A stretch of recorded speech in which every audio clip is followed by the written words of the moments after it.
Hello again, STRUCKTLF. Welcome back to my channel and my stream. Where today I'm starting kind of very late, because I slept in the afternoon and evening. Didn't sleep last night. That's why. But here I am with more Diablo 4, more experimenting, testing stuff. I will be getting back to making build videos now that I'm done with my upcoming games videos. So in probably 2 or 3 days, you um might see my Hot Barbarian build video. But speaking of build videos and stuff and builds, today I want to experiment with the Dolmen Stone setup. It's been on my to-do list, and I think it's time to go and check what I can do with the Dolmen Stone, which I've been extremely excited even before the season started when they announced that such an item would exist. I've immediately said, "Oh, my Rocky build would actually be worth it to play and make this season." So yes, we'll have to say goodbye to this great stuff of the Chrome setup. What I'll do first I'll go on the game browser. No, not the game browser. I'll go in my browser on the build calculator. Maybe I should use a different word on my build planner on the build planner app. I wonder if I should just start from scratch. I think it would be best if I just start from scratch. So if I go build planner and let me share my screen first. Where's my Firefox? Firefox number 2. So yeah, this is the build planner, and I'll be theory crafting as I go in that build planner quickly what I want before I go and do it in game.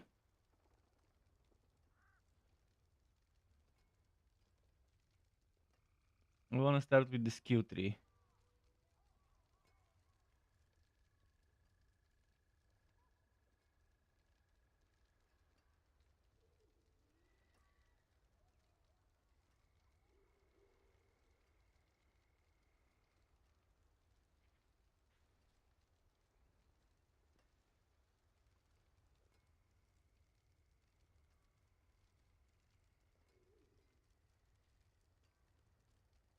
Most likely going for something like that.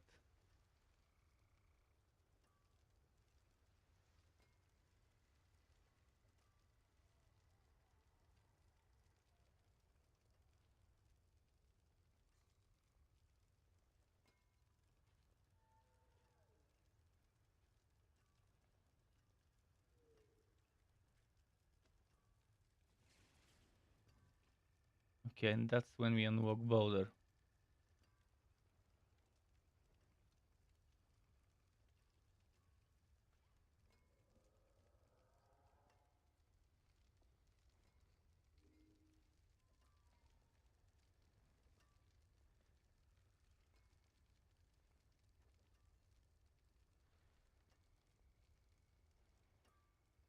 Trying to do it step by step.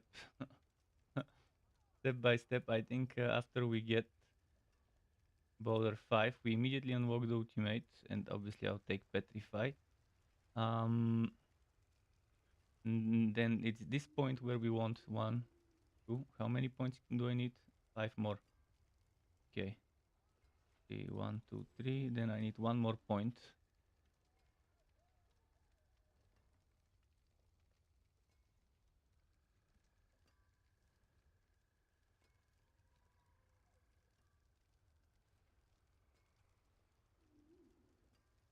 I need to look at my Druid build, at my Stormward build, because I wanna take some of the Stormward stuff when it comes to skill tree.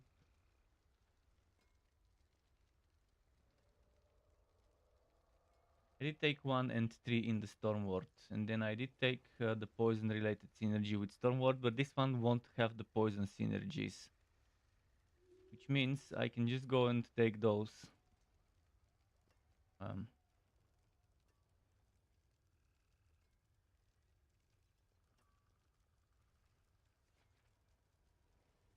In Stormward, I did 3 points here, 1 point there. I'm probably gonna do the same here. Not sure if I'll do more. We also want more Earth synergies.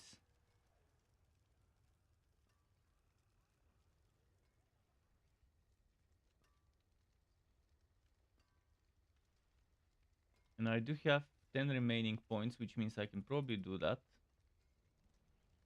For Fortify. It's not needed, honestly. It's not gonna be needed to have that. But it won't be bad to have it. I'm wondering if I shouldn't go for a trampo setup.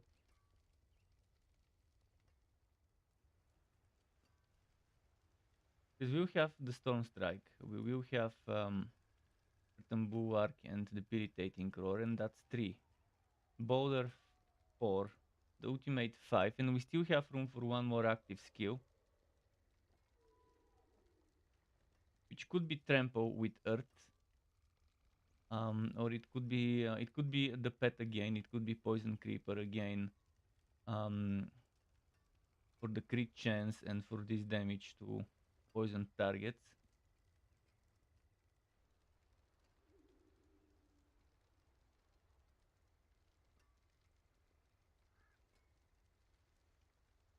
I'll try something like that, which means a very similar setup to what I'm running, except I don't have 1 point here, then 3 points here. And that I had in the Stormward. I also don't have 1 point here either.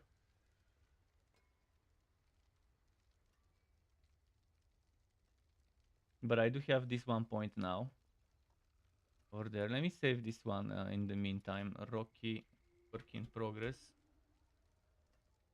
Work in progress. 3.0.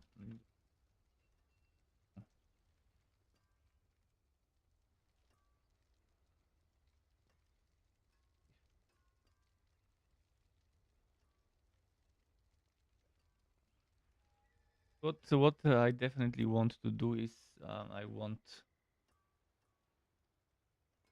obviously Boulder. Where is Boulder? And Boulder, and we want. Let's put Storm Strike here. Boulder here.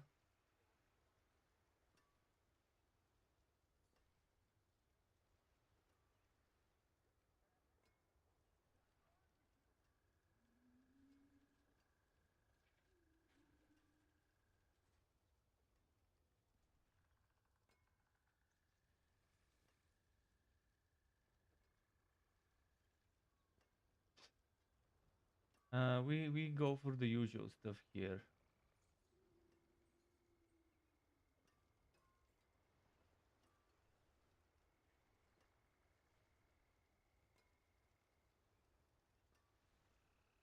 Maybe this or this. We'll see if Spirit is a problem.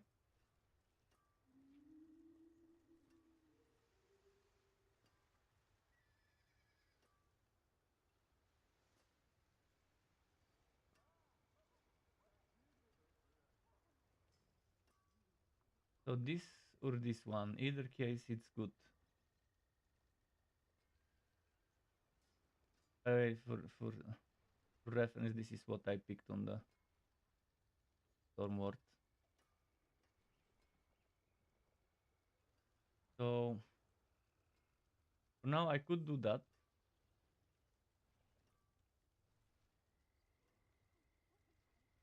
Or I could do this actually. And go more for an overpowered setup. I cannot go, since I'm using Dolmen Stone, I cannot go Banished Ward Talisman. And I'll be going Exonerable Will. I'll be doing Flicker Step.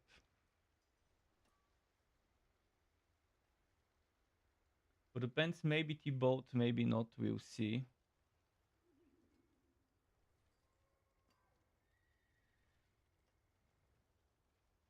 The weapon, I'll go Emerald, we'll see. For Vampiric Powers, I'll definitely go the usual Metamorphosis bonus. And I'm thinking of messing around with Blood Boil.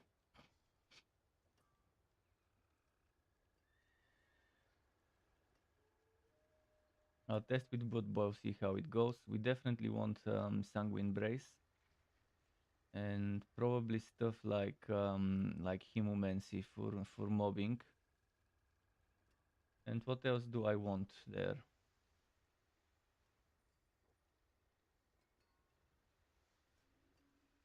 Something like that.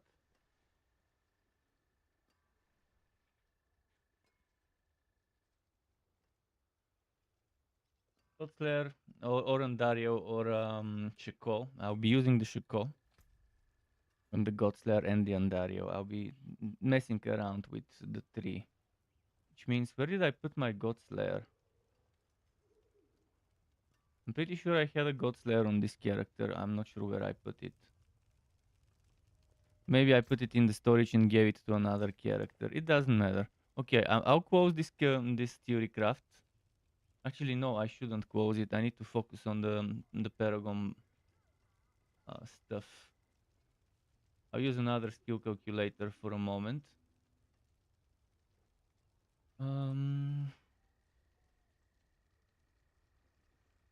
This one allows me, and this calculator allows me, unlike Mobalytics, to see all the Paragon boards next to each other.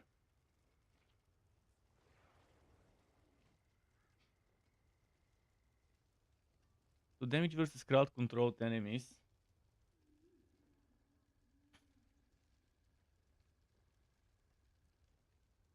Attacking damage versus crowd controlled would give me extra crit damage to earth skills, which would go well. This is one option for me as a board. Another thing I could do is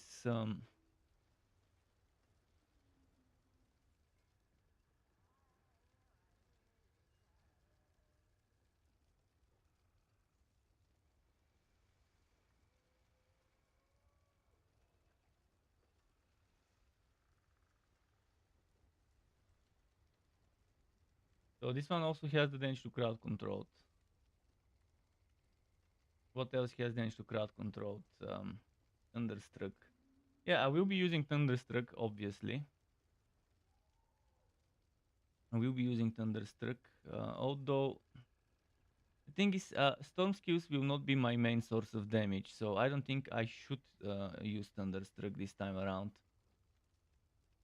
For the Storm Ward, it made sense because the major damage was Storm skills, but here the major damage would be Earth skills.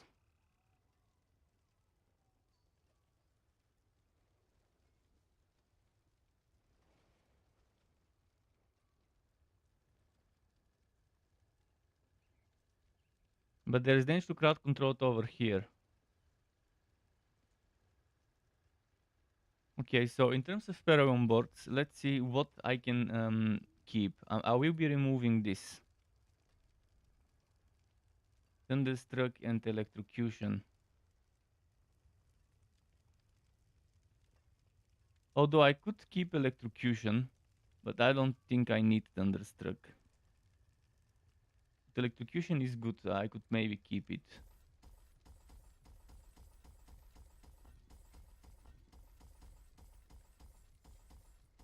First of all, I will need this board, Heightened Malice.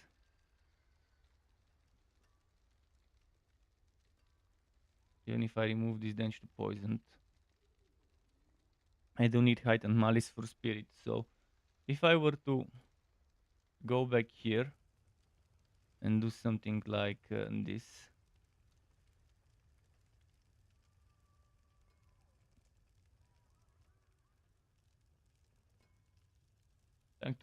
let's emulate this one.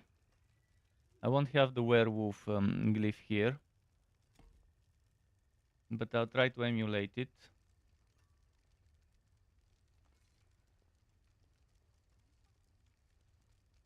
Try to take the resistances.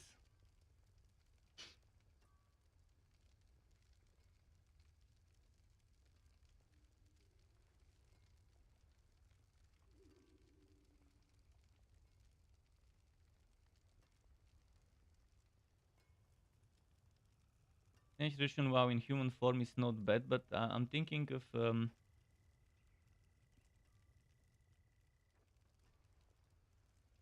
thinking of certain other things.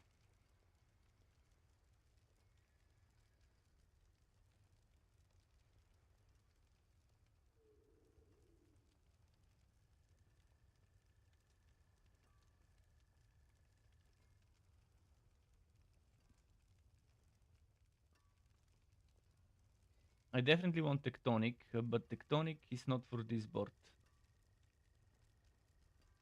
Territorial would be nice as well.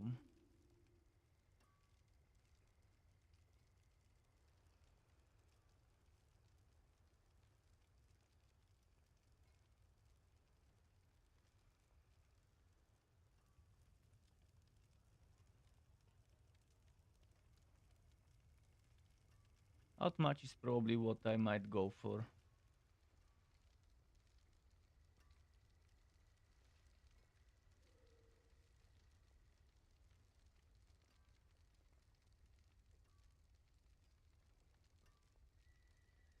Also, Earth. This one, Earth and Sky.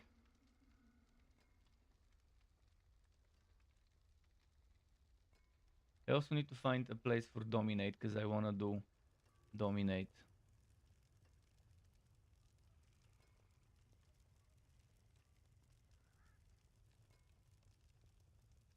Let's put Earth and Sky here. Means I'll need some willpower. Probably do.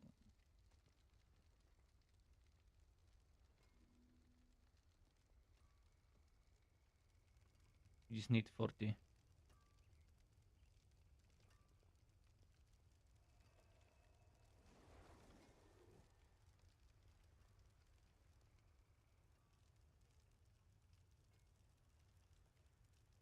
This is just temporary for now.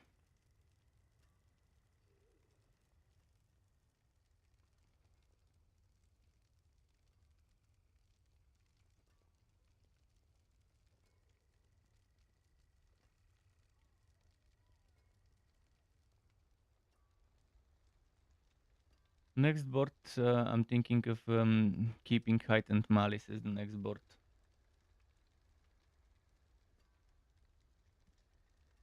And putting Spirit in there again.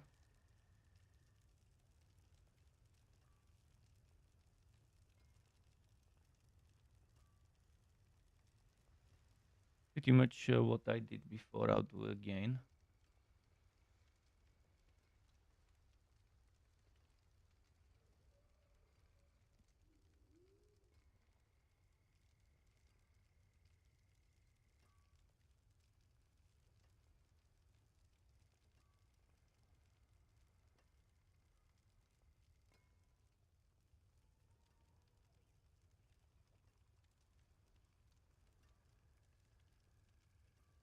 I want all the armor I can get.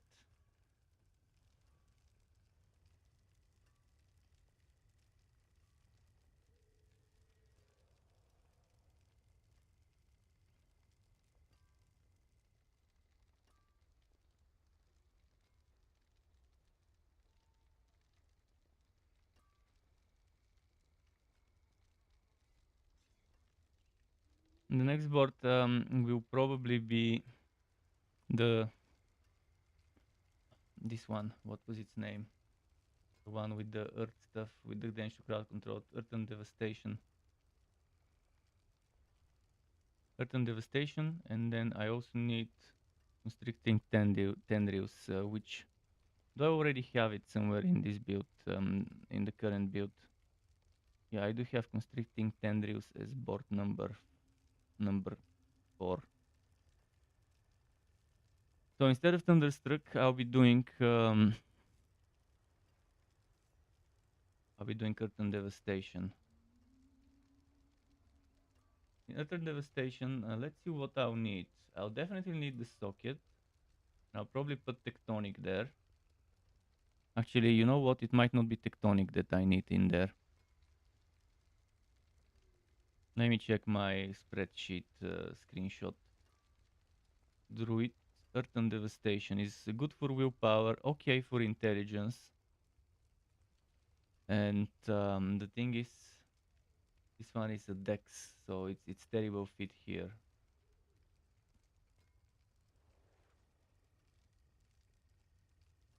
What was it? 44 intelligence, was it? 44 intelligence. Okay, let's just decide on what I'll put there later. Maybe a dominate. Maybe I can put dominate temporarily. I can move things around later. For now, I just wanna have the setup prepared.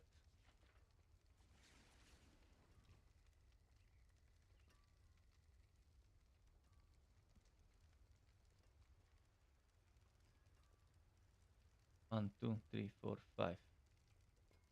1, 2, 3, 4, 5, 6. Then I'm getting closer to this one. But even then, I think it's better to go that way.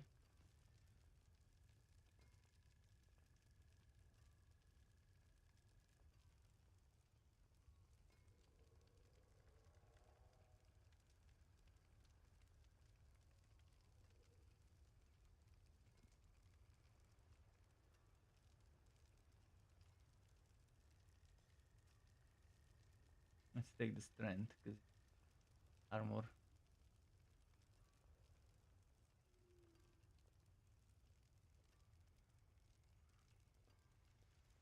Third skill damage, I'll leave it be for now. I can always take it as a fewer later.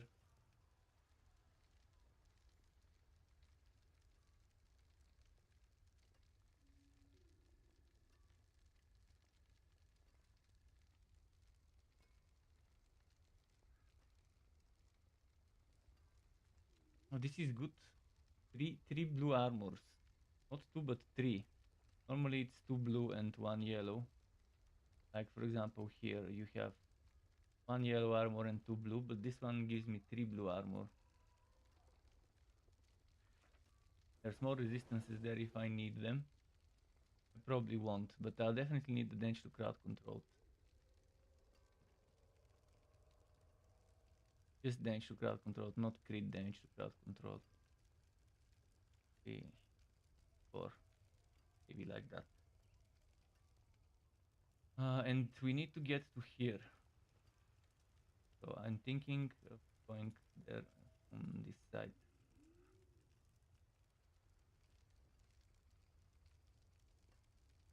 Alternatively, 1, 2, 3, 4, 5, 7, 8. There's 1, 2, 4, 5, 6, 7, 8. So it's the same. It's the same. Are we 1, 2 points from this resistance, or here are we 1, 2 points from that resistance? So it won't really matter much. Okay. Time for another board. And we're closest to, let's see, 1, 2, 3, 4, 5, 6. 1, 2, 3, 4, 5, 6.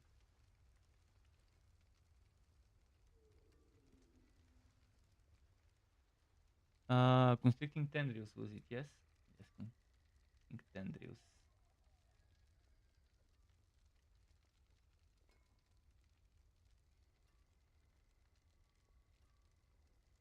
If we do something like what we did here,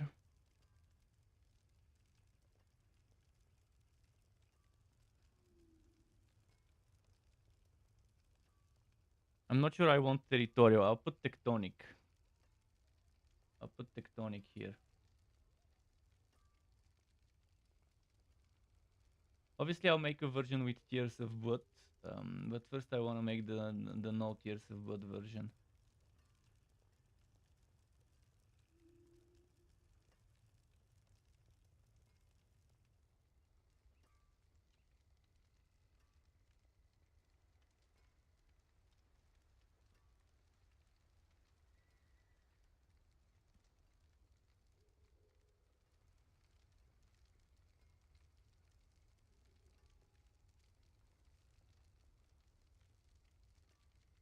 We're going for...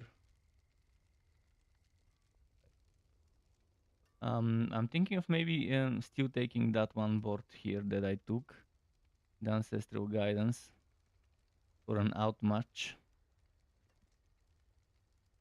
So I'm retaining some of the stuff I reused in my previous. I'm reusing some of the stuff I did in my previous build.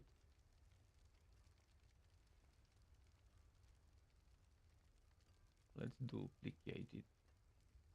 Yeah, this is very good board for helping you with resistances if you put out much there. Or anything else that boosts the yellow or blue.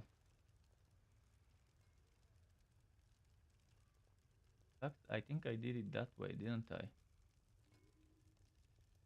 I didn't take this one.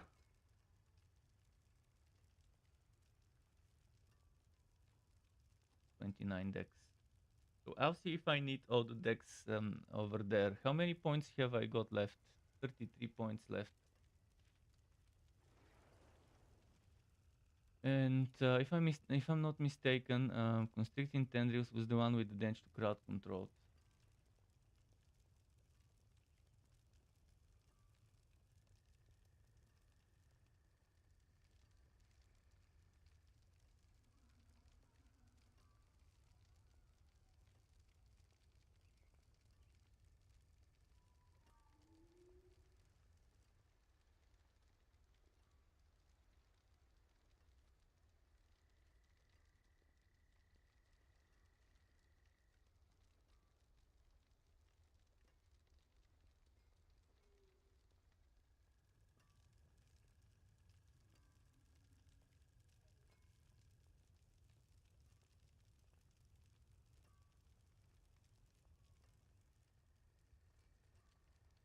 There's some armor there, some resistances, and I think I'll save it at this point, and I'll do the rest in game.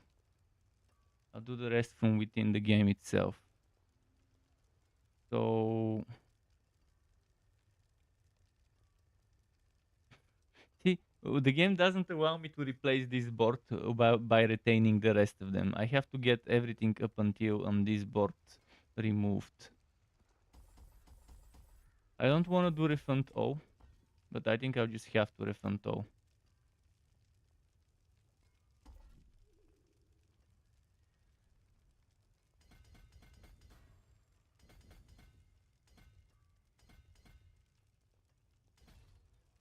I'll just follow. I'll hide that from the screen. You don't need to see this anymore. I'll be looking at it, but you'll be just looking at the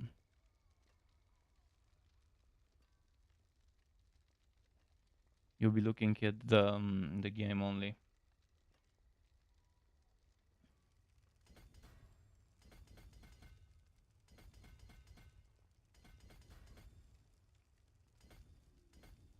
I think I did this, didn't I?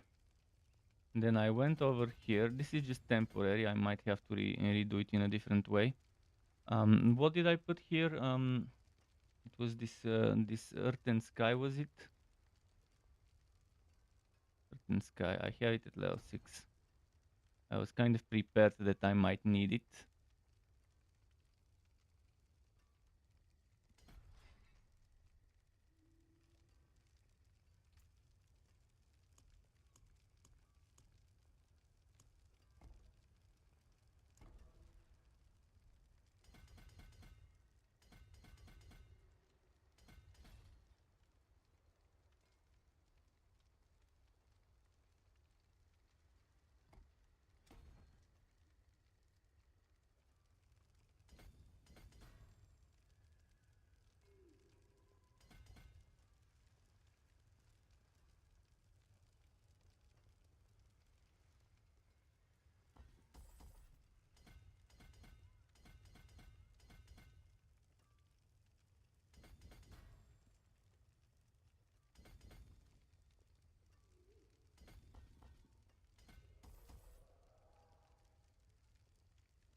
So I could either do intelligence 5% or do 10% damage to poison enemies without the intelligence.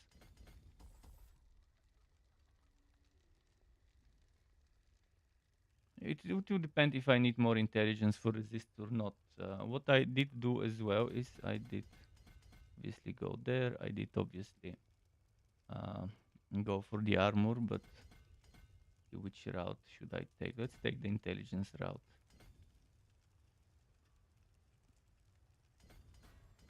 Just the armor.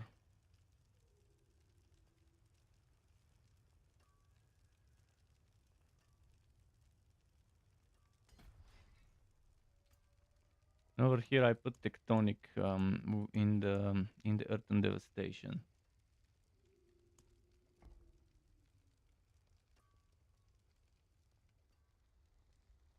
Actually, I don't need to rotate it. It's this rotation I used.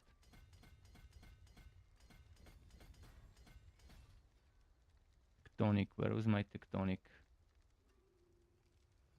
Good thing I have it already leveled up from my werebear, from my pulverized build. I have tectonic since then.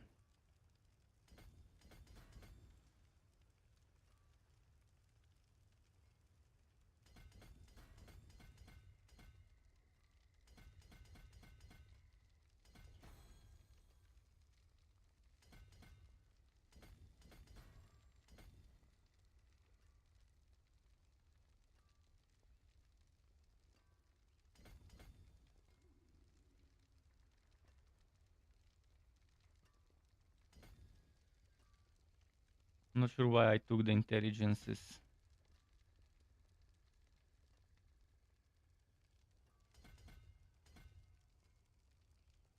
Wait, what did I put here? I put dominate here, not. Why did I put tectonic? Dominate needs to go here.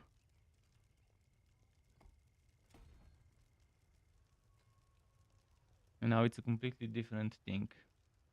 Now I actually need the intelligence.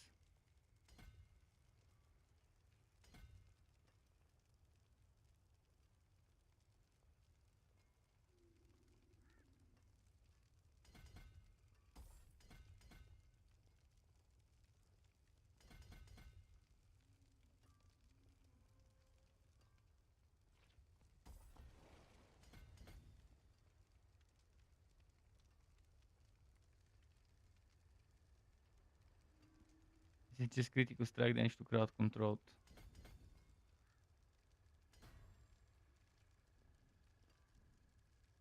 So I can just go for one of them.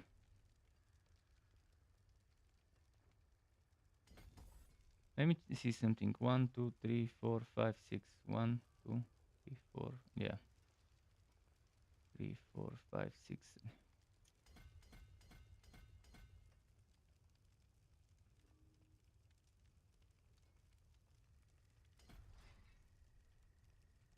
And next up, what did I do? I did the usual things, constricting tendrils and ancestral guidance.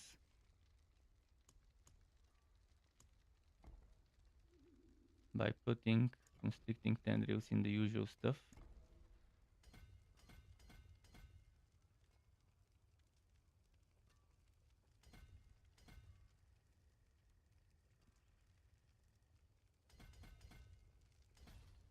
And this is, I think, where we put tectonic.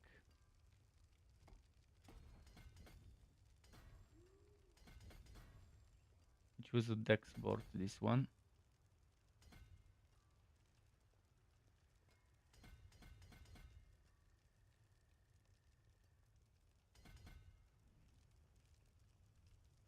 $49 dex.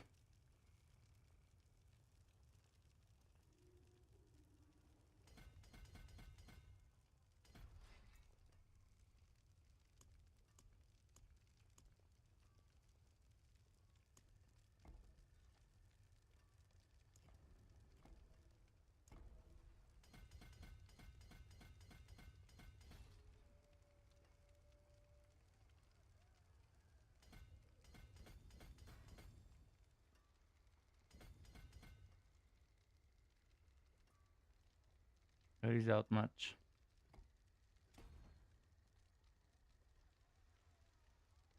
$29. We can keep it that way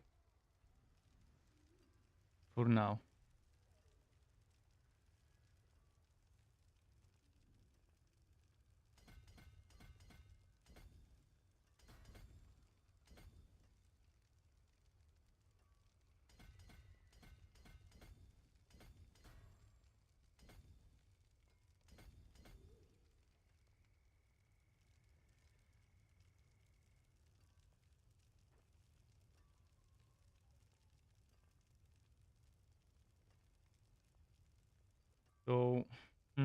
I could skip this maximum life.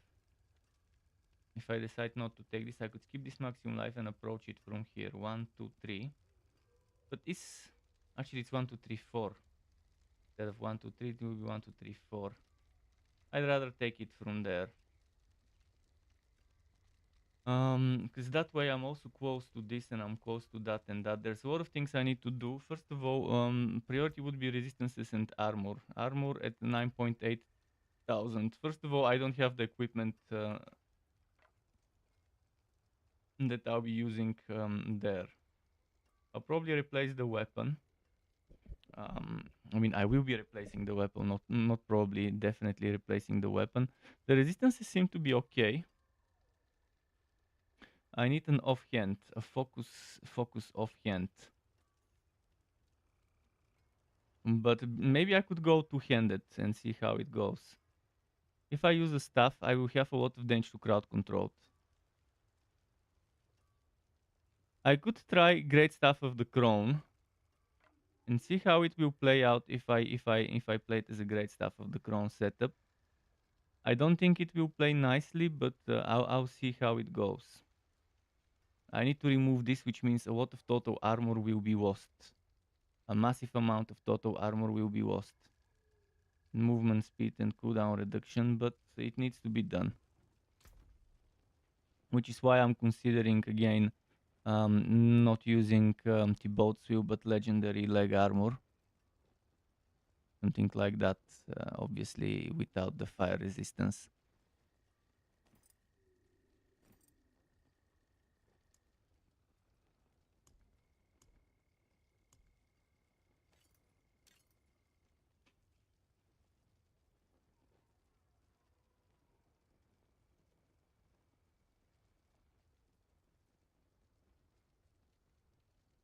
See, this Butcher Cleaver gives damage to crowd-controlled enemies.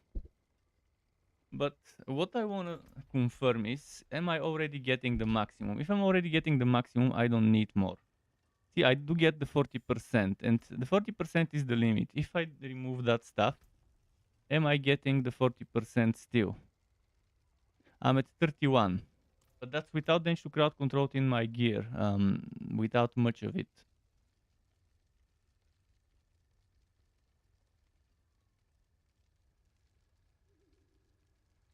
I think it would be best if I use a one-handed axe or a two-handed axe. Two-handed axe won't be that bad.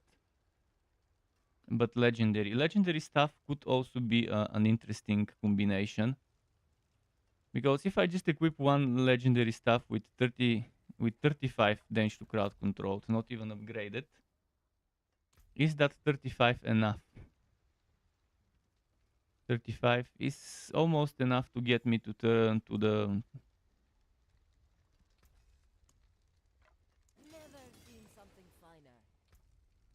40%, and now I am already at the 40%. And again, I have 15 points, which means I could take more armor, I could take more resistances. If you look at the armor, you would see that I've taken almost everything except this little note there. But this little note there is good because it's armor and resistance. You see, I took armor and I took resistances, and my character right now is pretty much sorted when it comes to resistances.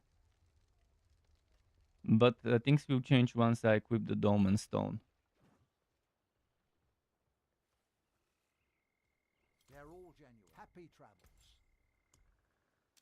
I hope you appreciate. Obviously, this won't be my final weapon. This is just a temporary item I've put there.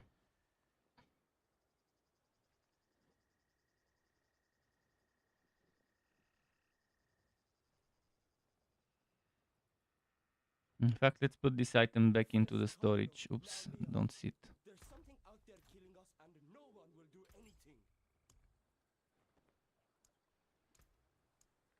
Beautiful and handy.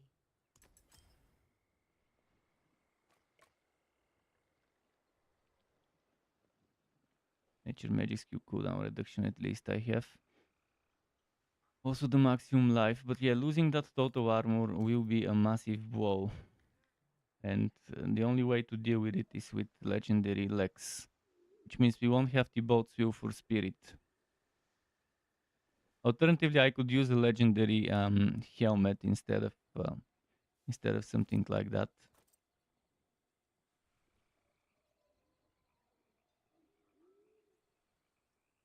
Fair travels.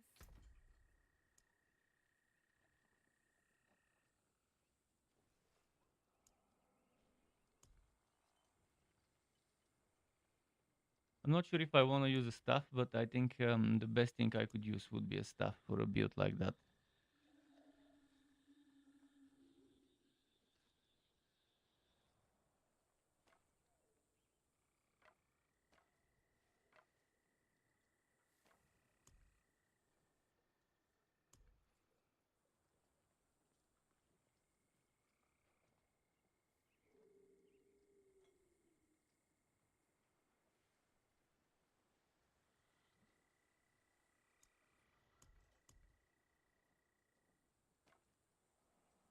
I will also try with Great Staff of the Crown, see how it will work that way.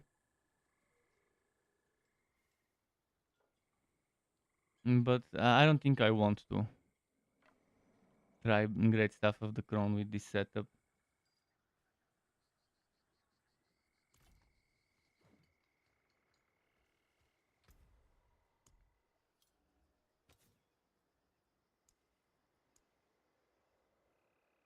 See, the thing is, overpower damage with werebear skills won't be good for me, but so nor would be the damage over time that great. So it's not the best of rows, but it's the rows I have right now. Let's see if I have an axe. I could just roll damage to crowd control on an axe.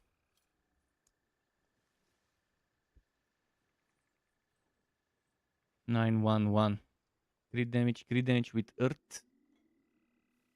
Unfortunately, again, overpower is with werebear skills. It won't be a werebear skill, but it gives me willpower, which I can reroll.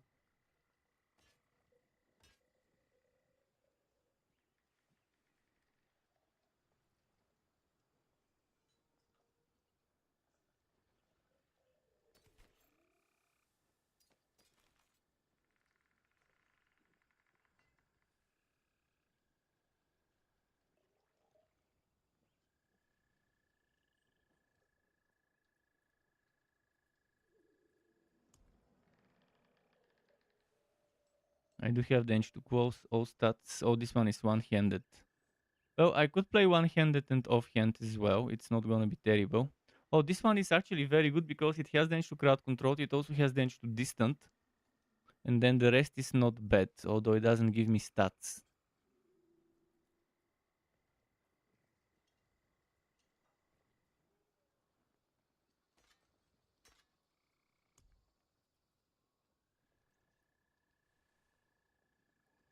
Crit damage, lightning crit damage, vulnerable damage. So this one is terrible. It's too low item power, so I'll just get rid of it. Actually, I might be keeping it for the aspect, so forget about that. 925, 925 lightning crit damage. Crit damage with werewolf skills not that good. Core skill damage, ultimate skill damage. This one has the natural balance. A very good natural balance on it.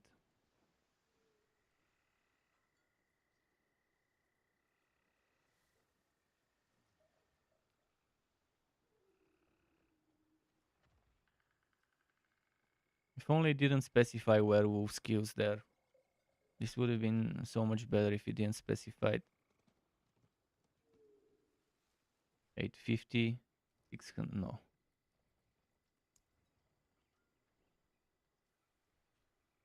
I'm only keeping this because of the shepherd aspect from the looks of it. All stats, willpower, damage to close, and that vulnerable I can make into damage to crowd controlled. Or core skill damage.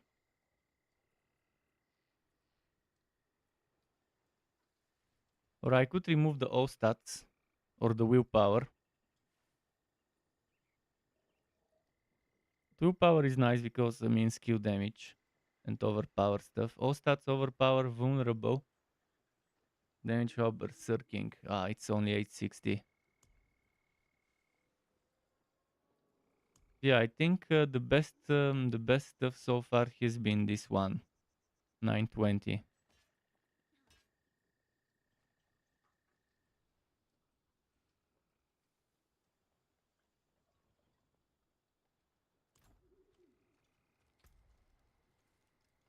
Oh, stats and willpower definitely fits nicely.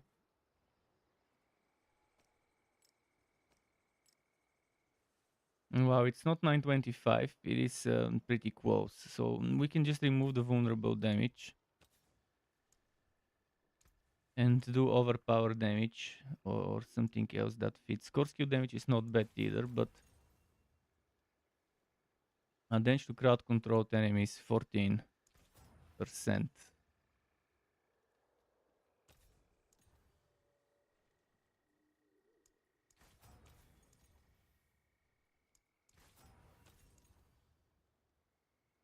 But then there's 90% overpower damage.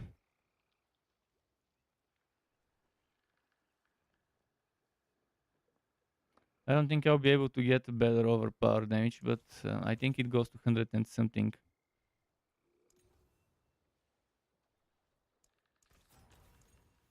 Oh, but then there's 22% damage to crowd controlled, which is out of maximum 24.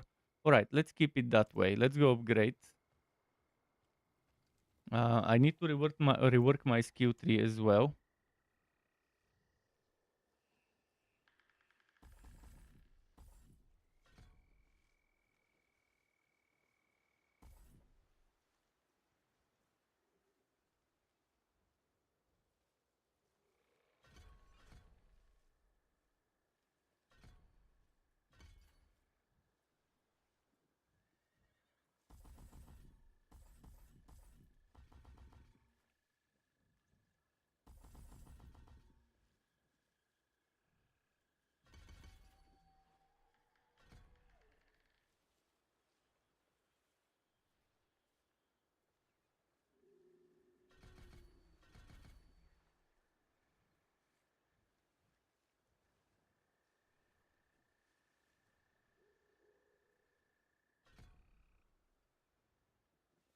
Let me check the skill tree again to see what I'm doing different. We only want 1 point here and 1 there. We don't want core skills. 1 point here, 3 points here, 3 points here. I'll need to find 3 points from there. So from where do I find those points?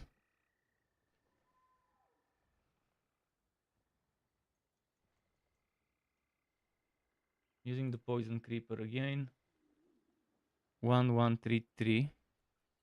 Okay, that's as it used to be. 1 point, 3 points, 0 points, 1 point, 3 points, 3 points, 1113. Something's missing. I'm not noticing something, but there's got to be a point from where I can get 3 points back.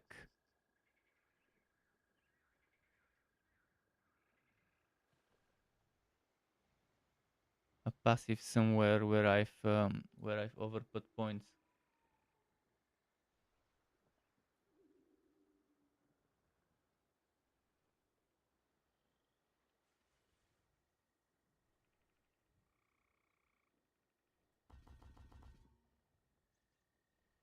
I can't see it.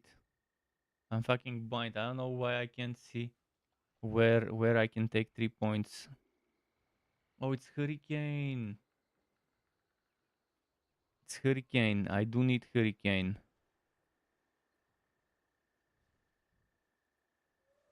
I'll have to take the points from elsewhere.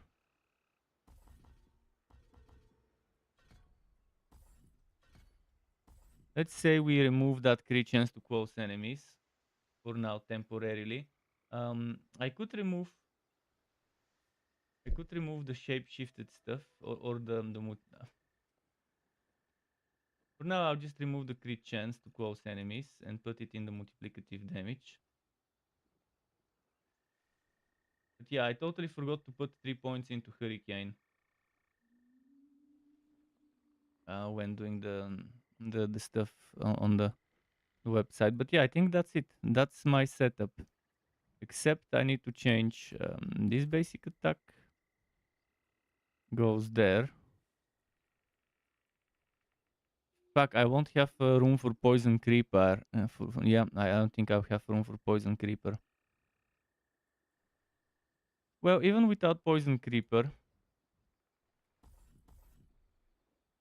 Yes, we're losing 20% crit chance against the poison targets, and we're losing the 30% crit damage against poisoned enemies, but it's not multiplicative 30%, which means I can still get this 3 here. I could put basic skill generate more spirit, or I could put Heart of the Wild.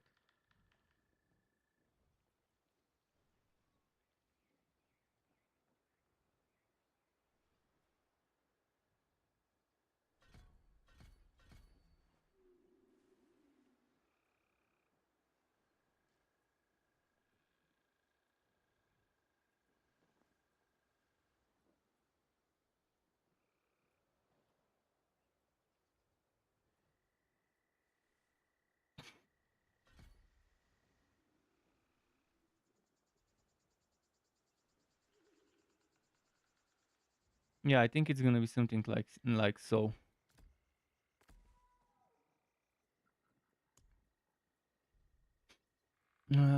Resistances. All of them are maxed.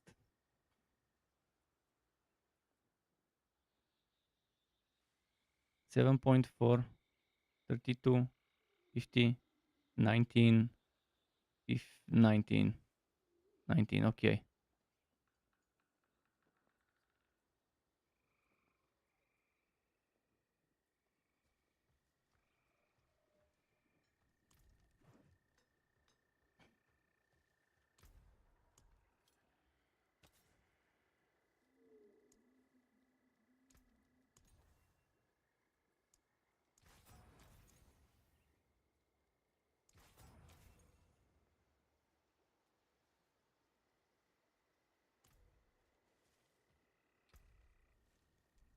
Still have 5 points, which again, I'll decide where to put them later.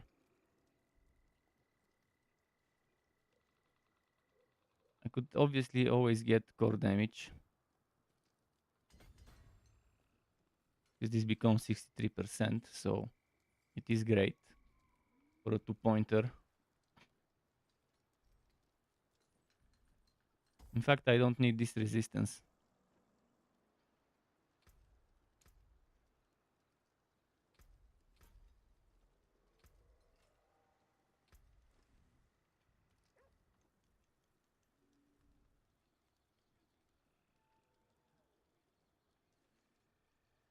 I mean, it's 1, 2, 3, 4 points. I could put 4 points here.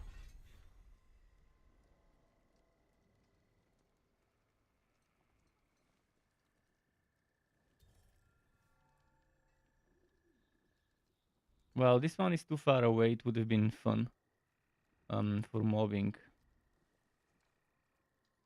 One more willpower would be needed here. Oh, it will be this willpower once I level that one. For now, we just need to level up Earth and Sky, and then we'll have no problems. Thankfully, it's the only glyph that I need to level up if I'm going for this setup as it is. And now what we need to do is upgrade this, put some rubies in it. It's not the best in terms of armor. Time is golden.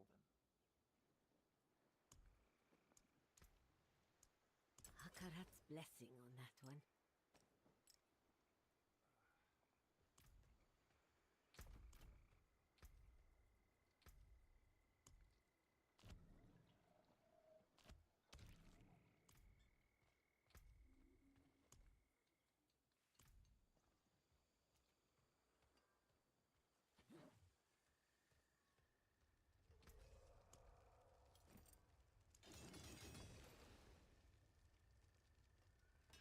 Of kingly make.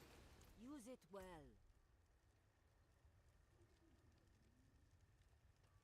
We have to put a different aspect, obviously. Um, yeah, the armor is not that great, and only 21% here. 23, and my amulet, my old amulet had 29.2 armor. I lost 29.2 armor and replaced it with 21. 8.2%.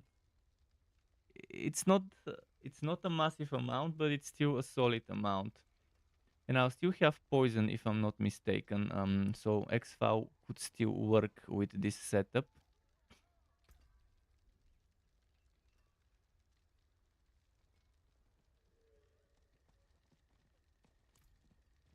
Even without poison creeper, we still have poison.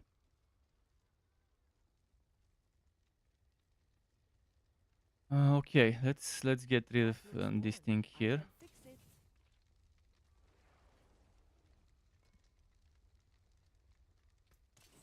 Now I'm looking for the metamorphic. 110.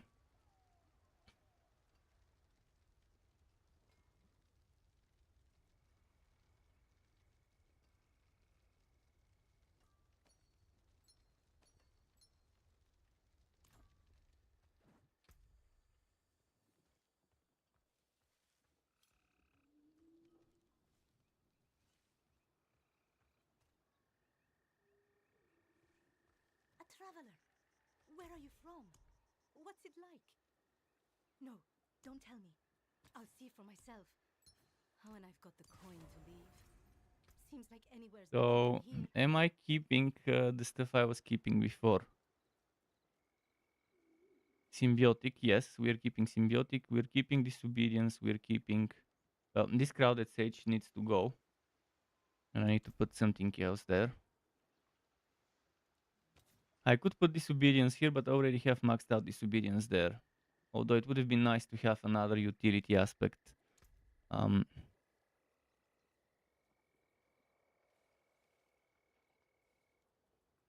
if I could find a second armor like that one, it would be great. Let's see if I have a disobedience prepared. I don't.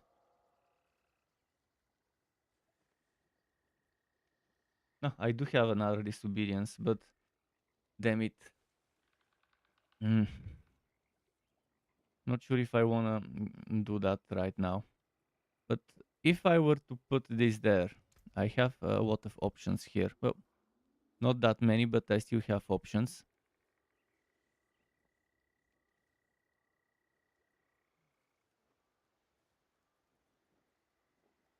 What could work well is the exploiter for boss fights.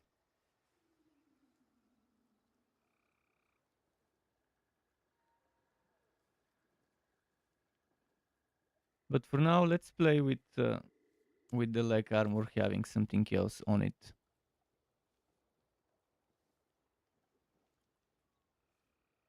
Could be protector, it could be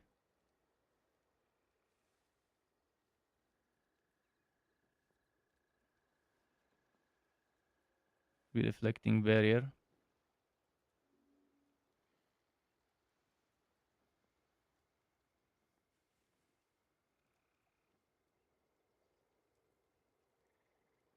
I wish I had more options. Probably mending stone. Mending stone seems great.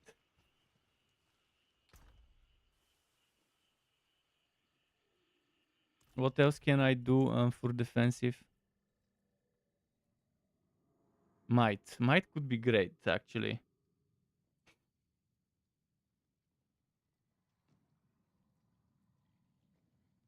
Or cyclonic force, because I think cyclone armor will be getting triggered. Every time I use this, there is a chance for cyclone armor to get triggered. Thanks to this one.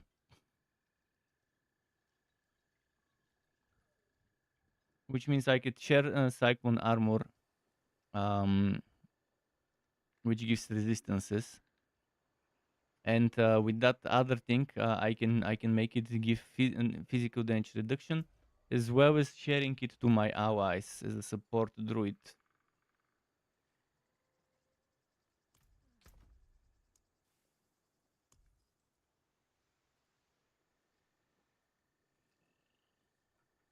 So actually do that, Cyclonic Force.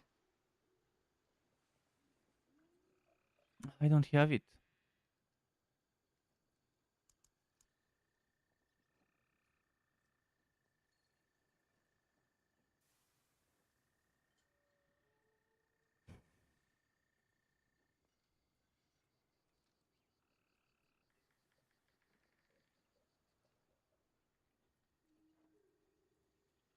I don't have a good of might.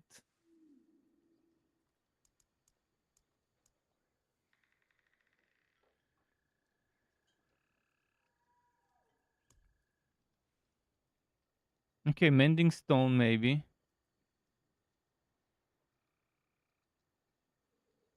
Bonus amount, or instead of Mending Stone, I could do Bone Weave.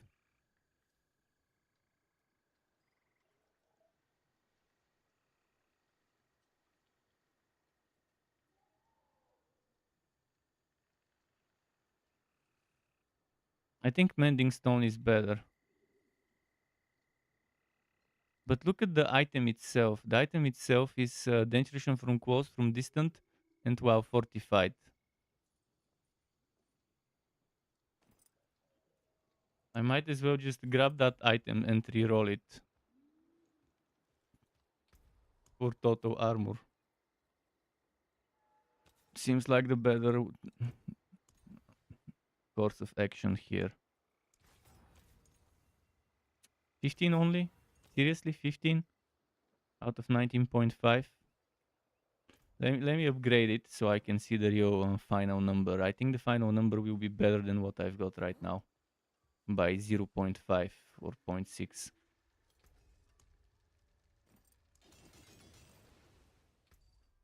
So the final number is 1.5 better than what I've got.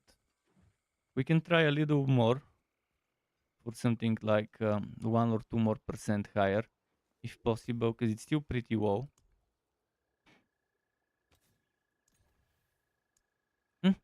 3 ranks of boulder, but I still need the total armor more than 3 ranks of boulder.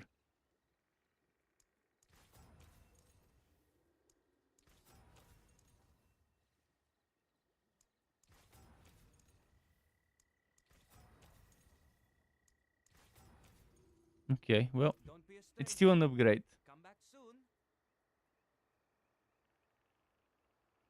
And it already has that stuff on it, so I don't need to change the aspect.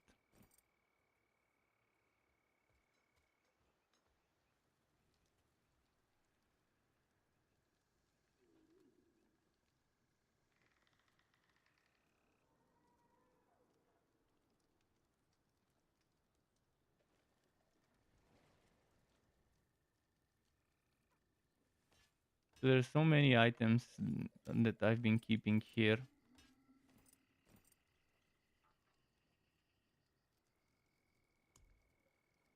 And this didn't need to be reworked, so lucky me.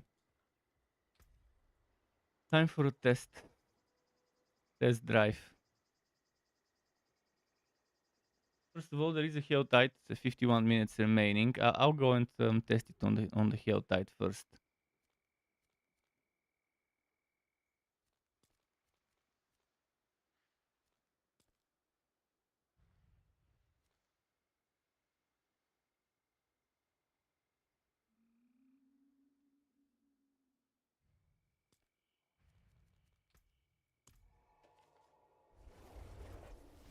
As a warm up.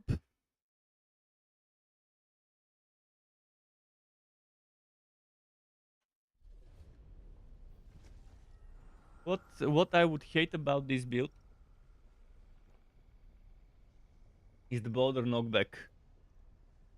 But my guess is that my ultimate will at least in a way help negate this by pulling the enemies and then pulling them again after 5 seconds.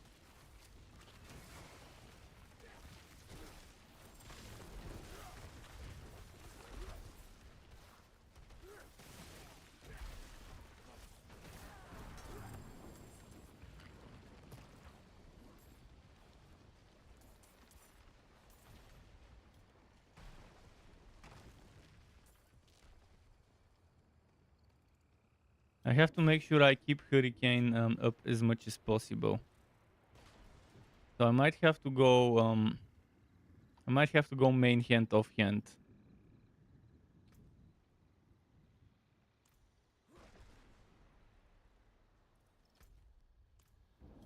Man, I'm so slow with this setup. 'Cause I don't have Ghost Walker. And I don't have movement speed. I don't have movement speed from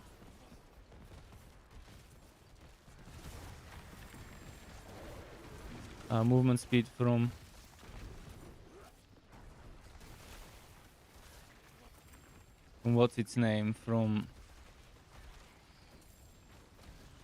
an amulet.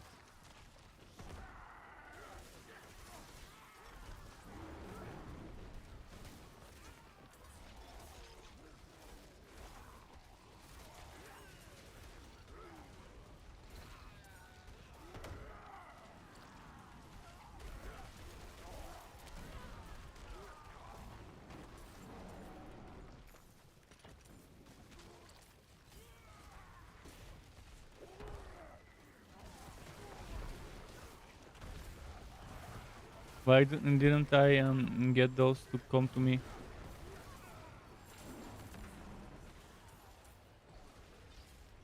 I think for Overworld content it's not gonna be as great. But maybe for other stuff it will be.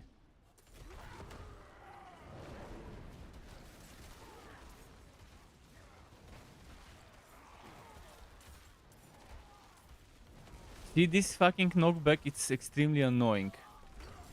They should have made it not knockback. They should have made it not knockback.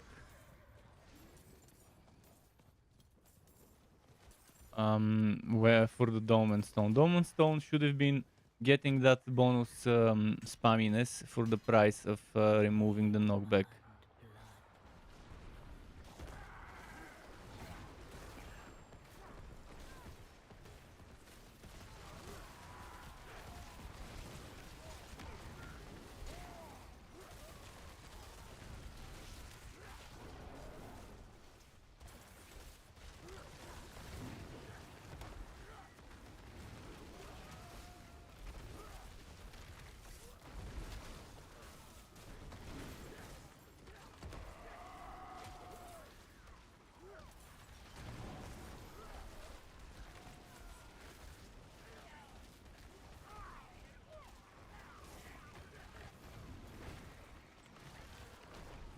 It's extremely annoying to have that knockback.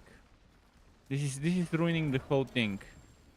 But I'll still play it for a while, for today, and eventually make it into a build, because some people might like that. Some people might like that, even though it's pretty much fucking up a lot of DPS. You're losing a ton of DPS by having to constantly move and follow the knocked back enemies rather than just standing in one place.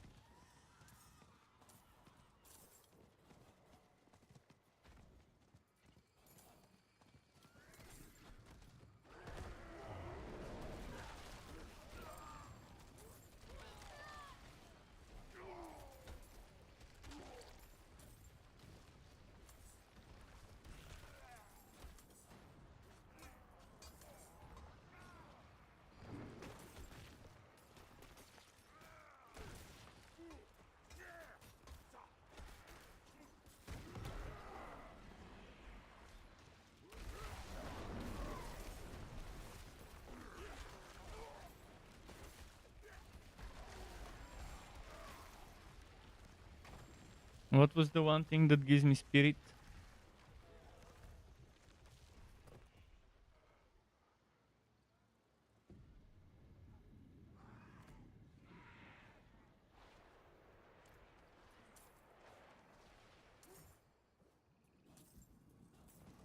Yeah, I'm very slow right now.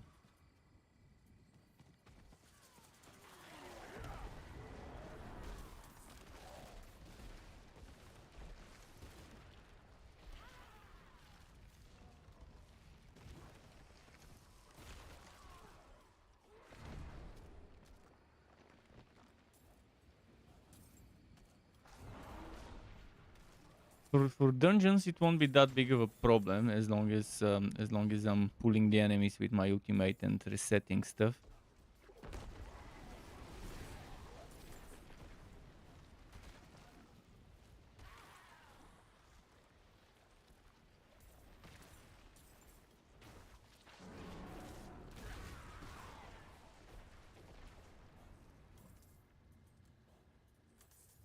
Wait, is my metamorphosis not working?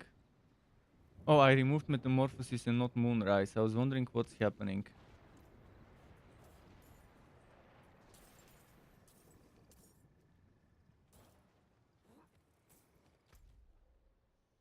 Reset in 29 minutes. Okay, the reset has just happened, so I can just go do that. I'm not gonna take this Helltide too seriously. I'm just gonna open a few chests.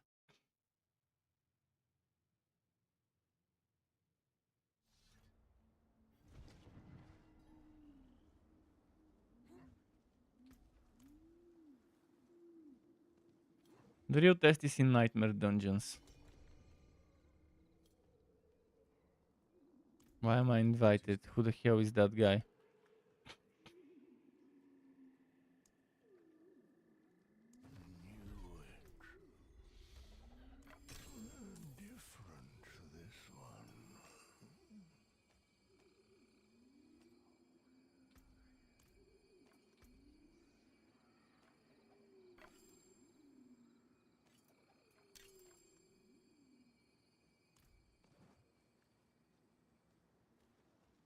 Miss Level 65 tried inviting me. Why? What the fuck? Some random is inviting me. Shards of the heavens.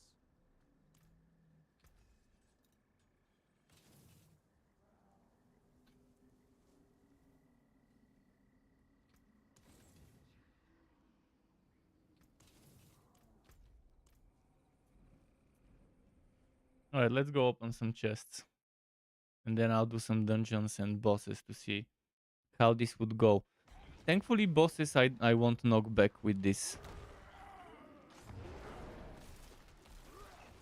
Why didn't the ring trigger the pool?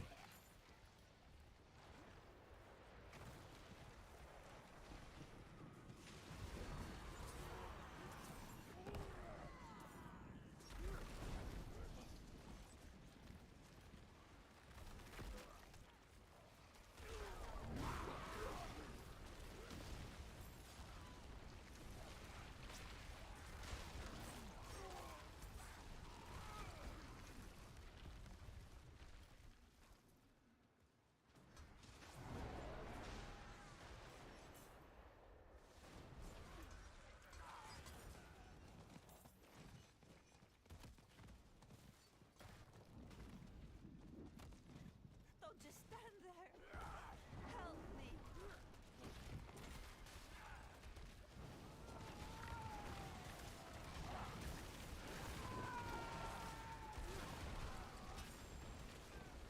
Oh, bless you.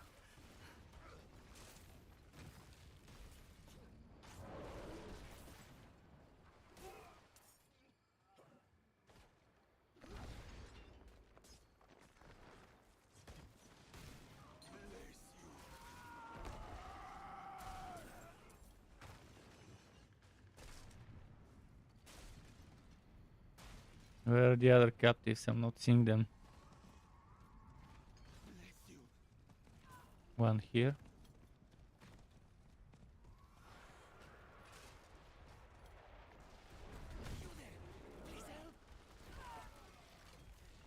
You're a saint. It worked for this one to keep them off of me.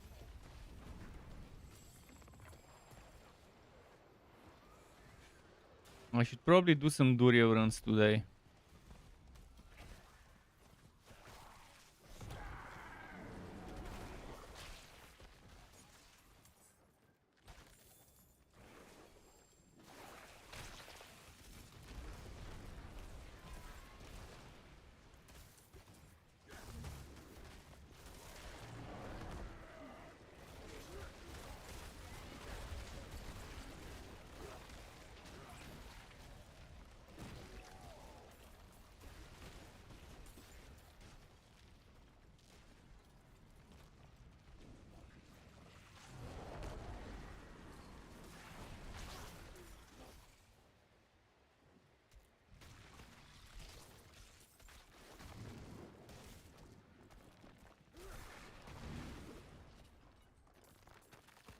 Kill Vayne. Akarat, protect me! Spider's nice. Wouldn't have made it without you.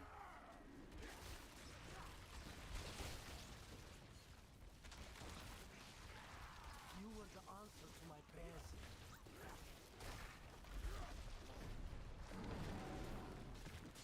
Be careful!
Hmm.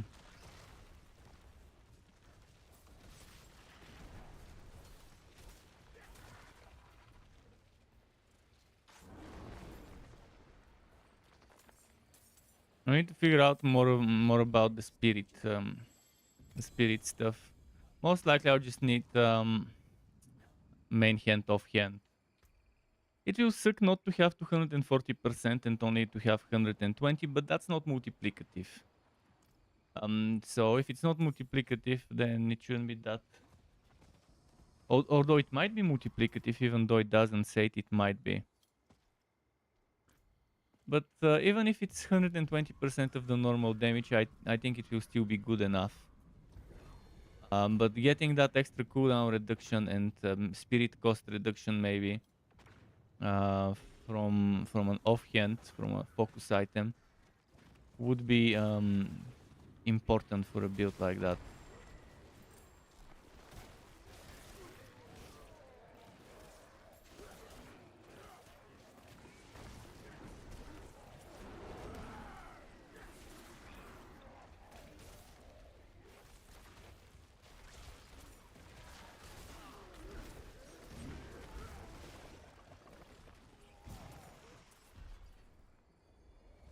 Not gonna work that great on bosses though.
Range to close enemies actually don't really need because I'm not doing Thunderstruck.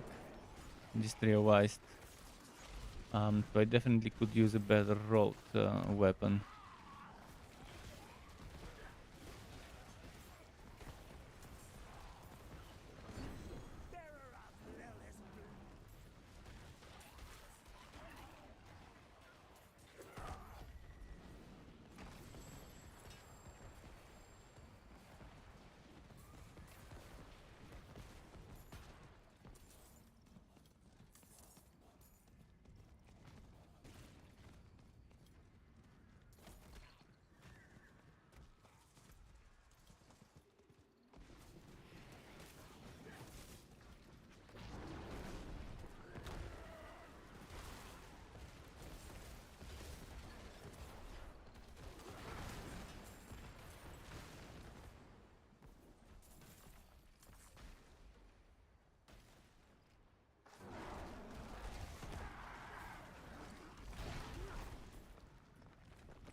Spirit on Q could be nice for a build like that as well.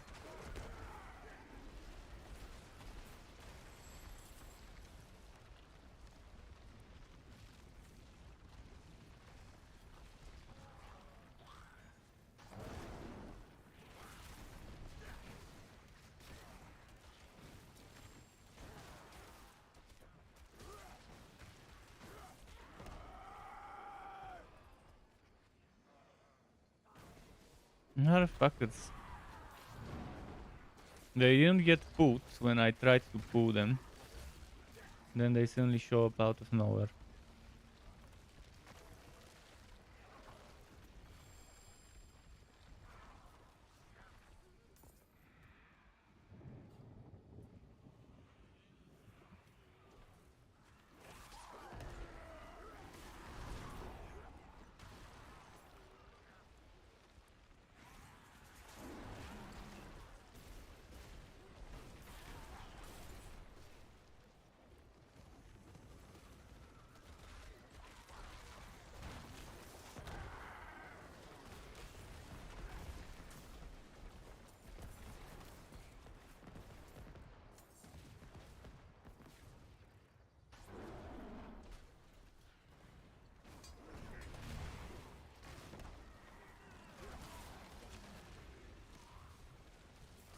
What I could do is I could try and remove the X-Fow and go Umbro.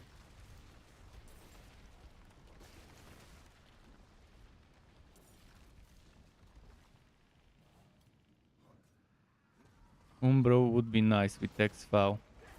Keep getting spirit for mobbing. It won't be good on bosses though. It will suck on bosses. But I wanna see first of all on the dummies how often the poison procs. If it's even worth it to have the X-Fow in the first place. But just the cooldown reduction from the X-Fow itself is good if you're not using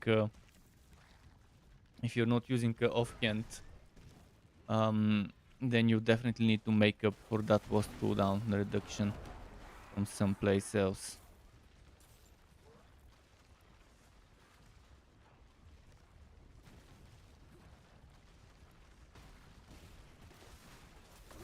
But yeah, I'm not seeing the poison proccing, but I guess the monsters are dying faster than I would want them to.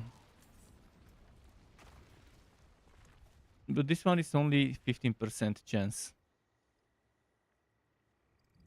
So if we say we remove this,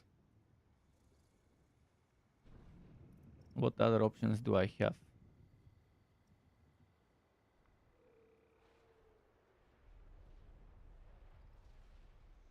I've got damage to elites.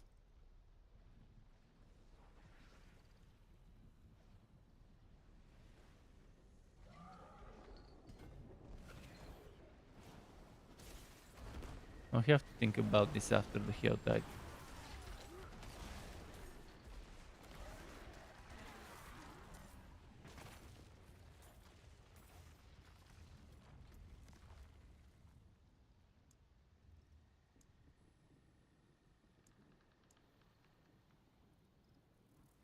I don't have the...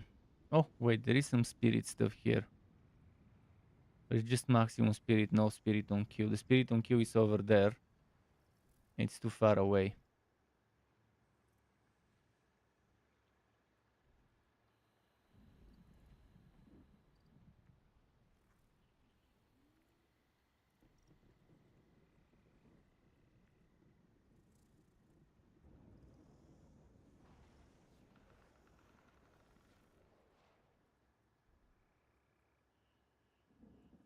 Go course Q damage.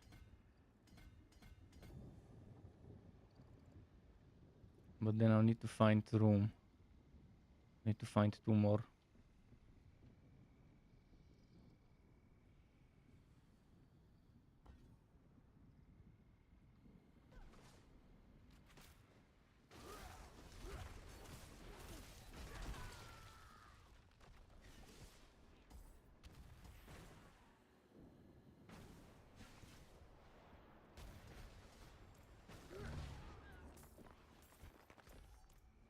By the way, I'm getting the final bonus here, right? Yes, I am. And I'm getting it here too.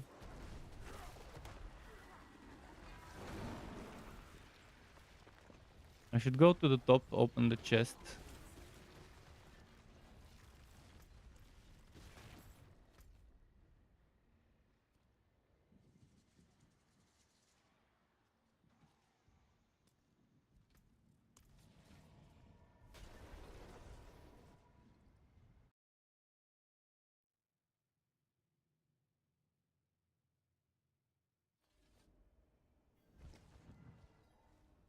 I will definitely have to try this out in a dungeon before I decide on some major changes. But I do think the Spirit on Q would be amazing for mobbing purposes in dungeons.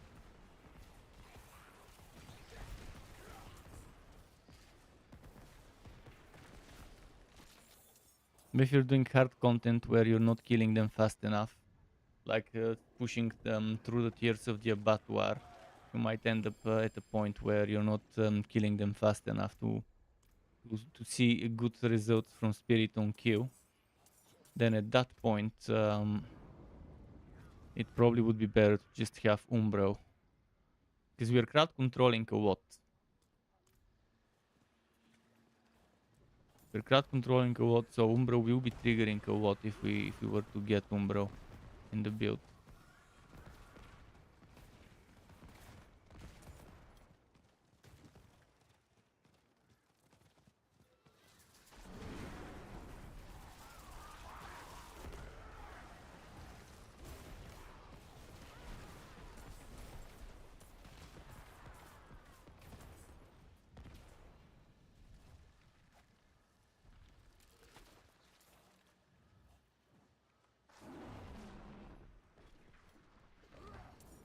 Please, I need your help. I can't see. Test reset in 11 minutes. Wanders these woods. The Hell Tide has 26 more, so I will have 15 more minutes.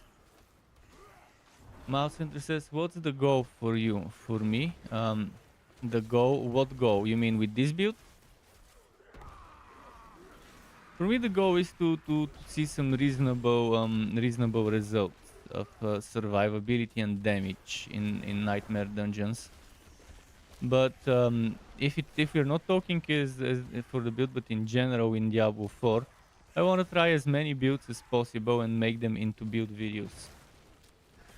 But yeah, for this the goal would be to do tier 90 something 100 Nightmare dungeons without a problem. With reasonable damage, because of course, if my damage is terrible, I can still complete it if I can survive. But the thing is, the abattoir would be timed, so with the abattoir you would need damage. But abattoir solo would be pointless to play because one thing you don't know about the abattoir maybe is that you won't get powder. You won't get glyph powder. Apparently, the developer said something like that in the stream the other day. So you would need to do nightmare dungeons to get powder, to get regular sigils that you can salvage for powder, so you can craft the abattoir. So abattoir would be best done in rotations. Person 1, like Duril. Person 1 uses abattoir sigil. Person 2 uses theirs, 3 uses theirs, 4 uses theirs. So for the price of one abattoir, you're getting 4. You've been working on Druid, yours is not doing so good. Where are you whacking, the damage or the survivability? If it's the survivability, it's an easy fix. Just get more armor and make sure you have resistances. If it's the damage, now that's a little bit of a tougher thing to fix. Because it all depends on what you consider good and bad DPS. My Storm Ward build, which is available on my YouTube channel and on my website and on my Mobalytics profile, the Storm Ward is okay. It's not the best of DPS, but it's definitely got some nice melting. It can kill Vershan and Grigor in like 12, 13, 14 seconds. In the worst case, 20 seconds if you don't get that lucky with procs and stuff. And it's very good for all sorts of content, especially for overworld content and stuff. And the survivability was definitely amazing. So if you want the basic attack, great stuff of the Chrome build, with spamming your ultimate, this ultimate that I'm using, Petrify, you can try my Stormward build, Stormward 4.0. With the Dolmen Stone, I've just started this, so I have a lot of things I want to try to see how it will be.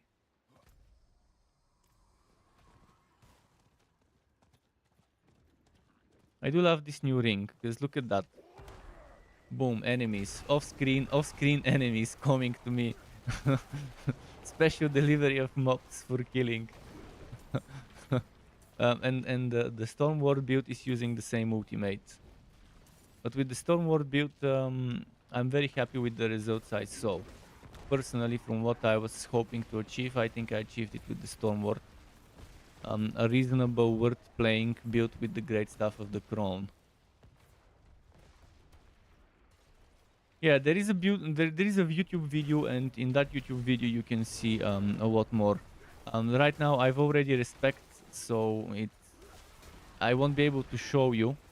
What I could show you is some gameplay footage. I can open it on VLC of that Stormward after this Hell Tide, maybe, if you're still here. But yeah, after the Hell Tide is done, I do have some recorded footage I can show you in full screen. Regarding that Stormward. And I've been testing the Stormward with Godslayer Crown, with Andario's Visage, and with the Harlequin Crest. So I tested it with 2 Uber unique helmets and with the Godslayer Crown to confirm what's it like. Druid is yeah, Druid might be the hardest to learn, even though it has the most diversity of how you can build it. Because with Druid there's some deep synergies. Some very deep synergies that one can take advantage of.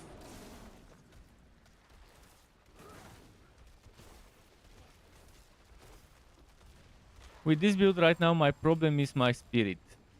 Right now, but I can solve this later. Even if it means sacrificing some damage, there are ways to solve this. And now my mobility is fucked because this amulet doesn't give movement speed. And I'm using flicker step, so again, another place from where I'm losing movement speed. Meanwhile, the flicker step does give movement speed. It doesn't have the ghost walker for movement speed after evading with metamorphosis. And I'm still getting metamorphosis, right? Oh, I'm not getting metamorphosis. I need to solve this. Give me a moment. I need to go and solve this. Barb is very easy to get damage going, especially with Hota. With Hota, the Barb is pretty much, even if you do the worst possible Hota build, it would still be good. And it would still be better than many other builds on other classes. So the worst way to make a Hota still gives you a stronger build than the majority of builds you can make on other classes.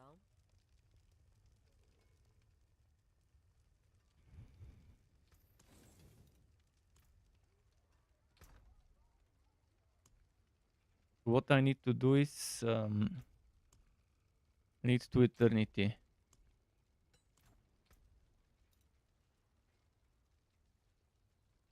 Is 1 ferocity enough? I can actually remove all the ferocity.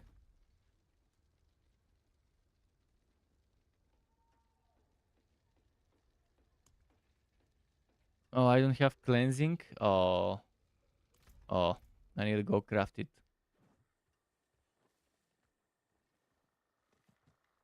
First Carlo, now Leah. There's something out there killing us and no one will do anything. I should probably do it in the Guoths.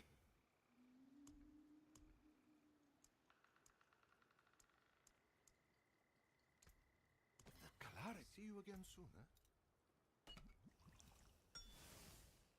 2 eternity, and I'll need 1 divinity.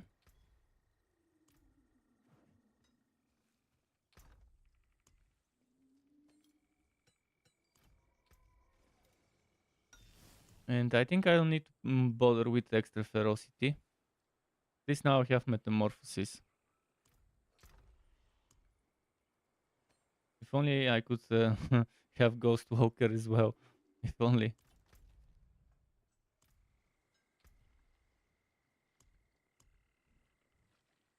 I could go for Earth and Might as well, but I think this one's much better synergy. Alright, let's go back. You're saying Necro was very easy to build as well as Sork. It's easy to build, but to get reasonable DPS, you need synergies, deep synergies there as well. You didn't like Rogue. With Rogue, there are some skills that are broken beyond reason in terms of how underpowered they are. And there's also skills that are super solid for DPS. Especially with the boat's wheel. One thing you need to know right now about the Rogue is the boat's wheel gives you extra combo points. So you can get 23 combo points with 20 maximum resource the boat's wheel. And if you combine that with Condemnation, the boat's wheel Condemnation, the developers have already said that they won't bother fixing this bug, where the boat's wheel gives you maximum combo points. And with Rogue, the one thing you must know is using the close quarters combat passive. Anything else is terrible. If you use the close quarters key passive, you get multiplicative damage based on damage to crowd controlled. And that means you have to get as much damage to crowd controlled as possible. And for that, there is that Paragon board that gives you a lot of it. Forgot its name. The one that gives you 75 dex or something within range. I forgot the name of it, but there is that one Paragon board that within the socket it has 75 dex. I'll check it in a moment.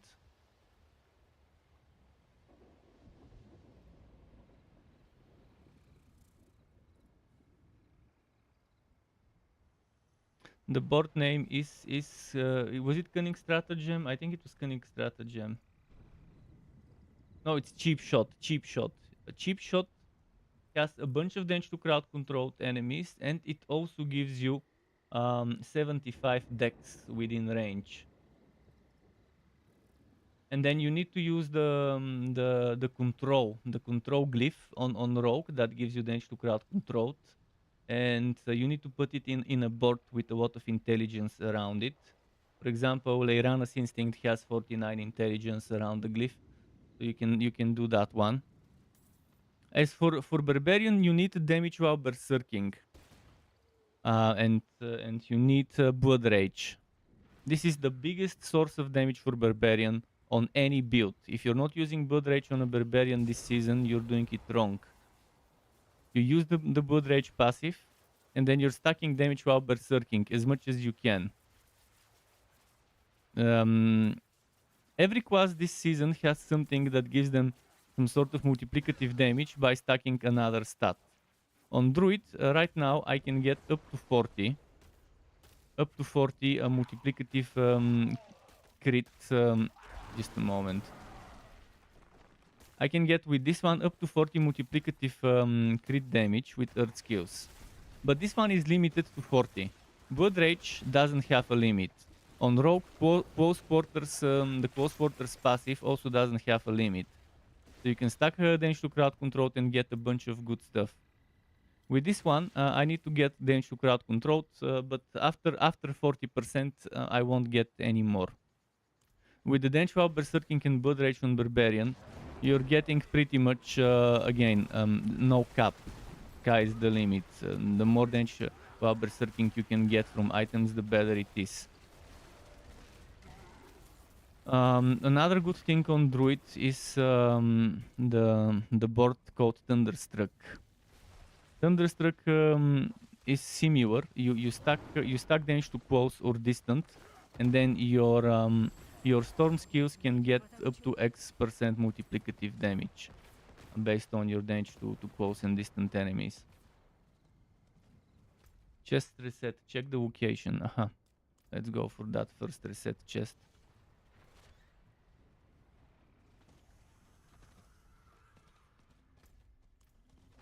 So for Druid, it's not as good as Rogue or as Barbarian with those multiplicative stacks.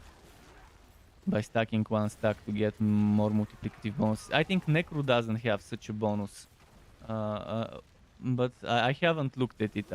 There might be something I just haven't gotten to making a build to notice it.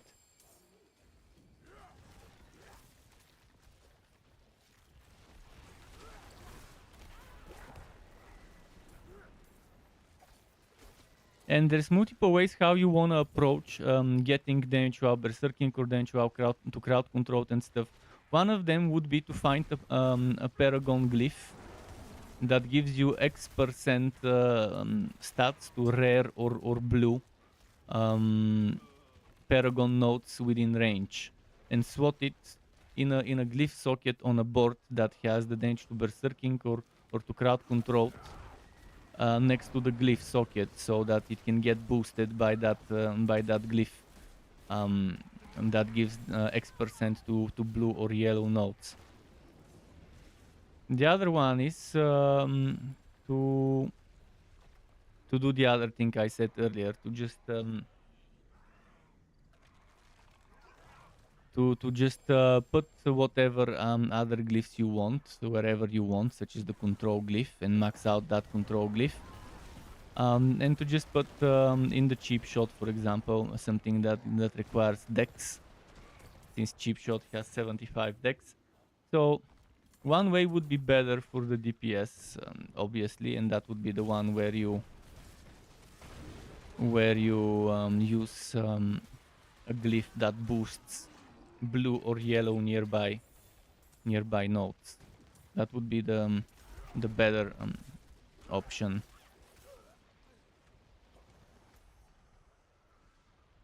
Same goes for the damage while berserking. There's obviously ire on the Barbarian. Ire gives you damage while berserking, so you wanna put this one in something that gives you as many instances of the ire as possible. But there's also nodes. There's also paragon boards that give you damage while berserking next to the glyph socket.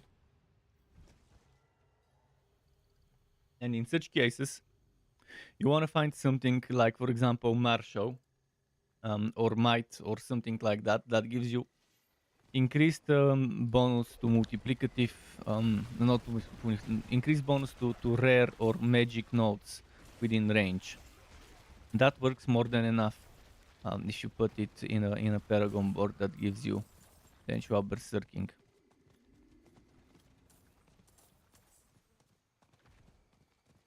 So yes, there are different ways how you can approach something, but the end result would be you getting more of this stat, so you can get multiplicative damage, thanks to something else that that needs that stat to give you multiplicative damage, like quarters combat or blood rage.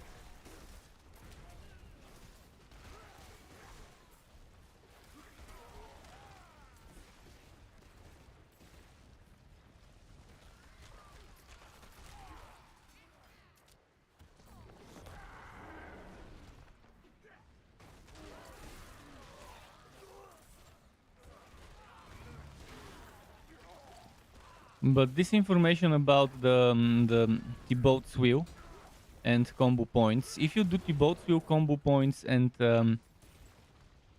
rapid fire, very good damage for bosses. If you do combo points, Thibaut's Wheel and penetrating shot, then you want to combine that with something like poison or shadow. Ideally with poison, so you can get X-Foul, because the lucky hit chance on penetrating shot gets better with each combo point, which means you will have pretty much guaranteed X-Foul. But X-Foul has kind of a weird wording. It has up to 50% chance. So maybe the maximum chance you can get is 50%, regardless of how much lucky hit chance the skill gets. But I think you would guarantee it. I think it just worded weirdly, but I think this gives you 50% chance, but it's not limited to up to 50% chance. I think it goes up to 100% if you use the glitch with the boat's wheel, penetrating shot, and for example poison imbue, so that the skill can do the damage over time and trigger X-Foul.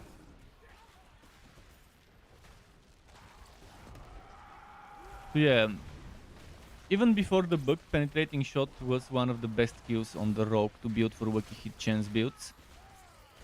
But with that bug, it's just broken. And so is rapid fire. Rapid fire, you get extra arrow for every combo point. So at 23 combo points, you can see how good it gets. Not only do you get extra damage for every combo point, but you get extra arrow. And that extra arrow is the real damage, not the damage increase from combo points, but the actual extra arrow. Sure, the extra damage increase is nice, but an extra arrow is so much more for the DPS of the setup.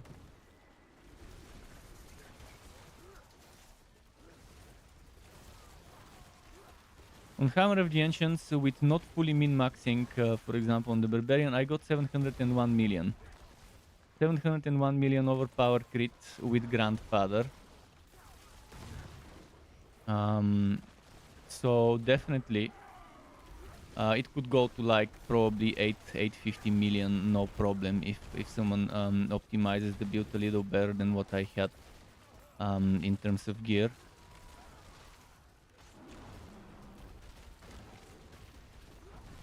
One thing I like this season is Flicker Step. I like building around Flicker Step and spamming my ultimates.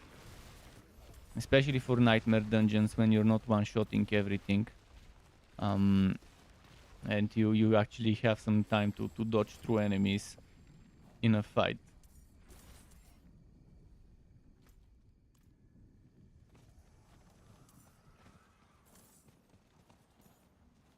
One thing I love on the Druid is this thing.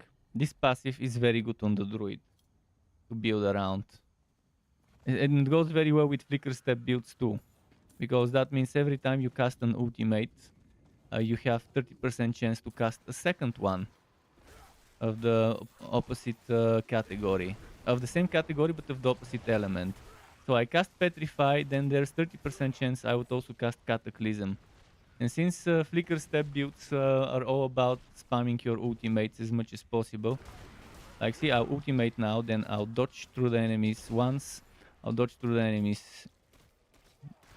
twice, and then boom, I can cast an ultimate again. And this second ultimate I cast actually was 2 ultimates for a single cast. You see those lightnings and stuff around me? That was Cataclysm. So my Stormward build pretty much is using the same synergy, but it's doing it better. Because with Great Staff of the Crown and building around Quo, I have a massive DPS in terms of attack speed. And many hits per second means many recharges per second of stuff like Earthen Bulwark. So on that build I could pretty much spam my Earthen Bulwark. On this one I won't be able to. Unless I go one-handed and off-hand, and then I put Rapid in the off-hand. But I had many other sources of attack speed back then. Including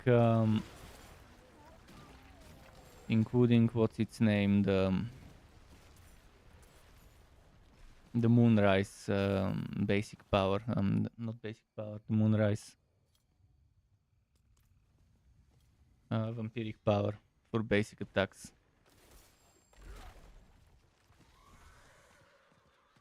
Although someone can do a Dolmen Stone with Great Staff of the Crown, it is doable.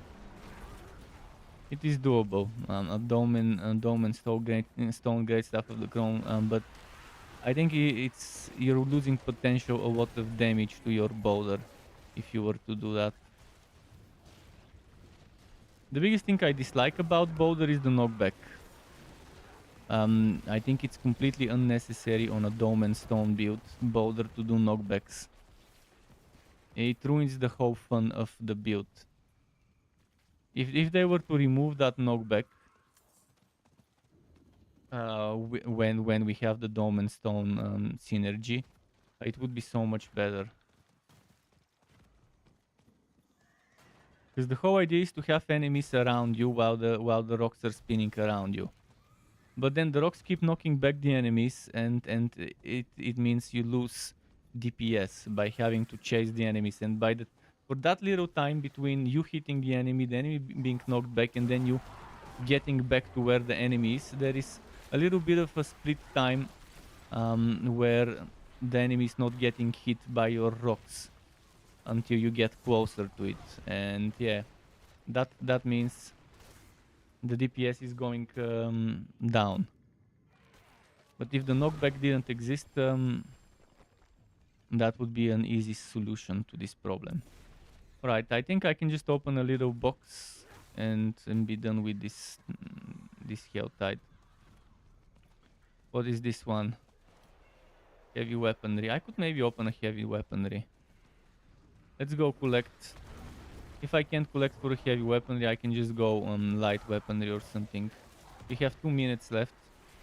I can maybe collect 120 or something and go open.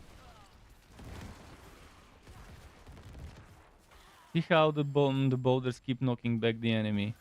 This is the thing I don't like one bit.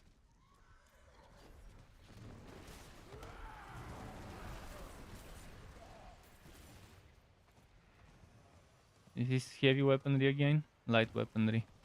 Okay, let's see if I can collect enough for it. And just open it. I could get a good offhand maybe.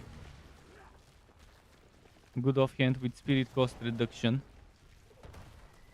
Spirit cost reduction, crit chance, and cooldown reduction. Those 3 things I think I would want the most right now on an offhand.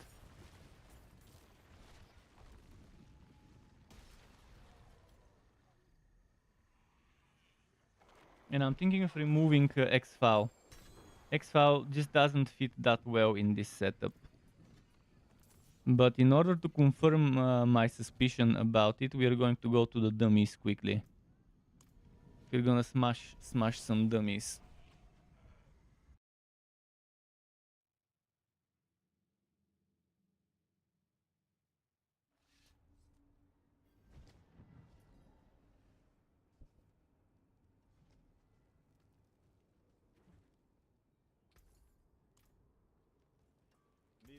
Let's see what we got. Sacred. Of course we'll get sacred. Retaliation could be very good. If I go one hand off hand, sure, okay. Instead of 240, I'll have 120% extra damage to boulder. That's okay. That means I can have one more offensive aspect or utility aspect on the offhand. And again, I could remove the disobedience from the chest, put it in the legs. This means one more utility could go on the chest armor. Something like what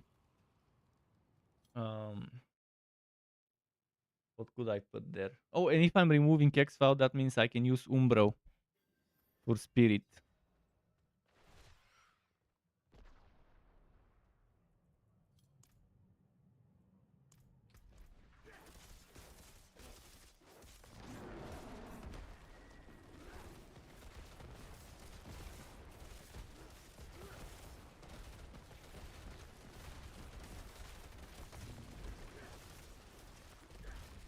The damage is terrible.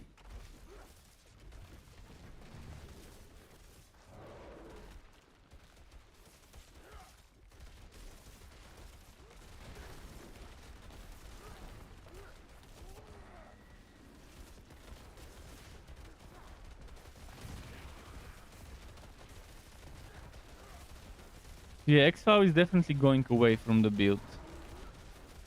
And I'm definitely gonna go one-handed.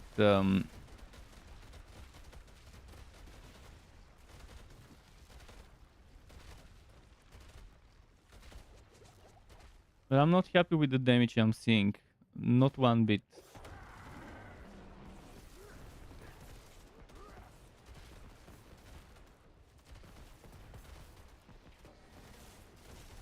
No worries, no worries. Always happy to share some knowledge. Okay, let's go.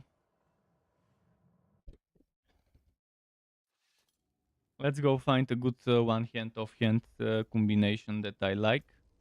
I'll also rework some aspects. The biggest problem would be veiled crystals.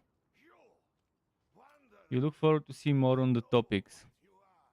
Keep in mind there's going to be new content in a few days on the 5th of December, and that new content will be it will be first of all, I'll say I don't like the new content. From what I've seen, I don't like it. I like the idea of having content where you kill enemies like a greater rift, and eventually once you kill enough enemies, boom, the boss spawns. This thing I like, but the thing that the timer is backwards timer instead of forward timer, this thing I don't like. You have 10 minutes to finish it. If you don't, it's over. If you die one time, it's over. Zero revives. Those are the things I don't like. I never liked reverse timer, where it's countdown backwards 10, 9, 8, 6, 10, 10, 9, 8, 7, 6, 5, 4, 3, 2, 1, etc. This type of timer I don't like. I like the 1, 2, 3, 4, 5, 6, whatever timer. And then after that to compete who needed less minutes to clear it. That's the type of timer I like myself more. Never liked rifting, never liked greater rifting in Diablo 3. The only content more boring than rifting and greater rifting is nightmare dungeons that I've seen in games. But yeah, there's a bunch of things I need to do, and I don't have enough veiled crystals, unfortunately.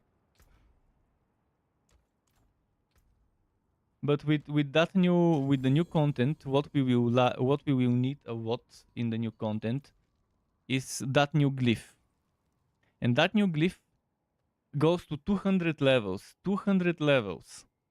At level 1 of Zir, at tier 1 of Zir, you get a thousand glyph experience. Leveling the glyph from level 1 to level 2 requires 2000 glyph experience. So you need, for just for the first level, you need to do 2 runs. But then second level requires, here comes the shocker, 4.6 thousand glyph experience. 4.6 thousand glyph experience to get level 2 out of 200. So the jumps are massive, which means it's gonna be extremely boring and grindy to level up that glyph. Which pretty much is terrible, terrible power creep. Terrible bullshit bad design. There's ways to give power creep, but it needs to be limited, and it shouldn't take that long to get the power creep maxed out.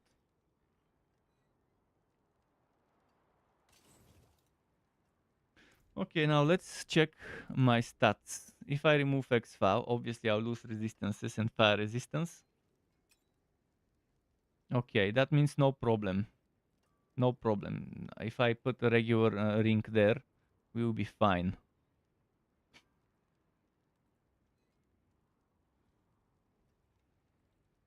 Which ring should I put there?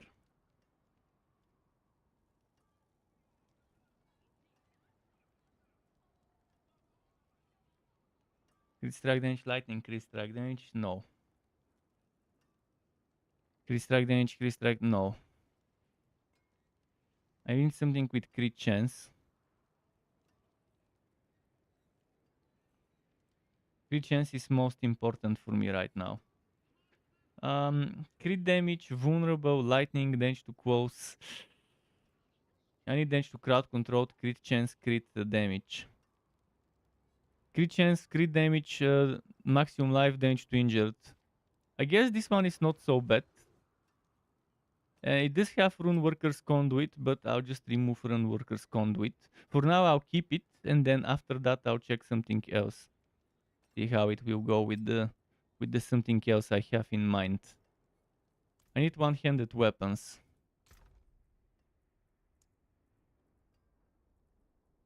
And I need a good to tem. Crit chance, Wacky hit chance, which I no longer need actually. Right? This one's not a lucky hit chance. Okay, crit chance. Basic skill damage I don't need. So yeah, this one is out of the question. I'm not gonna use that one. I need one-handed, one-handed.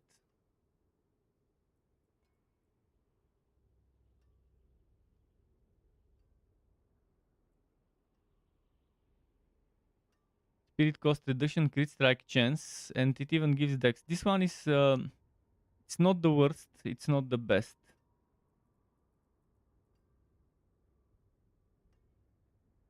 But at least it has two good things, which are the crit chance and spirit cost reduction. So I just need to add cooldown reduction instead of dex maybe. I can keep the basic skill attack speed probably.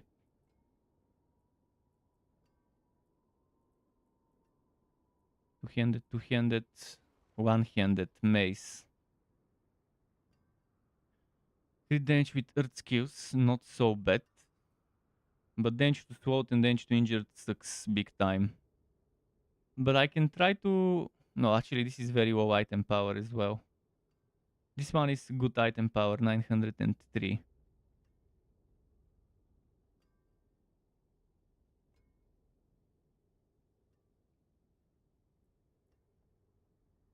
It has low stats, it has damage to quo, swoop and stunt. It's kind of shit. Let's see here. 805. I'm not gonna use 805 no matter what. 880. Crit damage, lightning, no. 845, no. 842, still very low. I need something that's 900 plus or 880 plus. This one has very good crit chance. Oh, and it has cooldown reduction as well. Okay.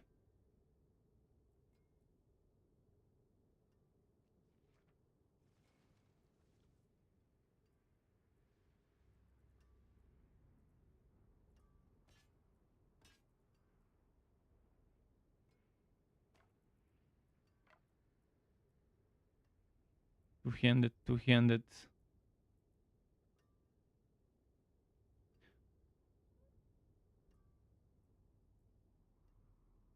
This thing with the fear would be interesting.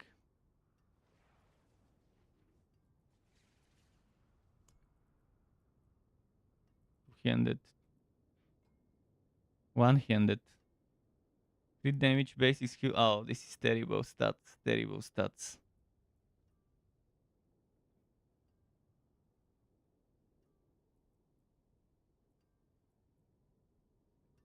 $8.99. Terrible stats again. 886. Core skill damage, damage to close. Not the best, not the worst. I can just remove damage to injured maybe. And try to add damage to crowd controlled. Ideally, damage to close wouldn't be there. I could maybe remove the core skill damage and keep the damage to close enemies actually. Because the numbers are different.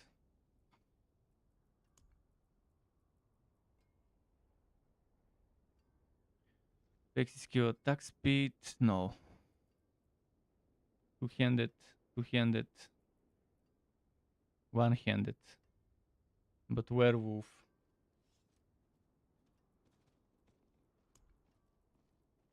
Yeah, I couldn't find that many good things. Okay, I'm bringing back the X-File over here. I'm thinking of Starless Skies, actually. You know what? Instead of putting a legendary ring with Umbro, I'll use Starless Skies. It has crit chance, it has crit damage, it has core skill damage, and it even has some lucky hit chance, which, sure, I would have preferred something else there. Cooldown reduction would have been amazing there. So finally a build where I can test some Starless Skies synergies. Oh, and I need to test some Godslayer as well. Mother's Embrace and Drink of Starless Skies could solve the problem with resources altogether, but the problem is then then I won't have this thing with ultimate skill cooldown reduction and in general with a lot of willpower and this extra proc double pull. Yet, let's see a Godslayer crown with high damage, 48%, 57%, 6.5 cooldown, 7.7 cooldown with 42. The 48 with 5.06. Oh, this is not upgraded 5.0.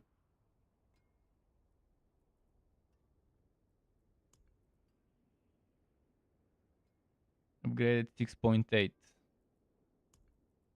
How many percent? 51%.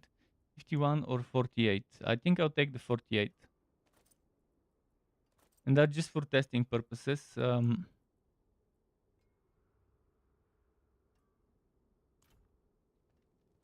I've got a big problem though. What will it be?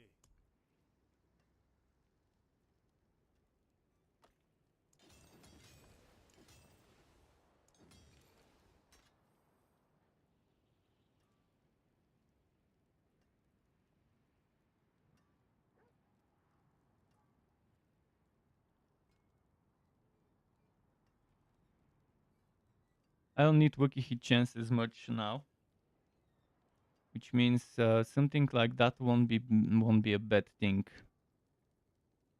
We have strength and dex and attack speed, and I can remove the strength or the dex.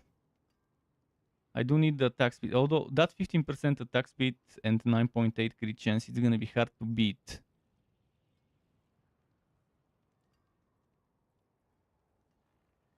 This one is gonna be 15% attack speed when I upgrade it.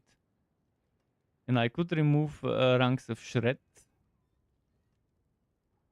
Okay, first let's upgrade the weapons. Not bad.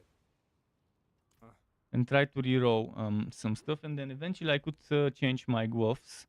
Instead of ranks of shred, I could go crit chance, and then I'll be happy. I also need to upgrade the ring and add sockets.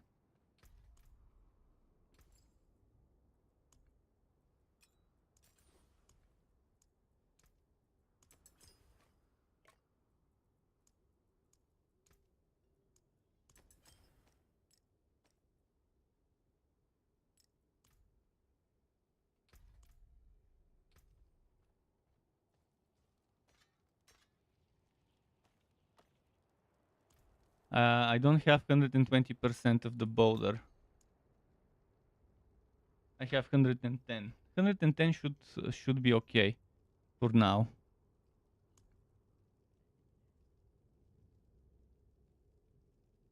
.1 disobedience.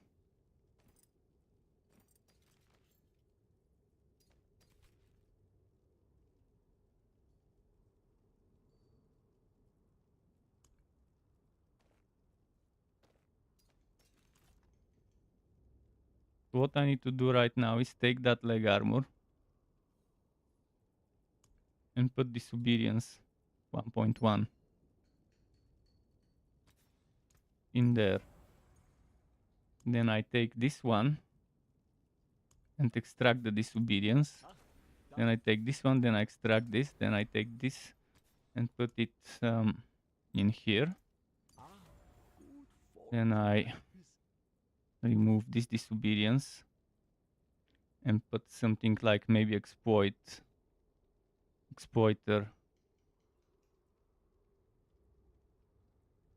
I could try and use... Nah, I can't use mobility anywhere. This one could be better rolled, by the way. I could get 4 ranks of all rat skills instead of 3. Could get 20% cooldown reduction, which I definitely need.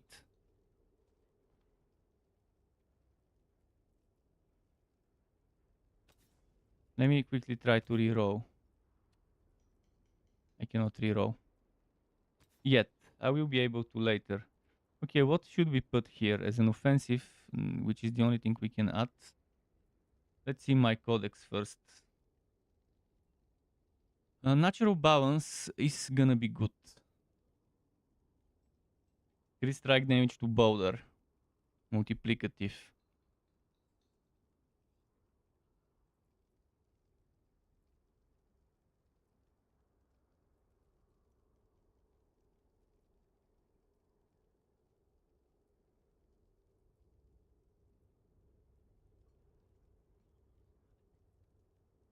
Rapid could be nice. I could use rapid. I'll see if I'll need rapid with Ring of Starless Skies in the mix.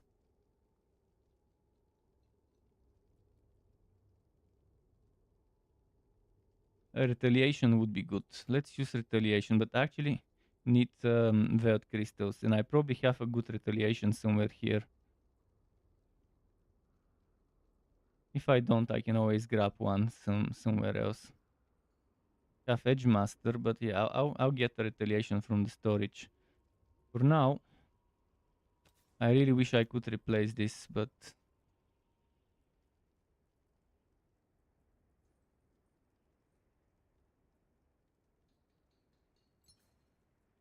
see, this one won't cost, which means if I grab retaliation from somewhere here, 850. Oh, and it's maxed out. No witchcraft here. If I'm not mistaken, I don't need to pay to extract it in terms of crystals. So retaliation, boom. Here I'll put exploiter for now.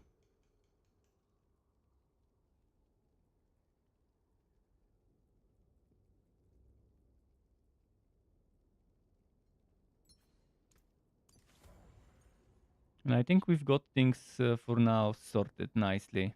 Yes, I'm not having Umbro, but I have Starless Skies. How's my crit chance now? Starless Skies also gives 8-0 resistance. It gives 8 plus 8 instead of 12 plus 12. But at least it's 0 resistance all of it. So 4 extra 0 resistance more than a regular ring.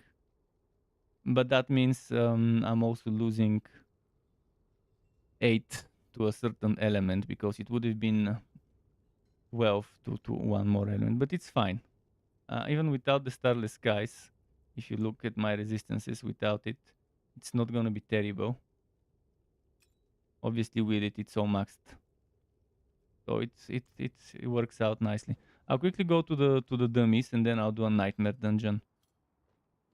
And in the Nightmare Dungeon, I'll do one Nightmare Dungeon solo. Something like 90-something dungeon to see if I can handle it. If I can't, well, so be it. As long as it can do 80 plus. What everyone's goal should be is to be able to do 80 plus nightmare dungeons, like 81, 2, 3, 4, 5. If you cannot do 80, 85, then there is a big problem with the build in terms of survivability.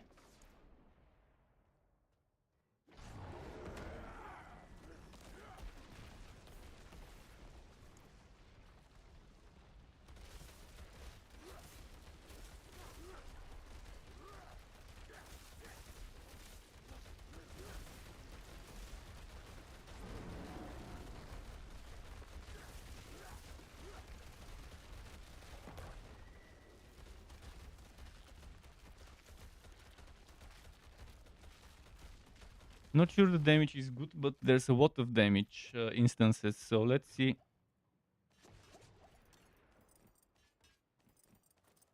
How it goes in a dungeon.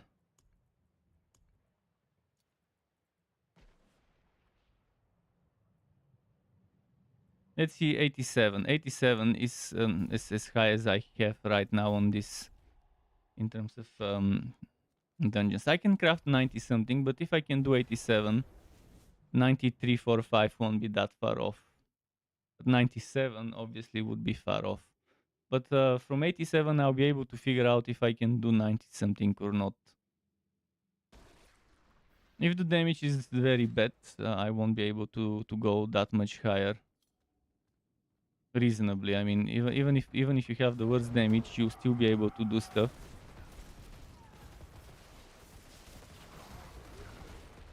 Okay, now the damage started popping, but it's not that great still. I need to do more flicker steps. I think this build I'll have to rely on the flicker step more.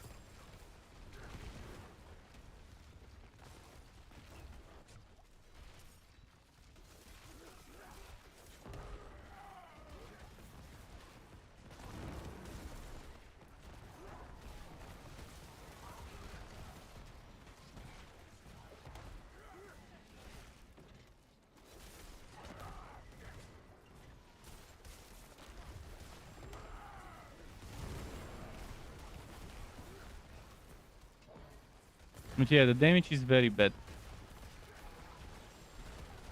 But the thing is, there's a lot of it. Even though the damage per hit is bad, thanks to my ultimate spamming, it's not terrible.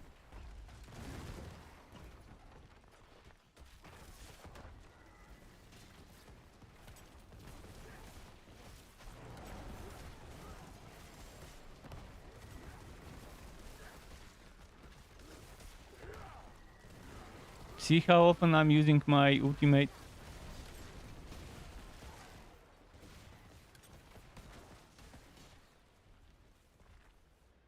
I think this is even better synergy than the basic attack setup. Because I can just keep dodging. It's kind of like bow lightning, but instead of bow lightning, you have stupid rocks around you. And it's much weaker in terms of damage than bow lightning. Much weaker. But similar synergy, you're constantly resetting your ultimate, you're spamming the ultimate as much as you can. And then in the meantime, you're doing those rocks to stay next to you, to rotate next to you.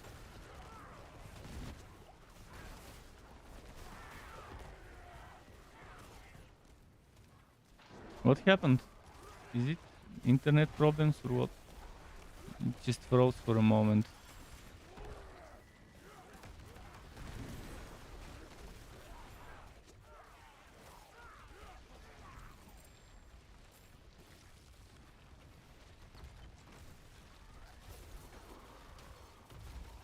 I'll try a 90 something map.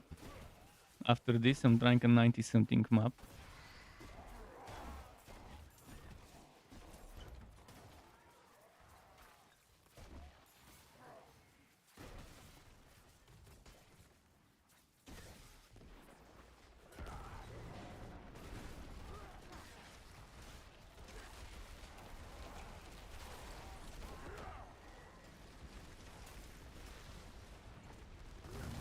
Why is it the rocks don't seem to be hitting if I'm right next to the enemy?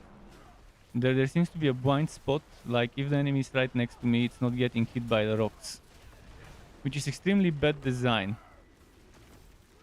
There's a gap between me and the rocks, so I need to be slightly outside of melee range.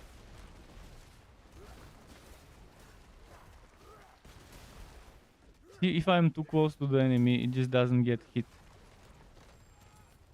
But 65,000 damage crits is beyond unreasonable. It's terrible.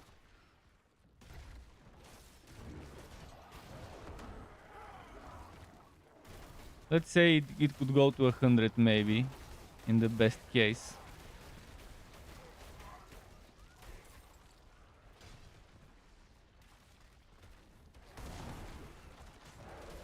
Although I do have one glyph that is not leveled up, it still won't be that big of a difference if I do level that one glyph.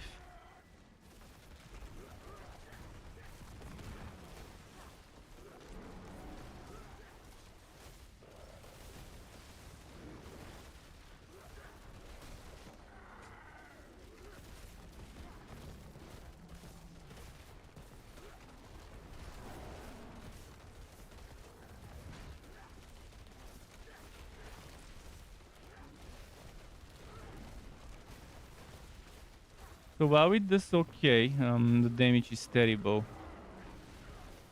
It can survive. As you can see, I'm even face tanking a bunch of things at the same time.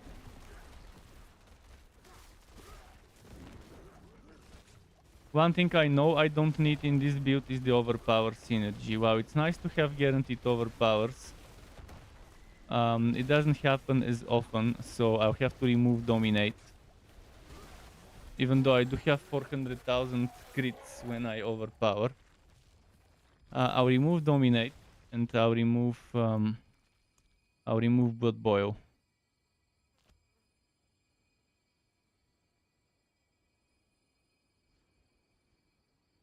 I could add Ravenous.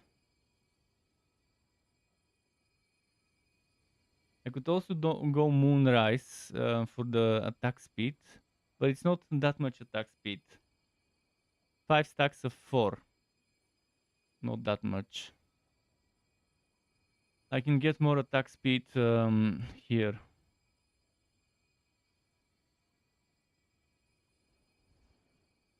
.49 attack speed. This could work nicely to help me with the problem of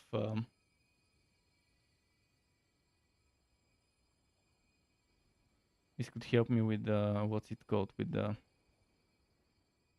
the spirit problem. Although it's not that much of a problem. I just need 1-2 attacks of this. 1-2 times. If I hit this, then I can I pretty much get maxed out. I need damages, so something like this. If this thing would not just something immobilize frozen only, it would have been nice. But I'll see how this goes for extra damage.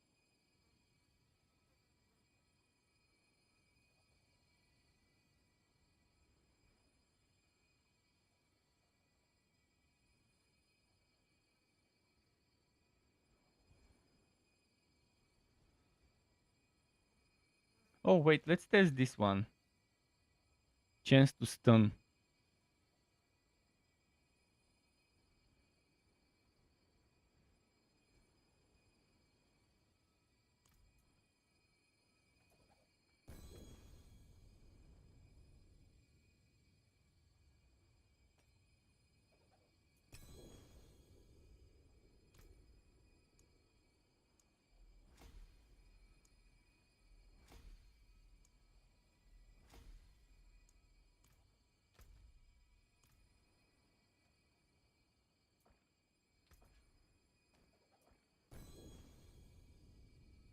Kill chance, spirit cost reduction, net reduction while fortified, but it's very low item power.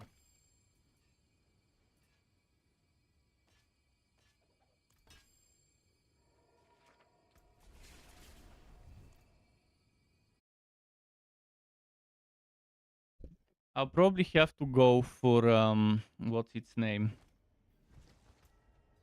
I'll probably have to go for Godslayer Crown for the damage, even though I'll lose ranks to Boulder. 83% Boulder. I'll lose cooldown here. So the cooldown of Hurricane is 12.59. And now it's 13.33. Okay, not that bad. Not that bad. Less than a second. This one from 64% goes to 83. 19% extra damage.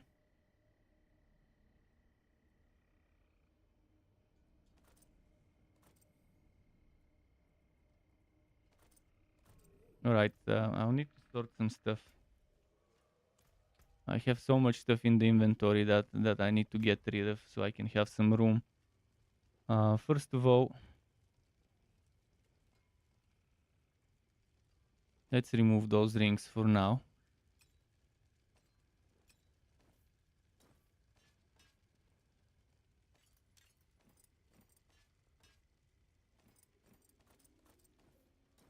This one is new drop.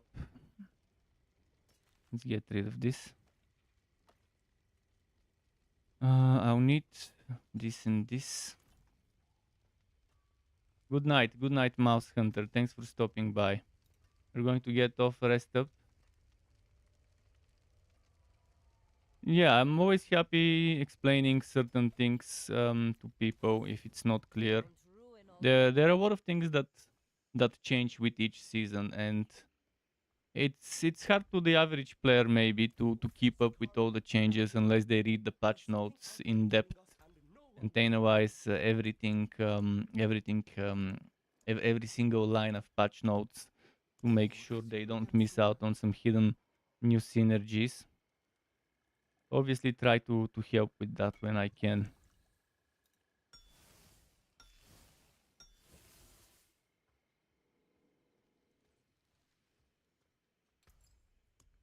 It's time for me to farm Veiled Crystals.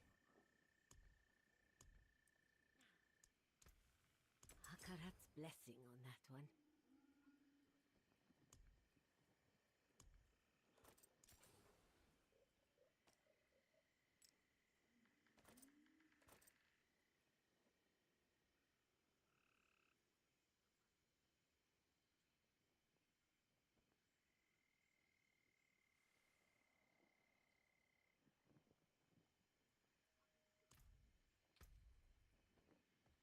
Let's put those back. What else can I put in the storage?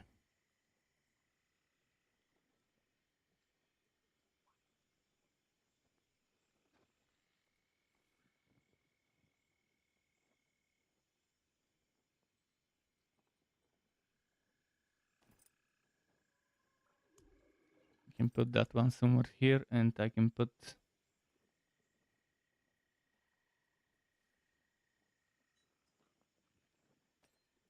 this one somewhere here.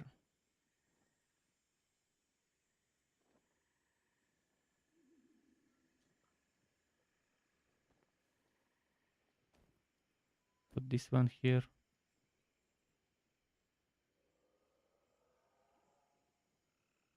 Can put this one there.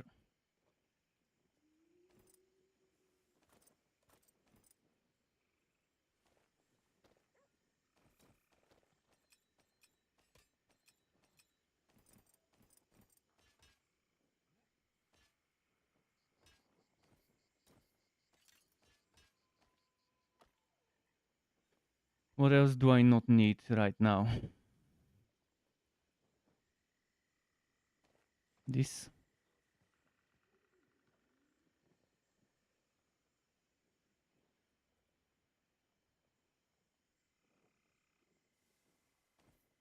This.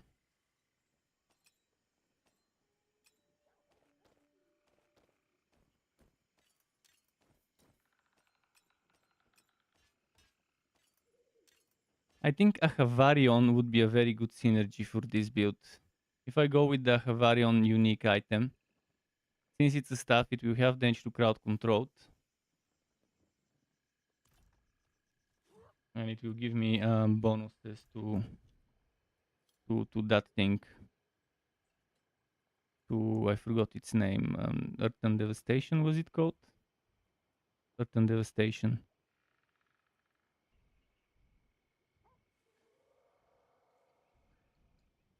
What I can do is I don't need this resistance and this resistance anymore, right? Okay, I need one of them, but maybe not both of them. Eventually, I won't need any of them. This one only boosts the magic stuff, so it boosts this. But it needs to level up to boost all of them that are here. Right now, this damage is needed actually. This 1 point, I wonder where I could put it in a place where it would be useful and worth it. This damage reduction from poisoned enemies does 0 to me, so I don't need those damage reductions from poisoned enemies. Which means I can do this. I don't need the damage to poisoned enemies as well, but I don't need the dex here. I've got 4 points. Damage to poison, damage to elites. Obviously damage to poison I don't need. In general, heightened malice I could have replaced for another board, another dex board, which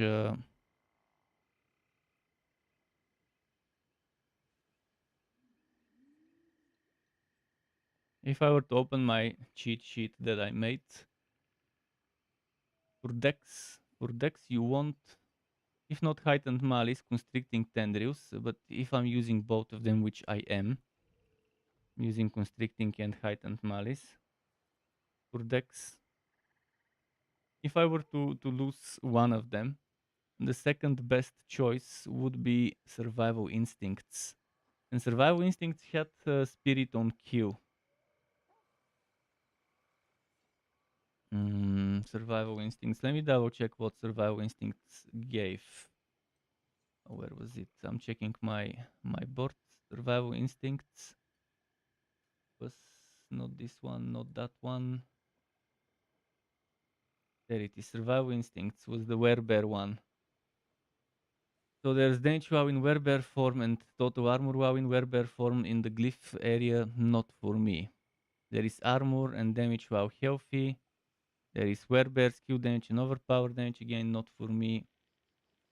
Damage reduction wow fortified generation. I could use Vasilis prayer and convert my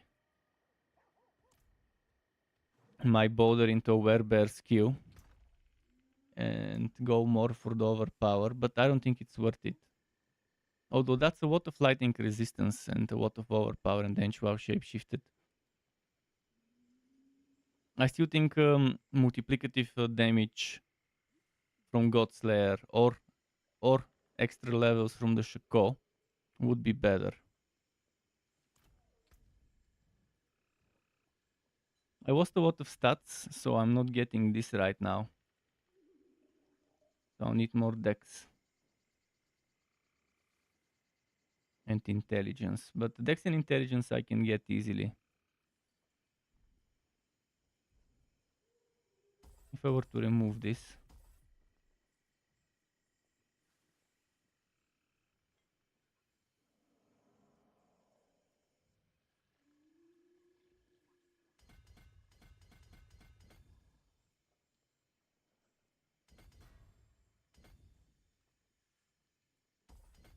One, two, three, four, five, six, 7, 8, 9.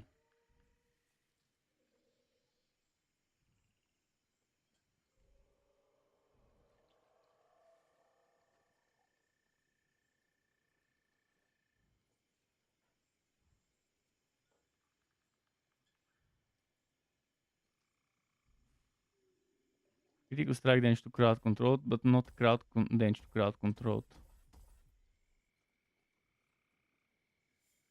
Oh yeah, dominate does not belong there. Something like exploit would be better. Or even something like this, the 20% multiplicative damage.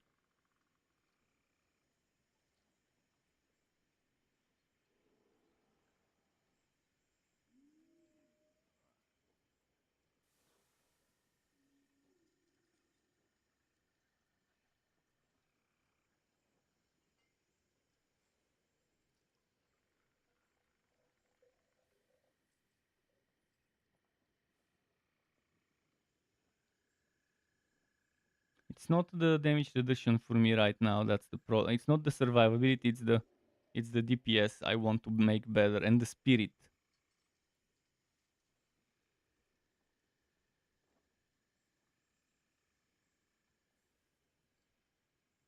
So I could either go fulminate, but again, it's not the lightning damage I need to increase, but the multiplicative not bad. Or I could do something.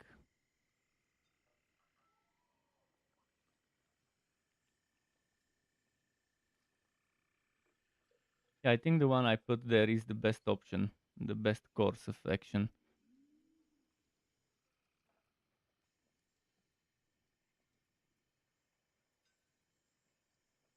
It's already leveled up.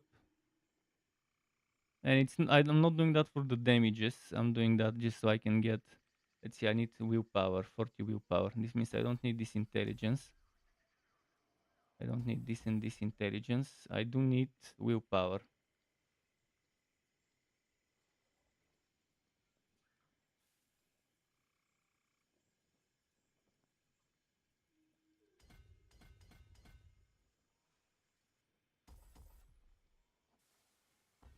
Actually, you know what? I don't need this.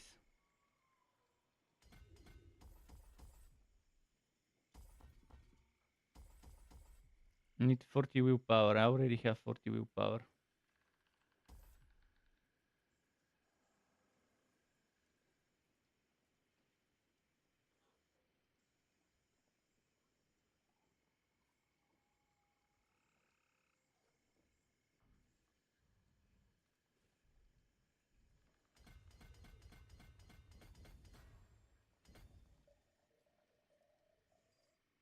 Did I get this?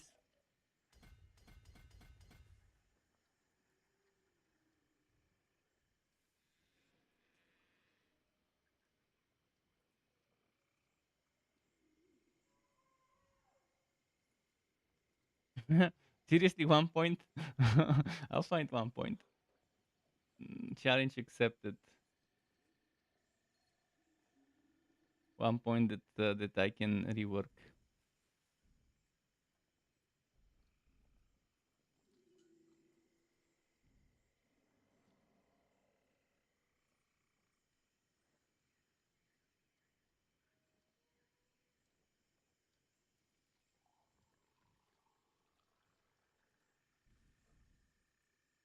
Is there a better way to get that willpower? Here we got.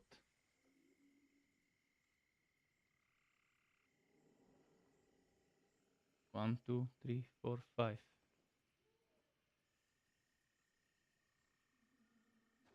Same shit.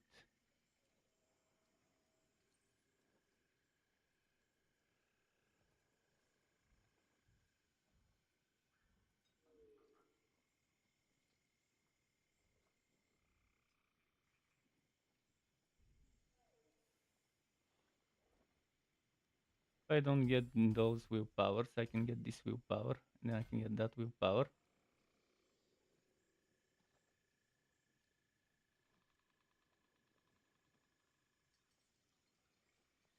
But then eventually, if I enter through here, that's 1, 2, 3 willpowers. I already have those willpowers there. So if I were to do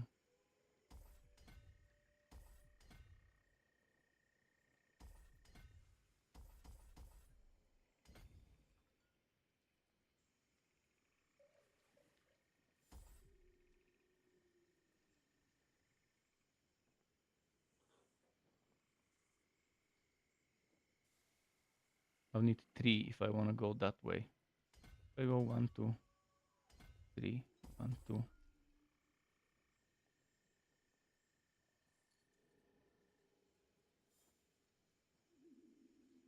Have the willpower most ready.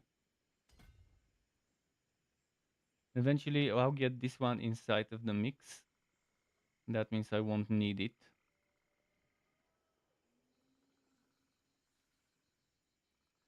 But if I do that, I still remove those 3. Those 3. I think it's better to go this way. These 2 willpowers. 2 willpowers, and eventually I'll just need to add 2 more manually.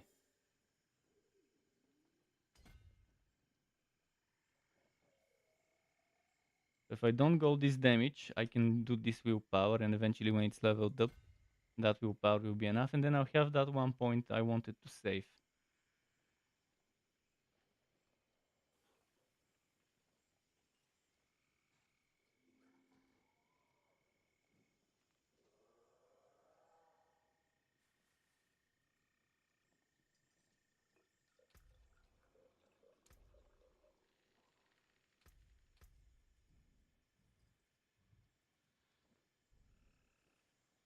But I need 2 points. I need to save 2 points. By the way, what's the problem? Dex or willpower or intelligence is the biggest problem. It's intelligence. Means let's get intelligence. Whether it's here or here doesn't matter.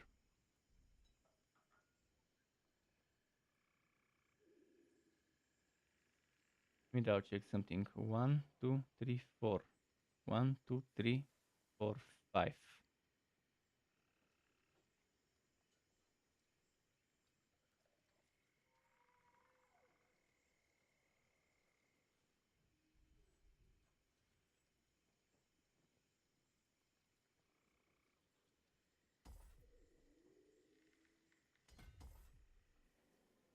Get some more decks.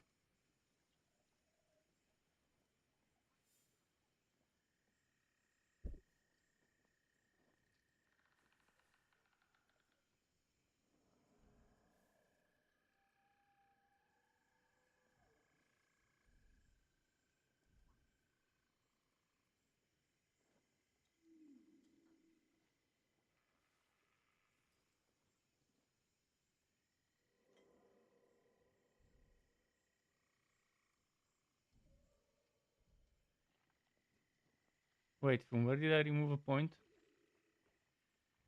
Remove the point from somewhere. This is 44. 9, okay.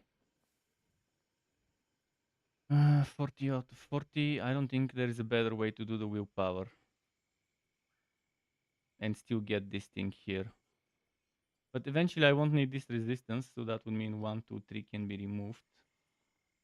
If I go 1, 2, 3, 4, 5, 6, 7, then 1, 1, 2, 3, 4, 5, 6, 7.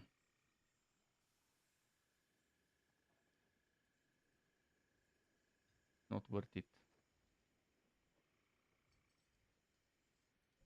What I could do is 1, 2, 3, 4, 5 instead of 1, 2, 3, 4, 5.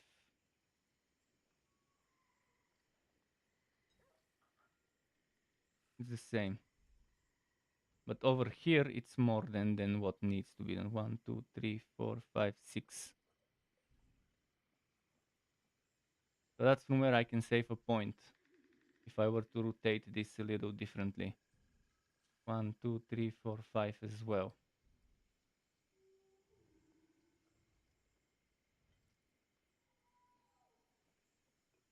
This requires intelligence and intelligence willpower. Okay, I'll rework that later. For now, I'll probably just grab a point off of, I'll remove a point from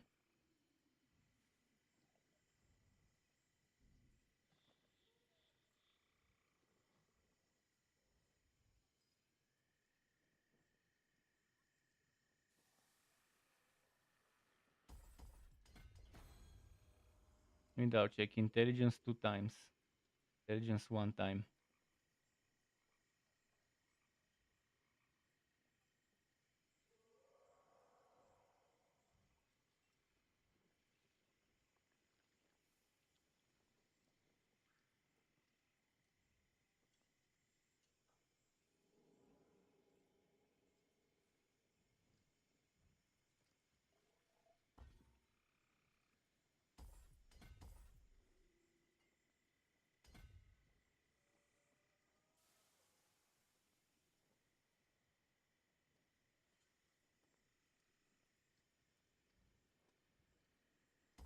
So I remove this 1.5 resistance and I'll be fine without it. Because eventually I'll get enough resistances once I upgrade that glyph. I think I'm ready.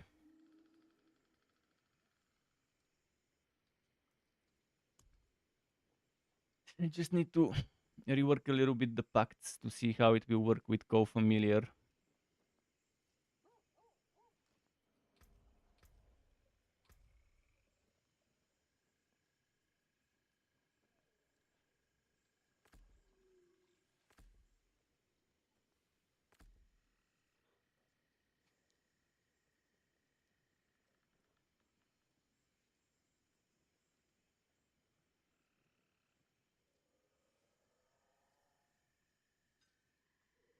Since I'm not gonna go over power synergy anymore, I think this one fits the most.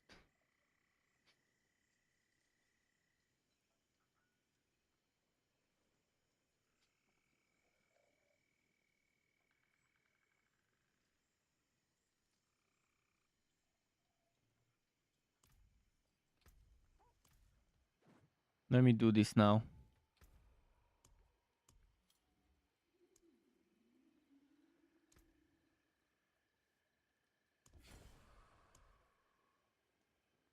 Lifting shade, no.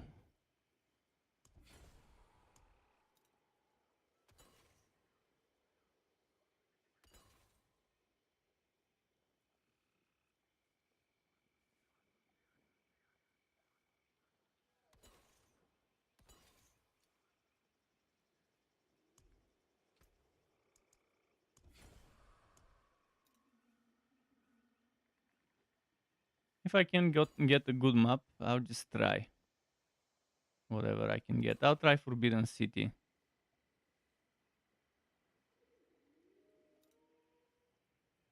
Let's just do two more crafts. Steadfast Barracks with Storm's Bane. That would be annoying, that Storm's Bane. Specifically in the boss room. But the movement speed would be nice. Okay.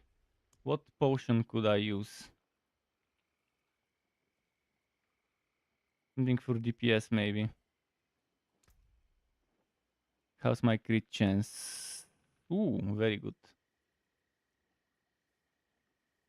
Do I go survivability then? Oh, I can go resource cost reduction. Or armor. If I'm having trouble surviving, I'll use the armor potion. Let's try the forbidden... No, let's try the steadfast barracks. 99. See how this one works.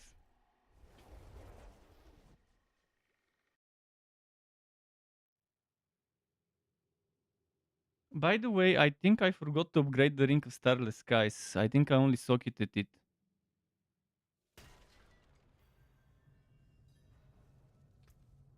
Yeah, it's not upgraded. I was wondering why it was showing 8 instead of 12. With the upgrade, I won't have problem with the resistances at all. Even if I don't max out it to rank 5 because I don't have materials.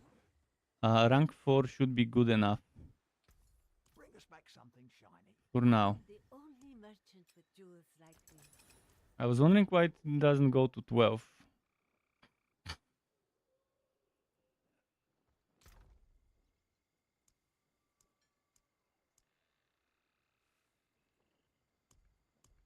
The other one is in another character right now, so not much I can do about it. First Carlo, now Leah. There's something out there I killing forgot us to and fix no this. one will do anything. To ferocity to divinity.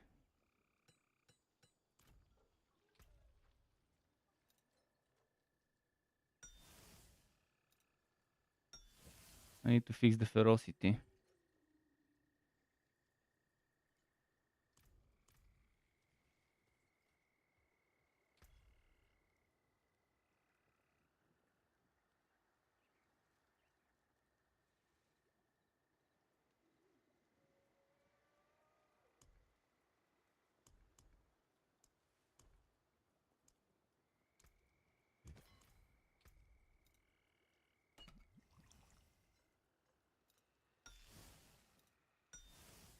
One more, right?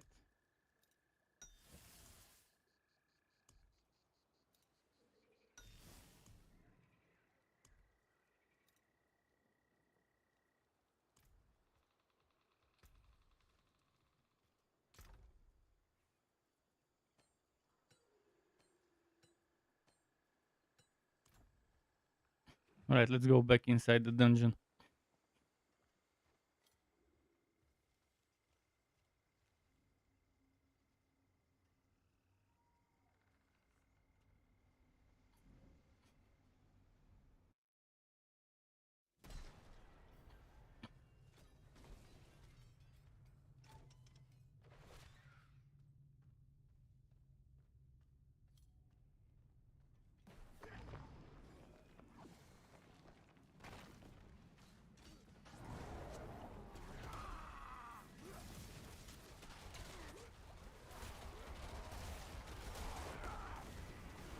Ah, fuck, Stormsbane.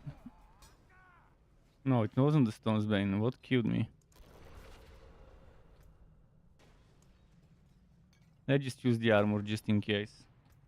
I don't think my armor is the problem though. But let's see how far I get it with the disobedience right now. Yeah, I get it to 15 point something thousand, so armor was not the problem. It was just a bunch of damages on me from all over the place that I didn't notice. Oh, vampiric on a monster regenerative map.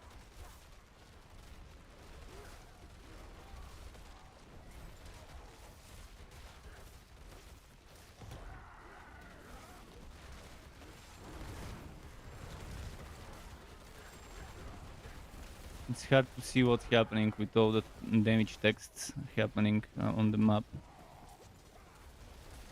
Someone is doing a lot of damage.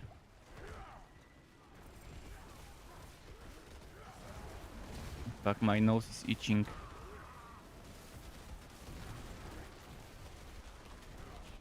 I think the damage is better now after I did some changes. Ah! I got walled off and I couldn't metamorphosis through the fucking wall. Why? Normally I can dodge through the walls. I knew a fucking Stormbane is a bad idea. It's just annoying.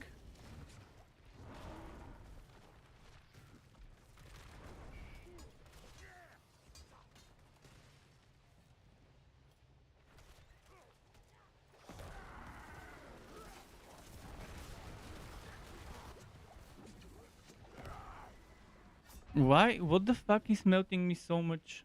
Ah, Stormsbane. Okay, fuck this map. We're not doing Stormsbane. It just, as I expected, not the best of things to do. Terrible map affixes, zero originality when it comes to these stupid endgame affixes.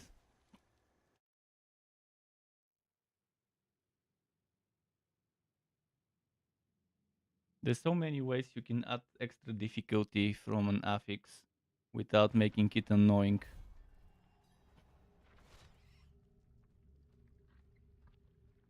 And without making it some 1-2 shot mechanic that you just have to keep avoiding and dodging. Oh, but this one would be even harder to do because there's ghosts. See, I have a ton of armor, but yet the fucking ghosts. Overpowered ghosts.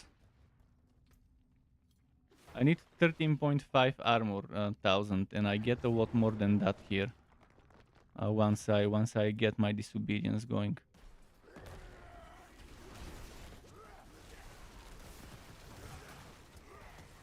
See, 15 point something thousand. This is more than enough.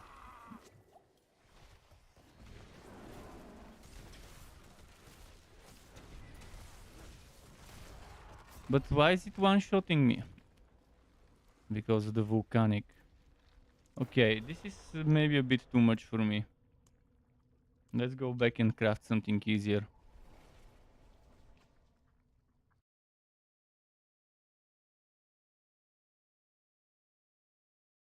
For whatever reason, with maxed out resistances, if I'm not mistaken, and with 15,000 armor, this spirit still one-shots me. This overpowered piece of shit ghost. And whether it's red or green ghost, they're all overpowered in terms of damage they do.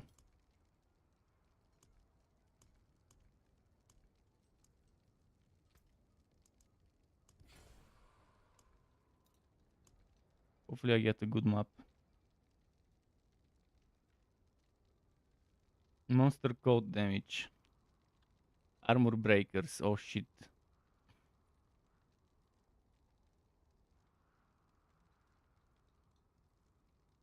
But let's do it. Let's do this with the armor breakers.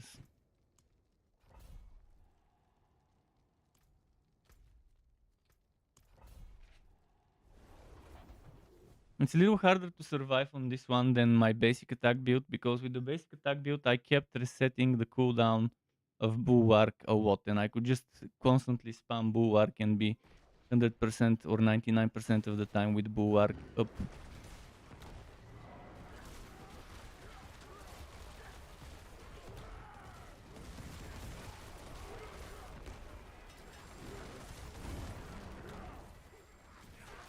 See, those enemies, no problem.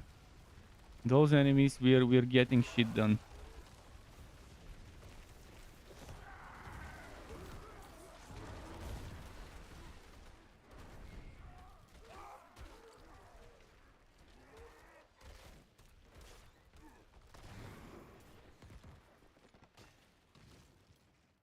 My savior. And we actually killed that group of enemies pretty quickly, the first one.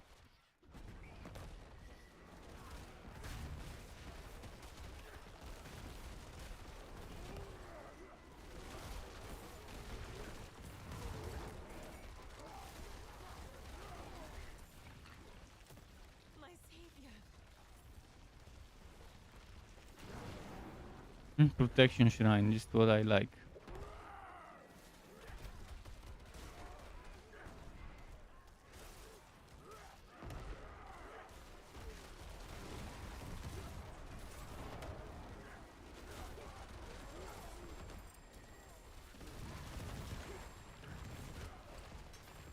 The knockback's a little annoying. Actually, a lot annoying, not just a little.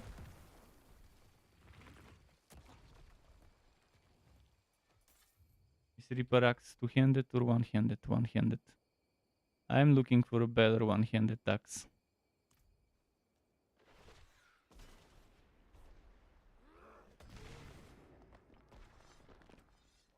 Bless you.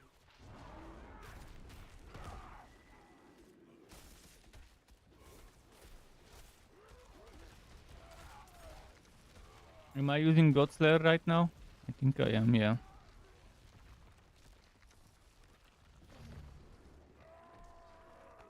Wouldn't have made it without you.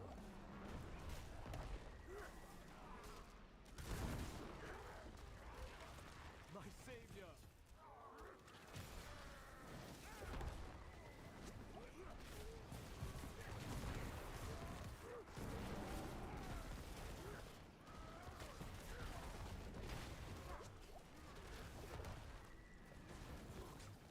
Annoying suppressor. Ah, fuck! I was just about to dodge. He did triple damage with the shadows, the clones, the shadow clones. I was just about to dodge so I don't get hit by the 3 explosions at the same time.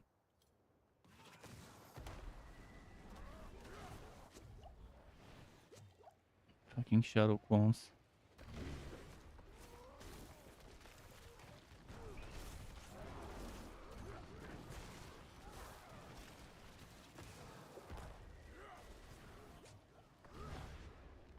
This guy with the fucking shadow clones. The problem here is I don't have a heavy nuke for when it's needed.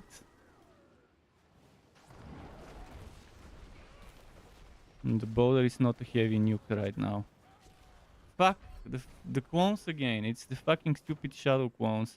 I can't even get rid of some stupid elites, really. Not a big fan of this, of how they've made this. How they've made the synergy for this setup. It's extremely low damage.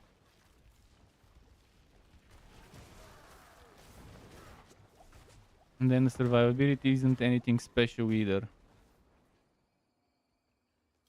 Yeah, I'm sure that this enemy is always with those affixes on it. So if I kill one of them, I can maybe try and kill the other one after. This one being suppressor, he's a little tankier than the others. Oh no, the other one came again. Fuck. For a moment I was happy that I wasn't fighting both of them at the same time.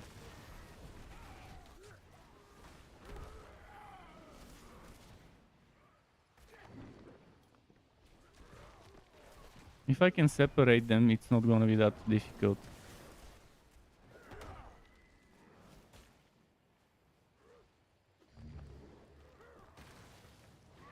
I ran out of potions.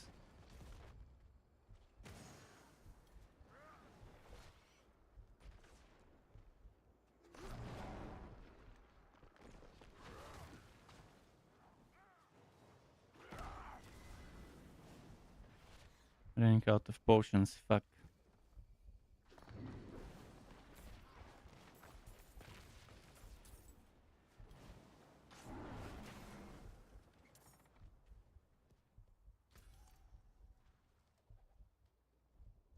Yeah, the DPS sucks. If I can't burst down a fucking elite in a few seconds, then there isn't much to do when you get some annoying affixes like those. Now I have to go and refill my potions in the town. This could be very fun build for co-op, but if they remove the stupid knockback from Dolmen Stone boulders. 'Cause right now it's not even gonna be good for the synergy for co-op with all the crowd control I've got. That would have been the one reason why you would wanna build for it if that knockback didn't exist. But now with that knockback being there, it's pretty much pointless to play this build. I don't see one good reason why one would wanna play this build. The damage sucks. The survivability also seems to suck. And you keep knocking back the enemies away from you when you don't want that happening. Because you're losing DPS that way.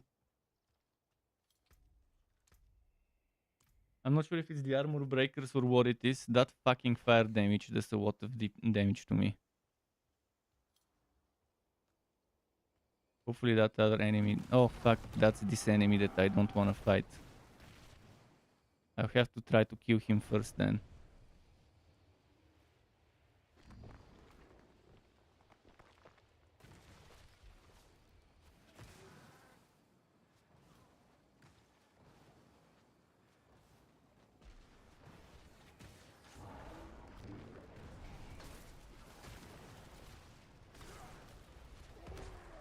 See that fucking clone? It's super annoying to deal with that clone.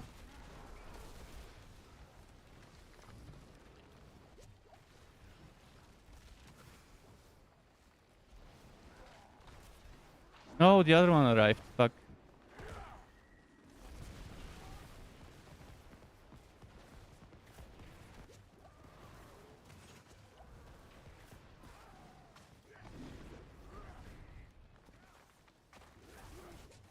If only I didn't have to fight them at the same time.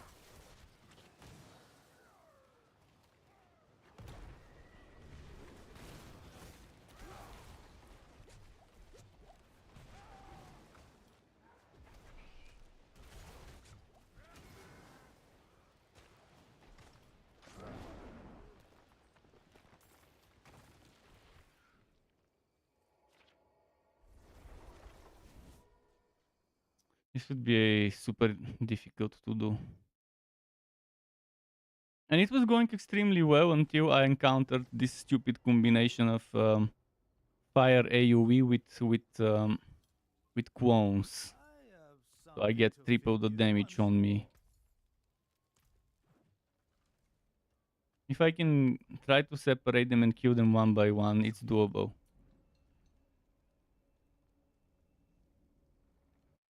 The suppressor is easy to kill one on one. And the other one is a problem.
Fuck, fuck, fuck, fuck, fuck.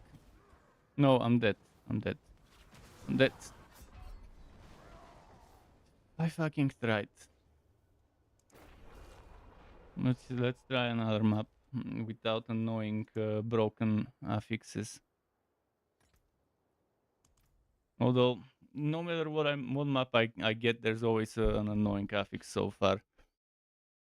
Or an annoying NPC that has an annoying affix on them. This one was the perfect map. Honestly, it was perfect except for this stupid NPC having a terrible combination of affixes. And it's always that combination, so unless you have a build that can one-shot it or kill it within a few seconds, it doesn't work. Boulder build, it just doesn't work. Even with Dolmen Stone this season, it's a terrible build. You can take it to level 80 something, and that's it. So it's one of those builds that just you just don't want to take it to a 90 map. On 90 maps, it just doesn't get the job done, as you can see. The basic attack build would have no problem here, the Storm Ward.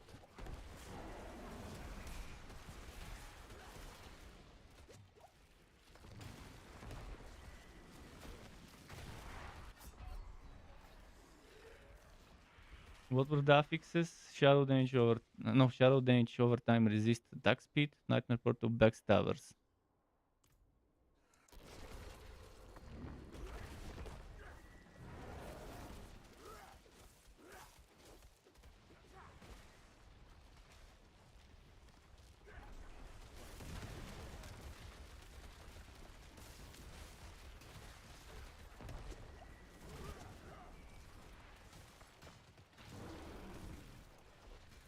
No matter how much damage reduction and survivability I've stacked, it's not enough. I have 0 resistances in the armor because I don't need it, so I've done damage reduction in the chest, damage reduction in the leg armor 3 times or 2 times. I have debilitating roar, reducing the damage the enemies do, and even that is not enough. And I have a lot of armor, a lot of total armor from the chest, and I took legendary legs just so I can take extra total armor. As you can see, it's just not working. For whatever reason, this one is having trouble surviving. And add to that damage reduction 20% with Hurricane, damage reduction 15% with Storm Strike.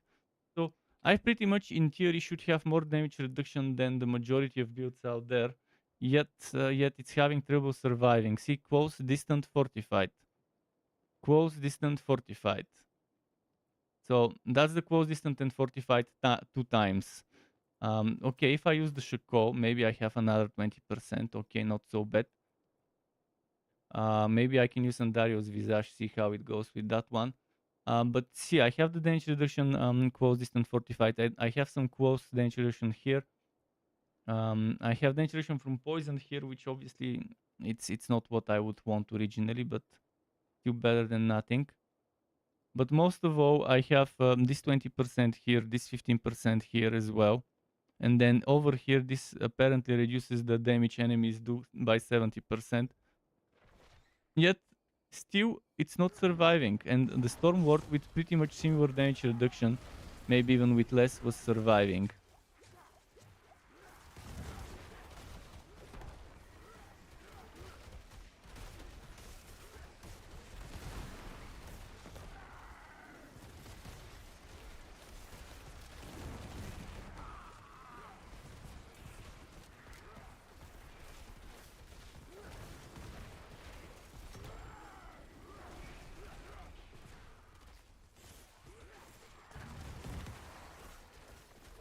Okay, for now I managed to survive with that extra 20 from the Shako, but still, I shouldn't need the 20 from the Shako to survive.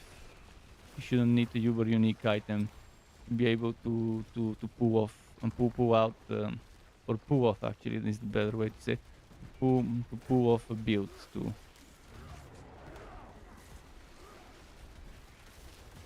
But even then, even with that, right now, there's still a high chance for me to get destroyed. I probably need to get some more HP instead of that much damage reduction. I probably need to get more HP as well.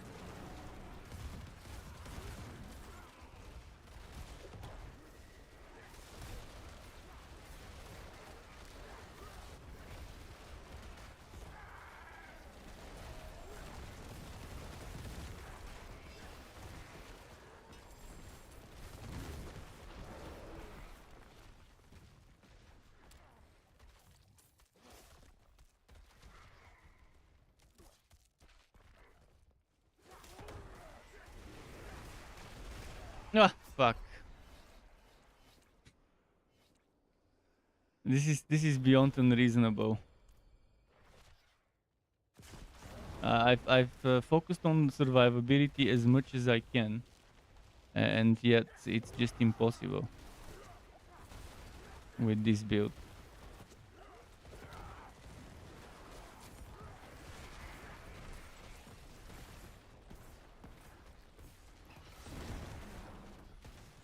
I decided to take it defensively. So yeah, Dolmen Stone, highly not recommended to play a Dolmen Stone build. If you're thinking of doing tier 100 or tier 90 something dungeons, tier 80 something it's okay. You can survive, but the damage is not gonna be fun. It still doesn't seem reasonable to do it even for tier 80. It's disappointment because I really wanted to make a bolder build even last season when they added some minor synergies for it. I was hoping I could get them to work. But this season we have so many more synergies for it. Yet it's still unreasonable to go for it. There's many other builds that would be more fun to play than that one.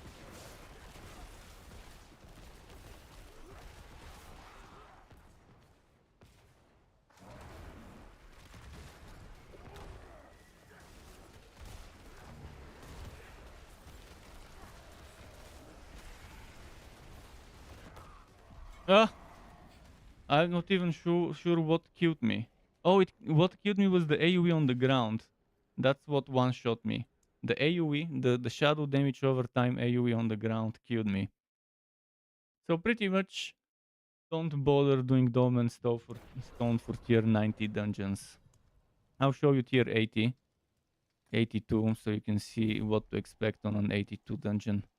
I'll remove this extra armor because we don't need it for that one, and I'll go back to resource cost reduction.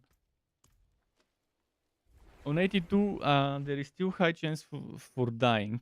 There's still high chance for me to die.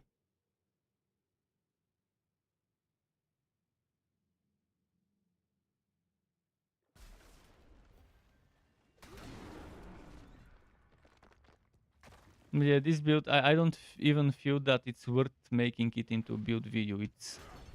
It's not a build that I would want to share with others, because I don't want to see people wasting their time playing this build.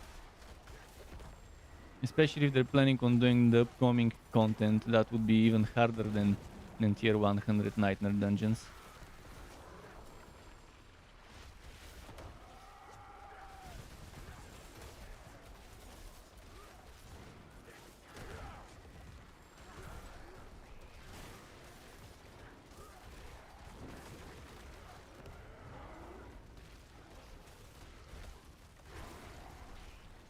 And the biggest problem with this setup is that the rocks that rotate next to you don't hit the enemy if the enemy is right next to you.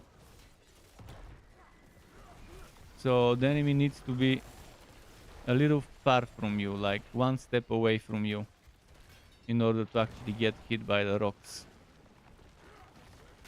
Whereas on a bow lightning sword, even if you're kissing the enemy, within kissing distance of the enemy, they will get hit by the bow lightnings.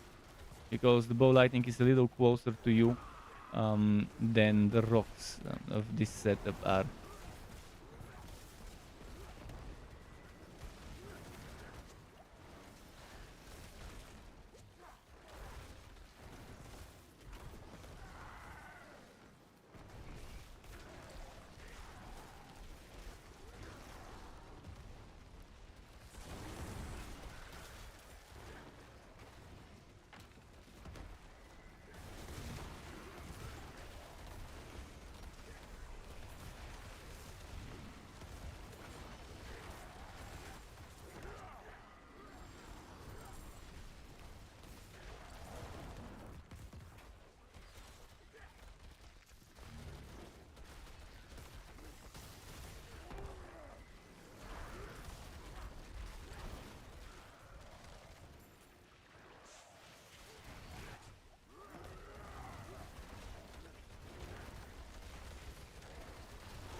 Come on, come on.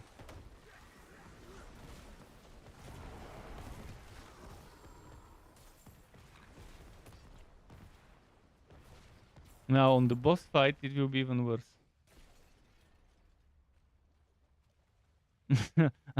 Understandable. I see Big Red even he switched back to something else. I also really want to make it work. I've wanted to play a boulder build ever since before season 1 even. But it's not gonna be that way. That's not gonna be the way we can do a boulder build fun. The crowd control is definitely nice. See, this boss, it's dying. Yes, not dying very fast, but it is dying.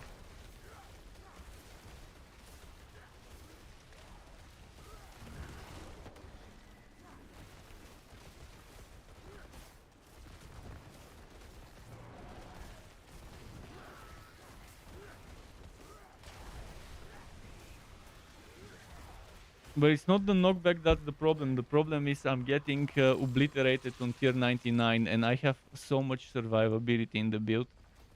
For whatever reason, suddenly it's as if the monster suddenly got their damage doubled. I have a lot of survivability. Look at that. 3 types of damage reduction, total armor. 3 types of damage reduction, total armor.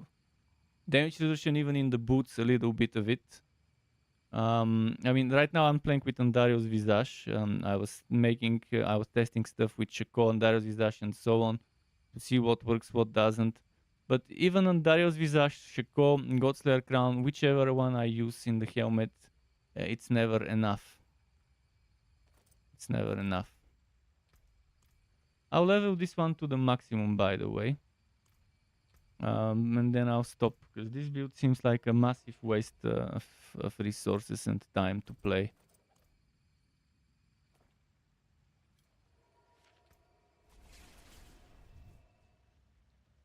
I'm trying. I'm trying to get the synergies going. But on level 91, tier 91 and tier 99 and tier 97 or whatever I've tried, it was just for whatever reason this guy was getting obliterated from everyone. Different enemies, different stuff. The survivability for whatever reason seems to not be working. It's as if suddenly all my damage reduction disappeared even though I have it.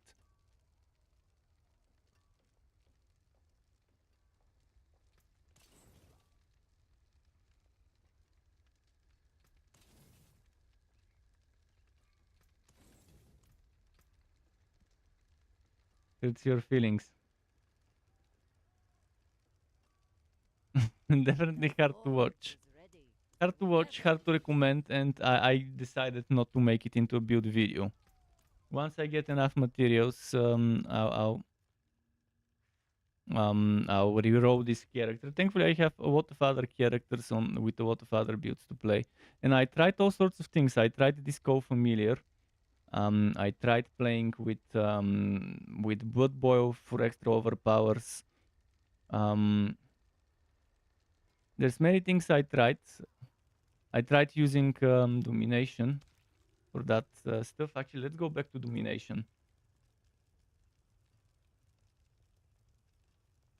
I could try Resilience for extra survivability.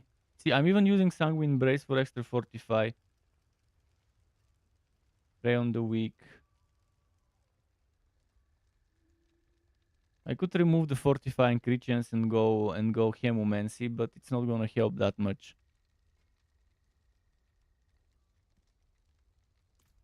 Because the damage is also a massive problem.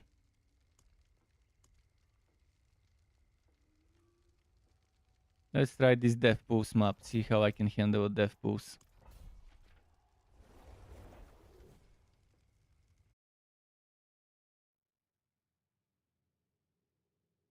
But yeah, I've gotten so many different sources of damage reduction, and yet none of them seem to help.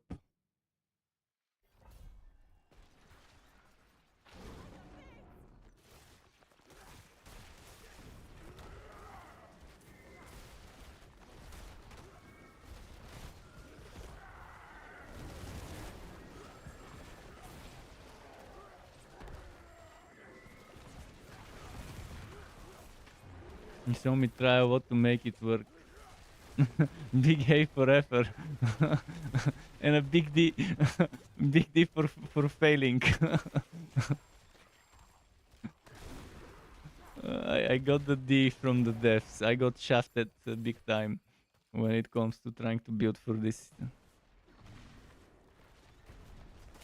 I mean, I'm even using Cuber Unix stuff that people won't have right away.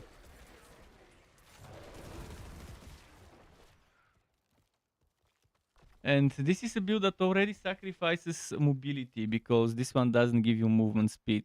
And this one means you get movement speed, but you don't get Ghost Walker for extra movement speed. So it's already a setup that has sacrificed a lot of mobility. If you're gonna sacrifice not having movement speed on your amulet, you gotta get that damage going. Fisted real hard. Sandpaper gloves. Fisted with sandpaper gloves.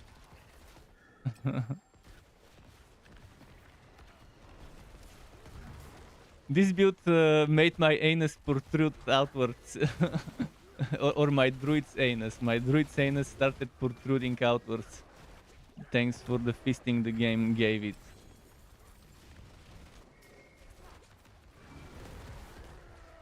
Shitty stuff.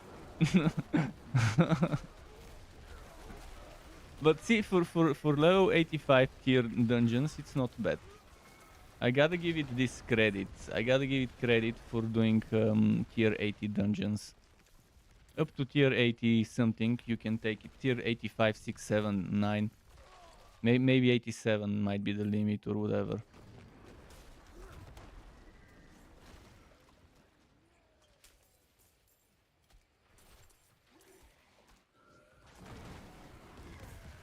And I've tried to make up for the stupid knockback with that that Vershan ring that keeps pulling enemies. But even that wasn't enough. And I tried X-Fow, I tried without X-Fow and the poison.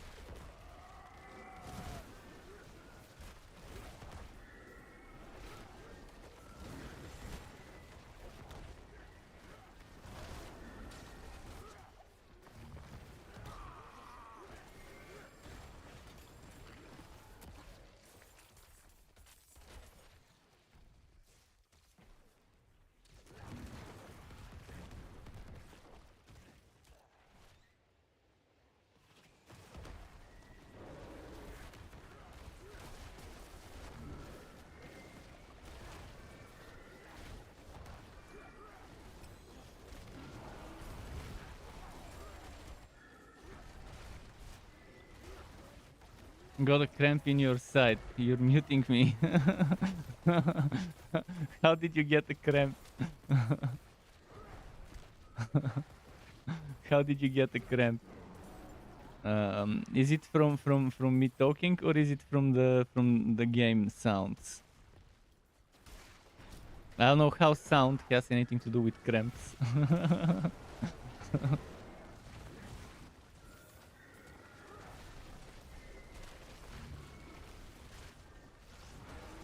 Let's see.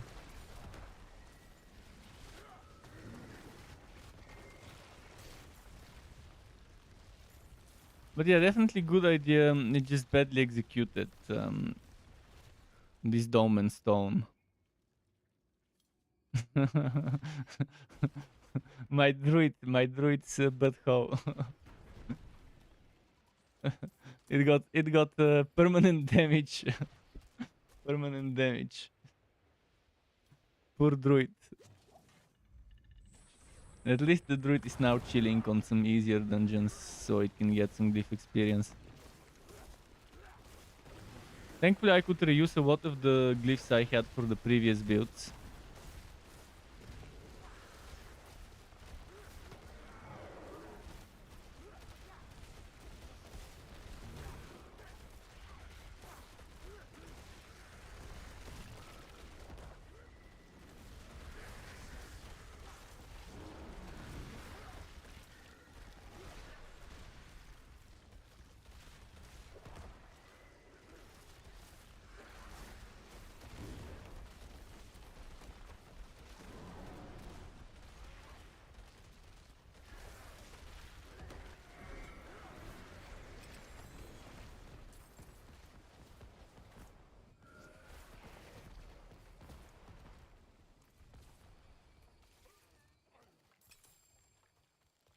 Just got you killed dropping the controller. I think there might be a way to make a shepherd dolmen build where I'm stacking the poison creeper, 3 wolves, and the raven, and using the shepherd. But that's gonna get rid of so much of the survivability. That would mean getting rid of debilitating roar and earthen bulwark and the ultimate. It would mean using hurricane, a basic attack skill, boulder, and 3 pet skills. And with that you get what, 20%? 20%, was it 20% damage? Let me double check the shepherd. I think it was 20% damage, but if you put it on a two-handed weapon, that might be... Where is it?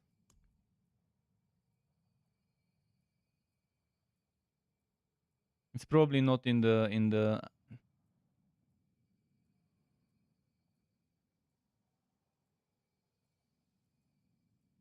It's not... Shepherd. Oh no, it's not. It's 12%. 12% maximum, and then you get it to 24. To 24 with a two-handed weapon. 24 per pet. 3 wolves. Let's say 3 wolves and a poison creeper instead of 3 wolves, poison creeper, and raven. And is the raven 1 or 2? Because ravens probably will get killed all the time. So let's say we go for 3 wolves with that aspect for the 3 wolves. And we go for 1 poison creeper. And then 1 raven. 5. 5 times 19, I think, was the shepherd. Or 12, 20. Was it 20?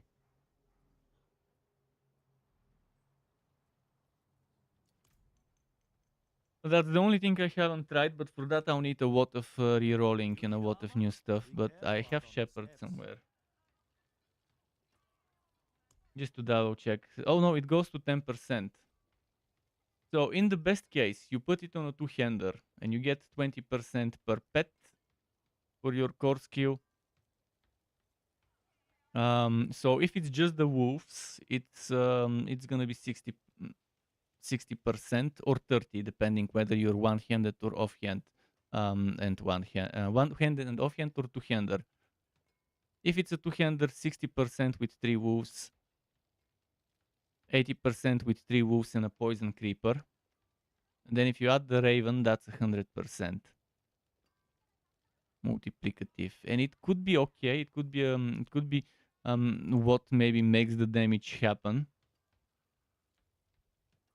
But again, it means you have to sacrifice a lot of survivability, and I'm already having trouble surviving now with that much survivability. Imagine what would happen if I remove debilitating roar and earthen bulwark and my crowd control ultimate. If I remove that ultimate, obviously I don't need this ring. So that means you can get, again, one of the aspects here. And you can maybe go Mother's Embrace and Starless Skies. Mother's Embrace and Starless Skies as a synergy. But let's say someone doesn't have the Starless Skies, then they have to do something else there, like Umbro maybe.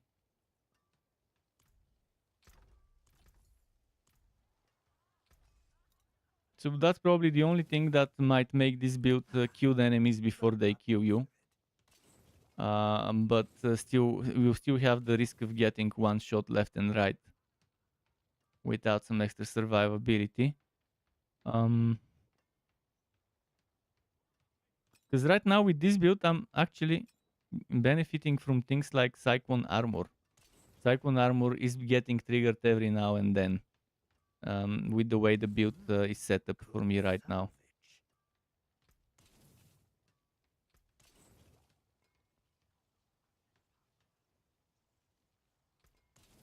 What level is this glyph? I want to level it up and then stop. Oh, it's already 8 in the morning. Fuck.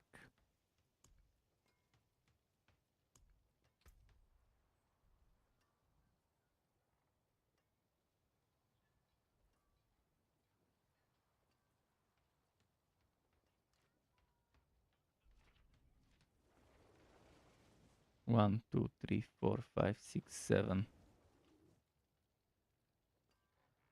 1, 2, 3, 4, 5, 6, 7.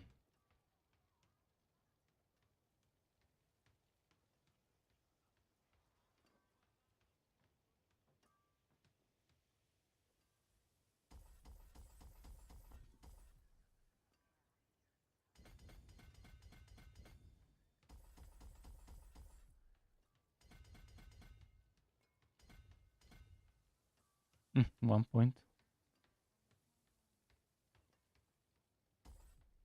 Then I have to lose that maximum spirit and I get more maximum life. Then I got this maximum spirit, so it adds up. So I managed to squeeze 2 extra maximum life.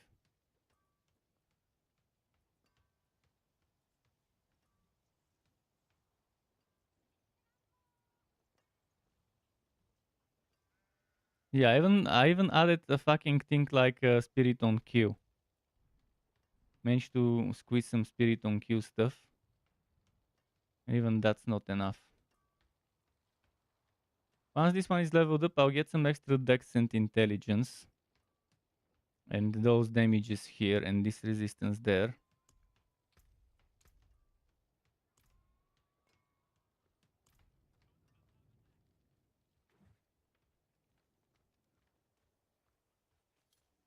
But yeah, I'll do a few more easy dungeons like 60, 70 or 80.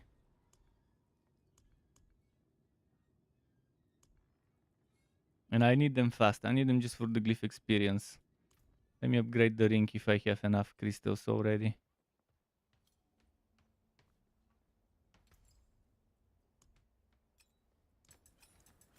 Goodbye then.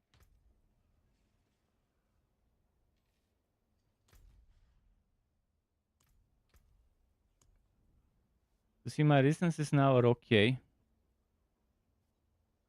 To the point a bunch of things are not needed.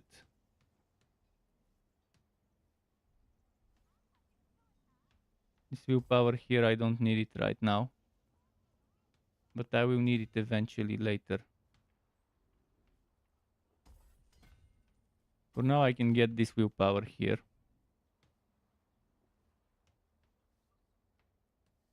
Although I'm losing that dex, which I definitely don't want to lose that dex.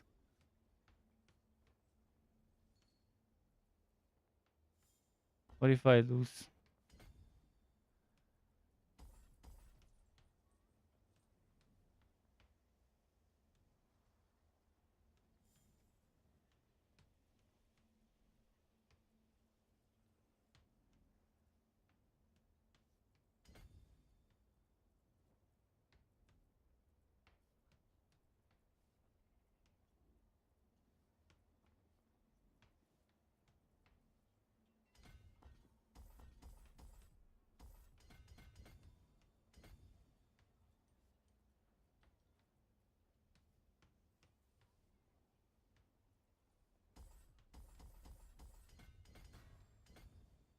I'll just keep playing that way. What can I do next? Let's continue hidden skip. Let's do hidden skip. I'll rush this shit. 85 hidden skip.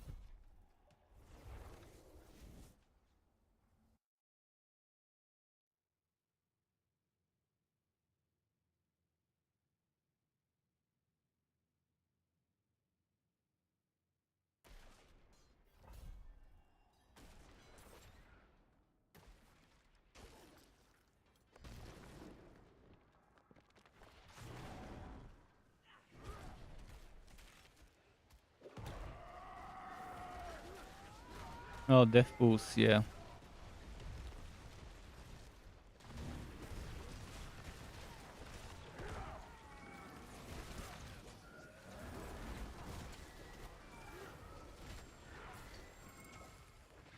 When it's death pulse, this enemy is doing damage scale from it. Like, this death pulse gets stronger if the enemies do more damage. If there's something making the enemies do more, or is death pulse not considered as something done by the enemy, but by the environment? I guess I'll have to pay attention if I die to death pulse, whether it says the enemy killed me or whether it says I killed me. If it says I killed me, that means it was environment who killed me.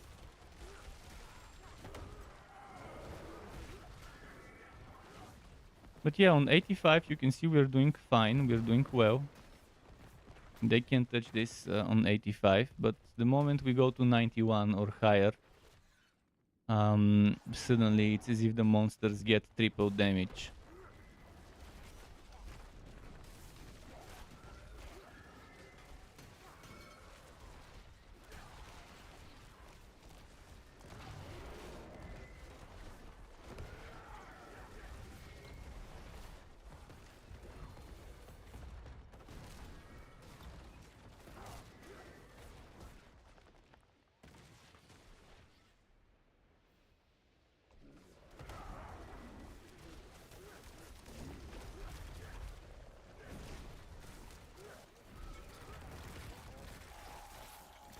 Good shrine.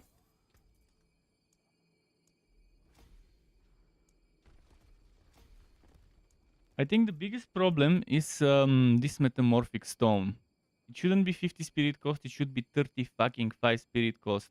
It used to be 60, they reduced it to 50. It's still a joke. And yes, it used to be up to 100%, they increased it up to 120. It's still a fucking joke. This should be 35 spirit cost.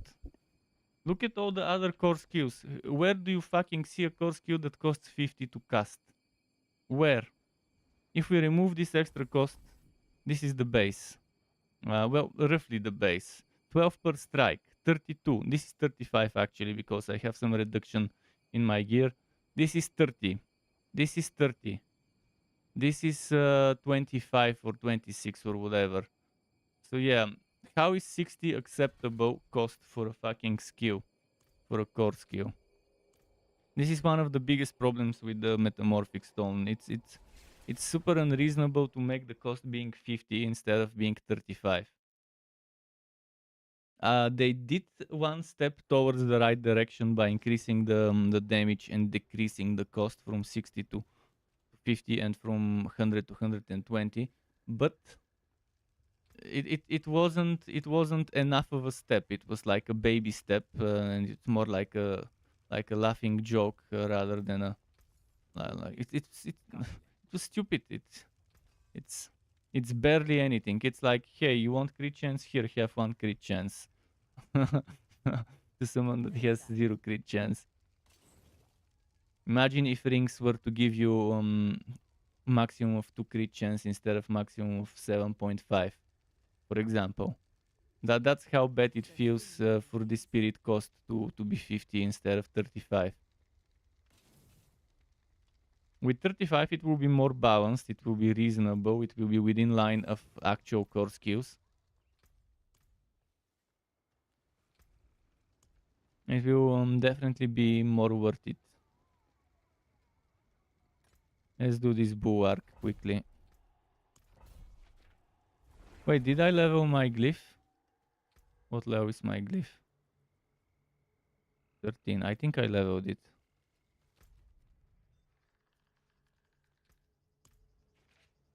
Few more maps and I'll be done. I'll probably do some Durios today later in the afternoon or whatever.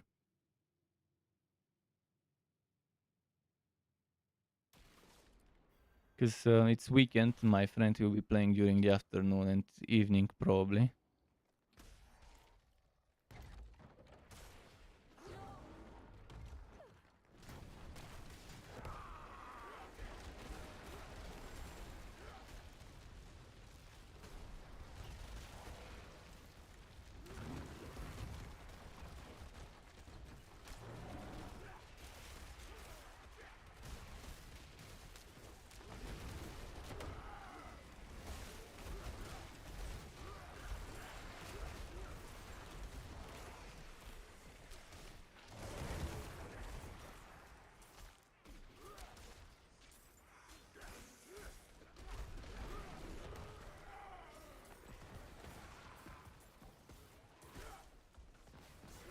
Oh, I got the key.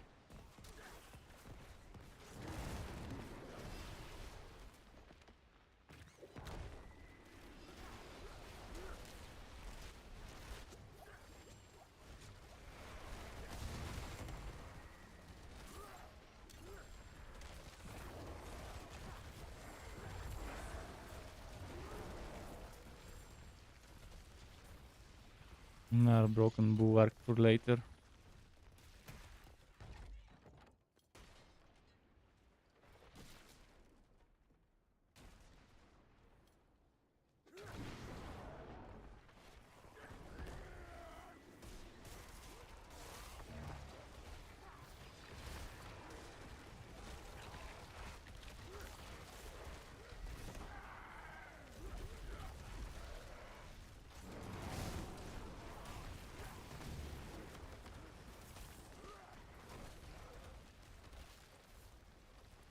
See how the Dolmen Stone doesn't hit an enemy when the enemy is right next to you, and the only damage I'm seeing is from other procs. This, for example, should be something that never happens. To have a skill like the Dolmen Stone Rock, and to see something like it not hitting when an enemy is right next to you. I can test it on the NPC, on the dummy. I can go in at the dummy's room and test it.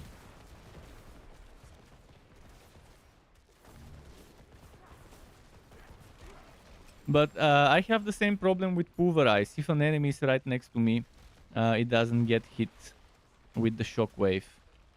And not just that, there's many things that I've had problem, and this same stupid problem.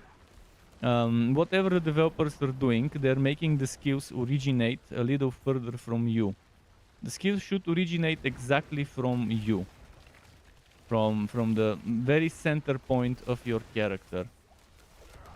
So that even if you're kissing an enemy. But yeah, I was having that stupid problem even before the game launched, during the beta phases, during the server slam and the open beta. I was having the same problem with pulverize back then, so I don't think they'll ever consider fixing this, because it's probably something inherent in the way skills originate. So they need to maybe do massive changes to fix it. Who knows? It seems something that's probably easy to fix, but most likely it's one of those things that are actually incredibly difficult to fix. Because of how it's coded in. And it's not just on the Druid, it happens on other characters as well. I had it on Barbarian as well with the Death Bow shockwave from Overkill.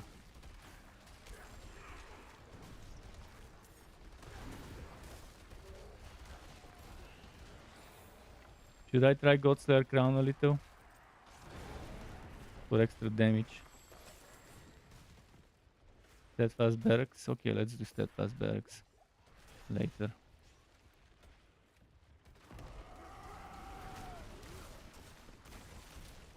But for the Boulder Stone, it probably would be easy fix.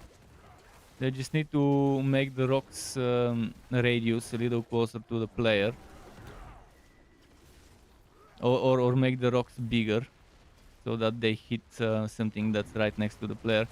But for Pulverize Shockwave and for the other Shockwave for Death Bow, those two really need to be made to originate where the player is, rather than like a couple meters away from the player.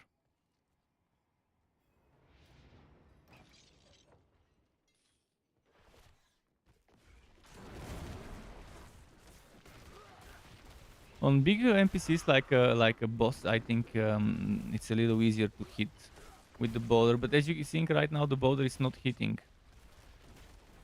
See, this is what it looks like when the boulder is hitting. But since the enemy is the melee enemy, if I move too far, it's ruining the stuff.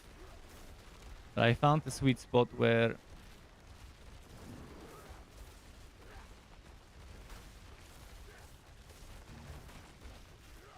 okay, let's go spam some ultimates.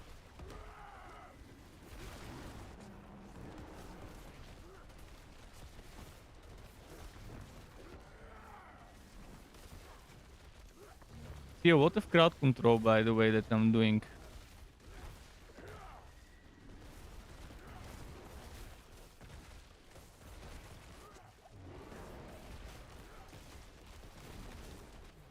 But the damage is terrible.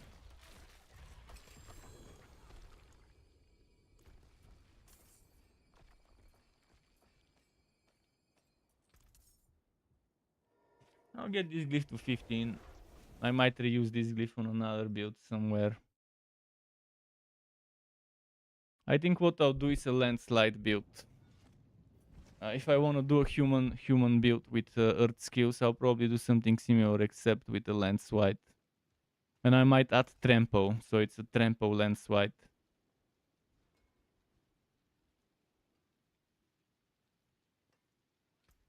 I'm thinking I'll get much better results. Actually, do you want to test it? Let's remove boulder and just put landslide.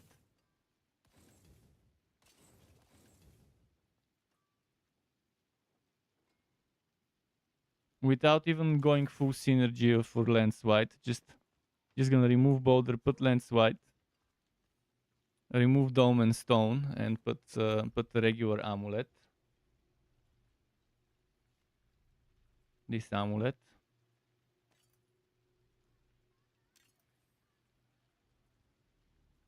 Let's see, what weapon could I take? I'm gonna take some weapon, any weapon I can think of.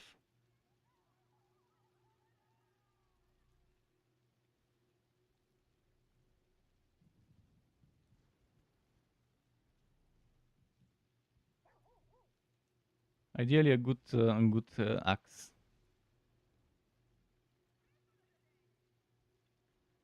Or a hammer. It won't be that bad if it's a hammer. But let's go one-handed first.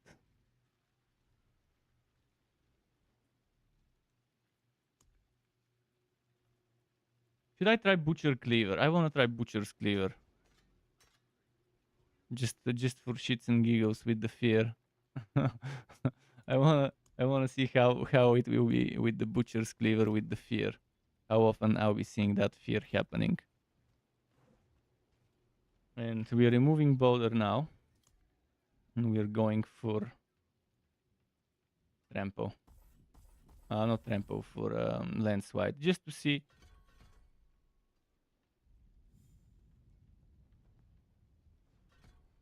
Just to see how it will feel if I do landslide. An easy switch, almost same build, except one minor change.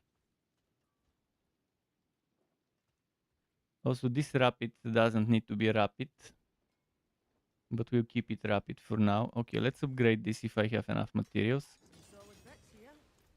Let's put a green gem in there.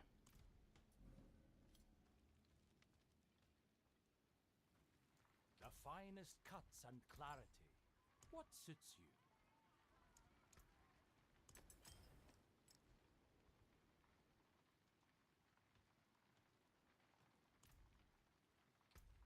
And so what I'll do next is I'll quickly go for a pissing break before I start the next map. And the next map will be not this, maybe this, not this.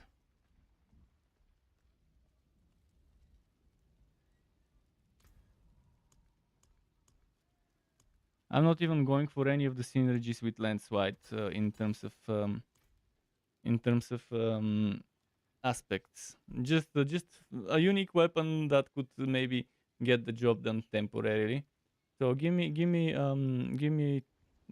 90 seconds to go for a pissing break because I've been holding it for a while, and then I'll be right back.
got myself some of my uncle's wine. My uncle came here yesterday to bring me some wine.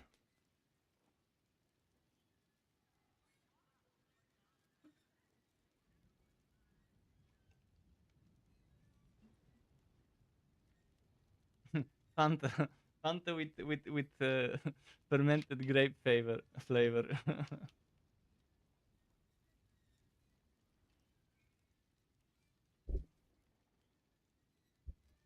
Times. Let me give Sky some food in the meantime.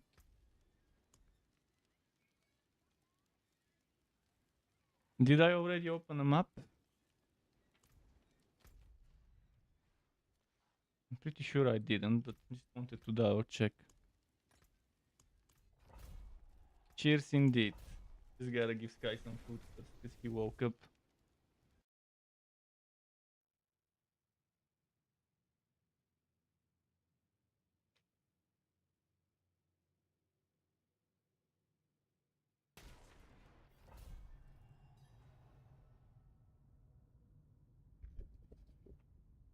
Well, look at my total armor. Before disobedience, 11.4 thousand. Not bad.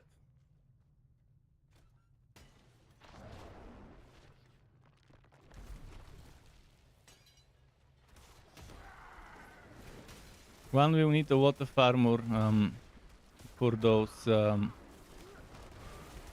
those upcoming Abattoir of the Zir dungeons.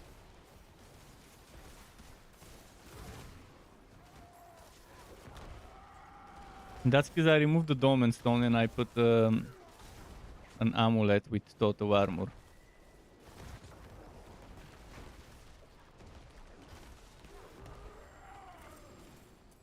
Belfry, not bad.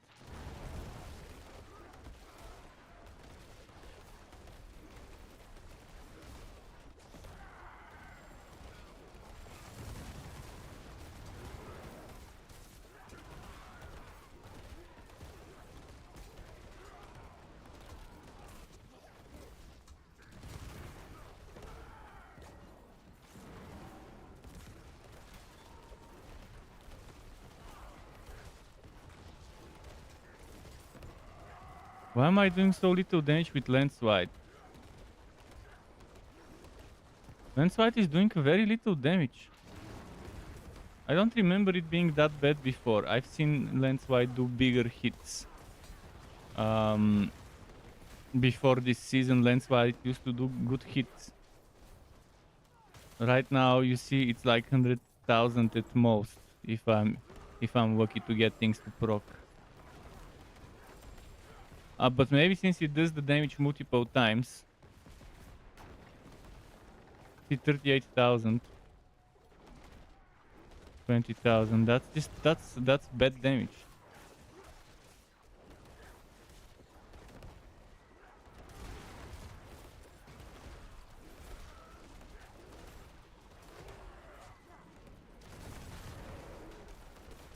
Yeah, with Landslide, this is just an experiment to see how Landslide would go.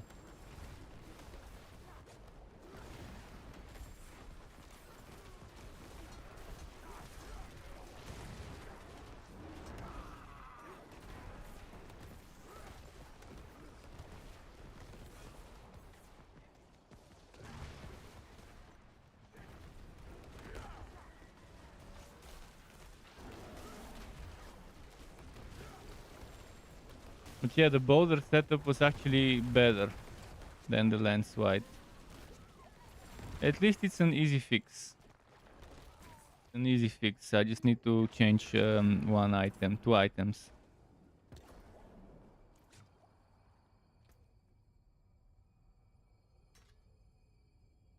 And then change some skill points. Let's go back to the boulder.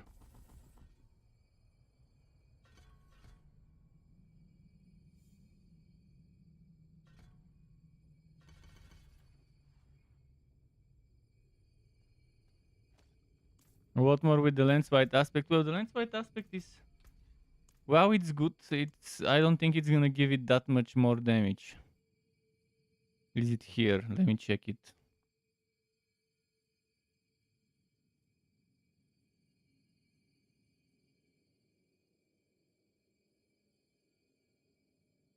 Hmm.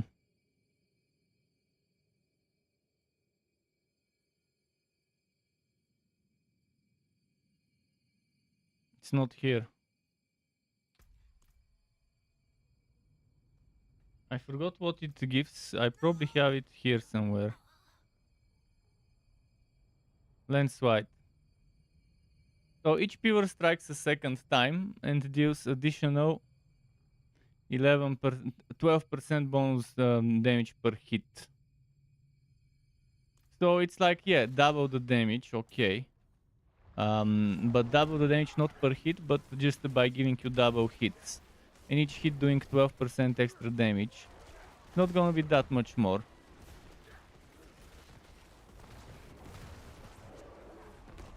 Because if you look at the boulder here can hit multiple times and it hits for 190,000 already. With this one aspect. If it crits, if it does a high crit. Otherwise it does kind of like 50, 60, 70,000.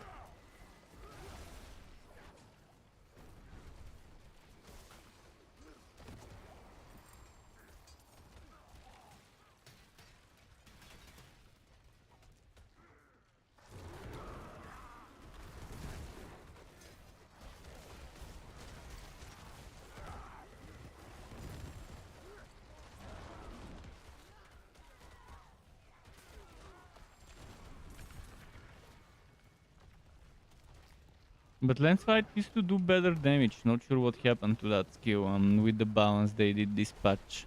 They did this season. It used to hit better before. As far as I remember it.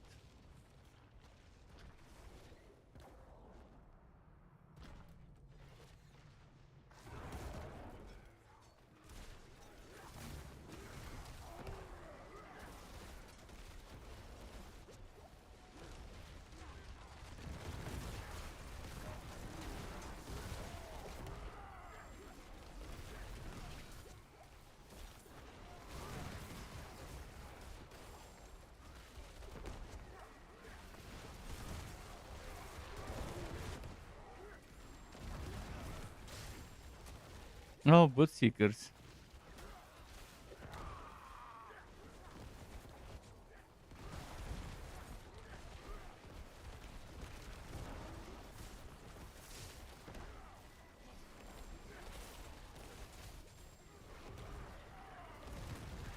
I like that in the new content the bosses would be 3 Boot Seekers. So you can dodge through them with Flicker Step and get the most out of Flicker Step. Rather than a single boss where you only get 1/3 of what you could get. You only get 4 seconds instead of 10 seconds. So obviously it's better to be able to get the 10 seconds.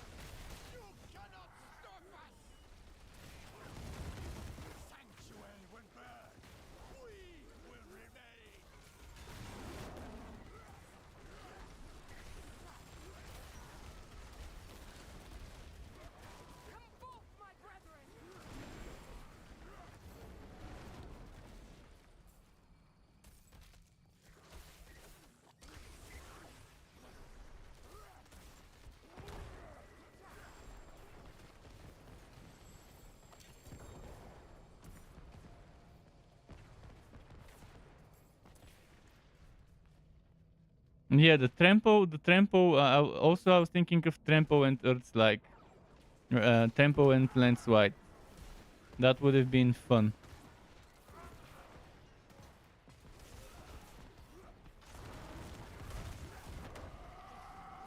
But you still need to have the other Lens Wide aspect. You need to have both of them if you're going for a trampo Lens Wide. But I wasn't using trampo, I was using just the base Lens Wide right now.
And so far, it doesn't come anywhere close to the Storm Ward and what the Storm Ward can do.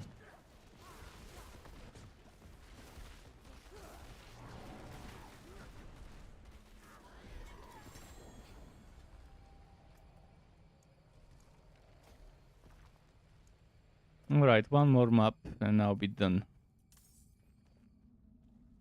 I can go take a break. Work on work on the hot build a bit. The website versions of the hot build.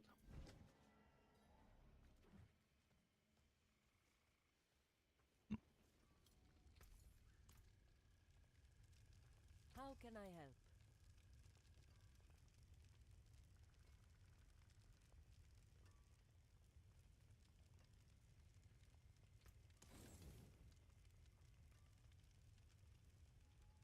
There's that.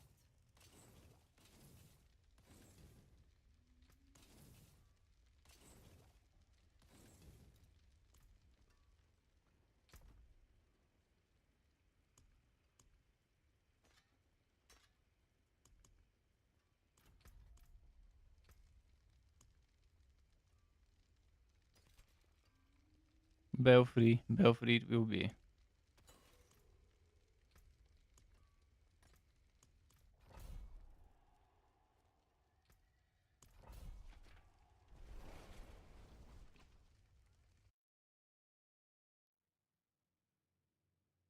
As a concept, Dolmen Stone is fun. Just again the fucking knockback, and for whatever reason, I don't know why, with better survivability than my basic attack Storm Ward, I'm having trouble surviving.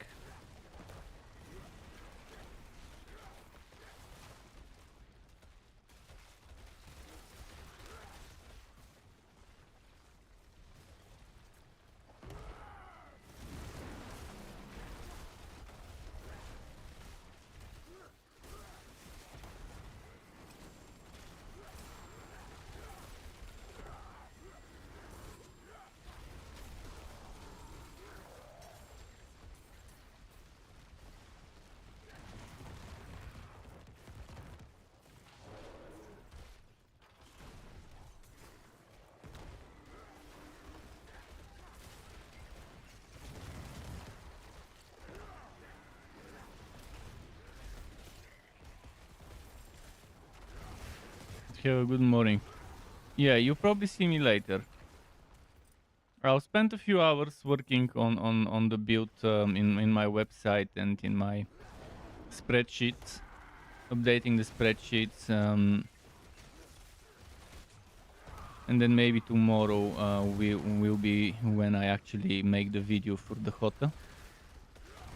But I will be working later today to play with my friends while they're still online, and we'll do some durio runs.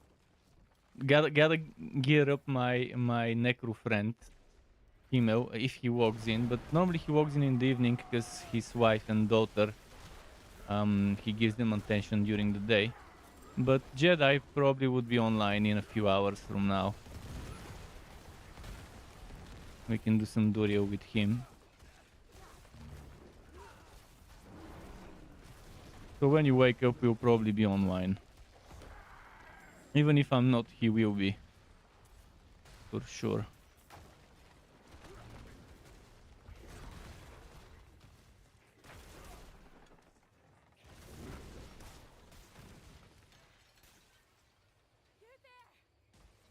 Fuck event.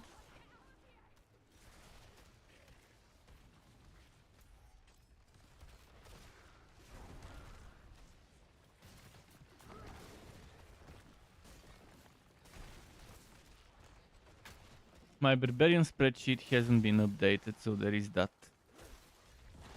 So unlike the other class spreadsheets, I need to update every single skill of the barbarian with the new descriptions, if there are new descriptions. Some of them have new damages, some of them have new wacky hit chances. I also need to add all the legendary aspects with the new information, if there is new information, And I think there might be a missing one or two unique items for the barbarian in my spreadsheets.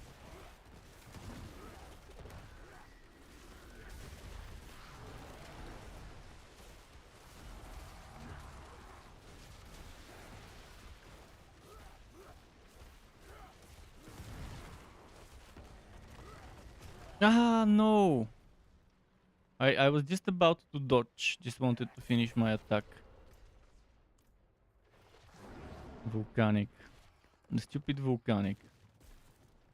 I didn't even notice it's a volcanic map until now.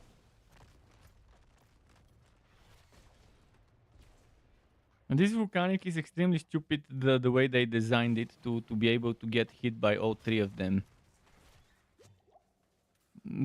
First of all, the three fissures should never spawn in the same location. If one spawns here, the other one should spawn there, and the other one over there. There should be like a triangle or something. Not to have them all at the same spot.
Okay, at least this one is 15 now.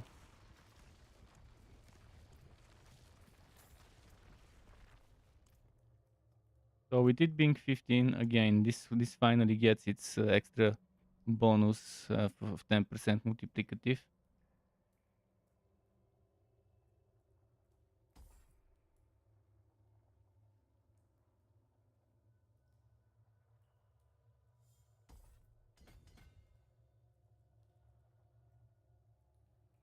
But there is this problem now.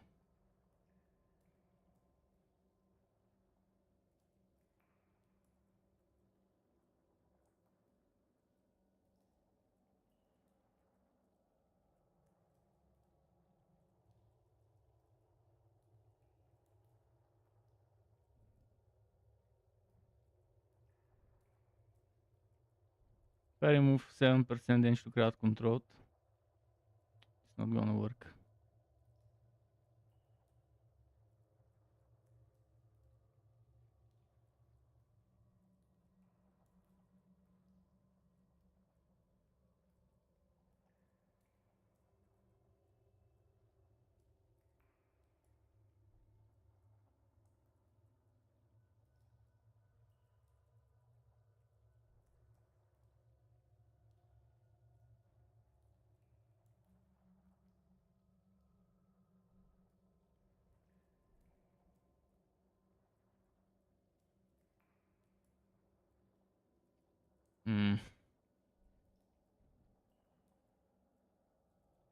There isn't much I can remove.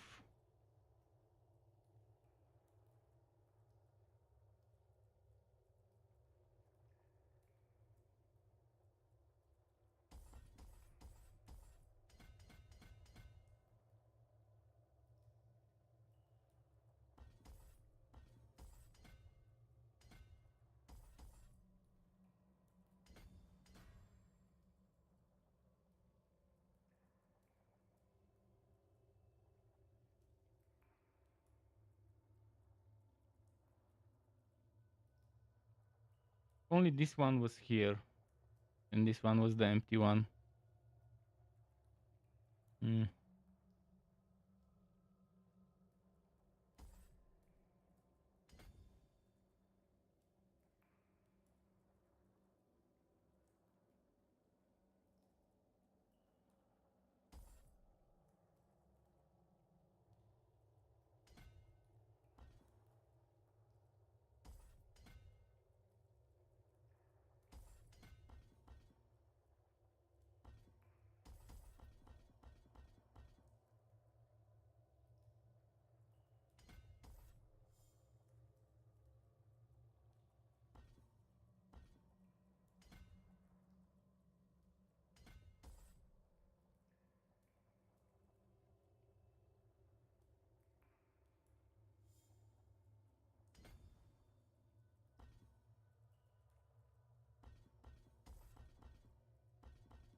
I wanna get extra dex and extra int.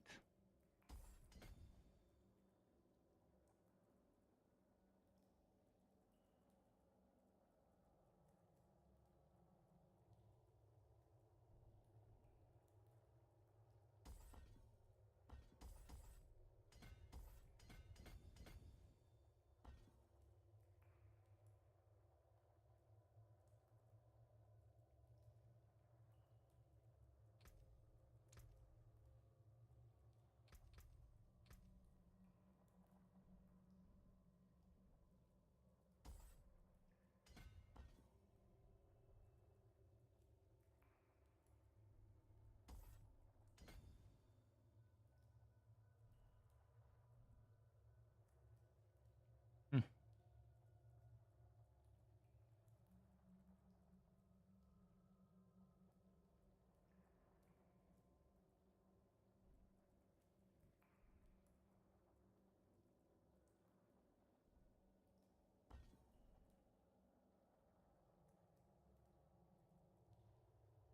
We need willpower here.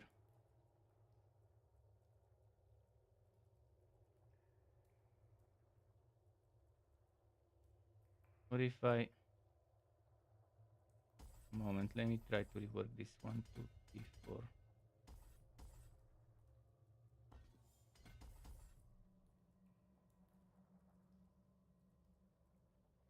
That's actually still more than I need.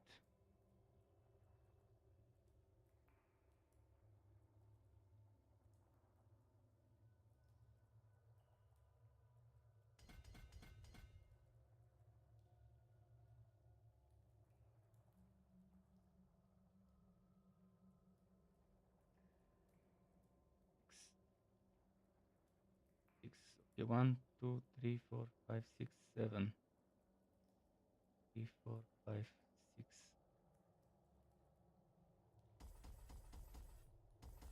For now, let's do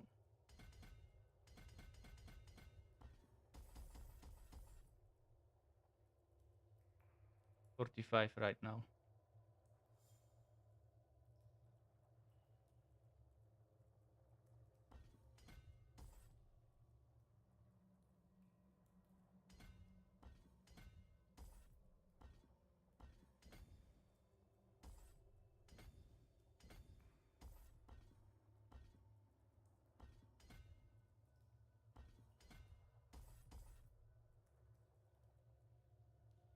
I don't need that much resistances.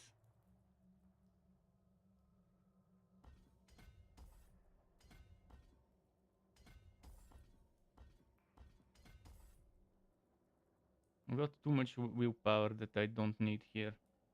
As I said, the only way to do this is to rework that whole board, but I can't rotate it as it is. I wish I could rotate it. They really need to rework the whole Paragon system, so you can take one board, disable it, rotate it, and also you should be able to change which board is 1, 2, 3, 4, 5. Which board is what board in terms of order. The same thing you could do on fucking build calculators, you should be able to do from within the Paragon boards. Yeah, right now all those changes I did, they don't do shit for me. I really wanted to save 1 point. Not gonna happen.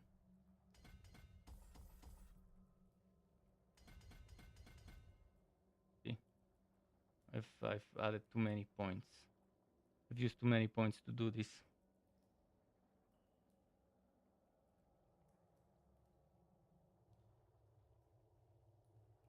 It will be doable if I approach from here, and then don't take this and this. Actually, I take this and this, but then I don't take this and this.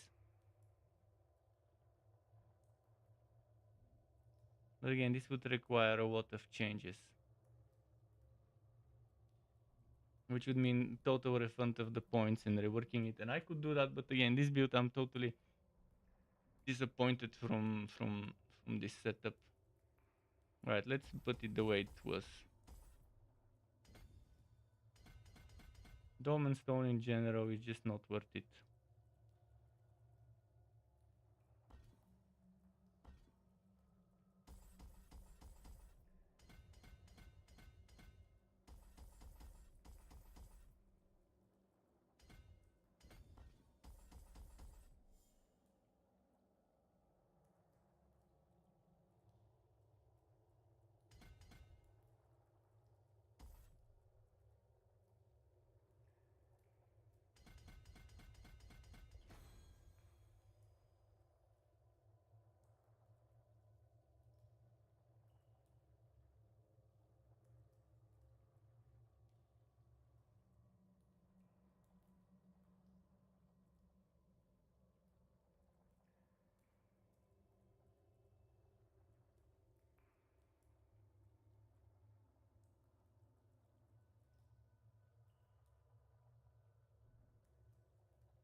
Okay.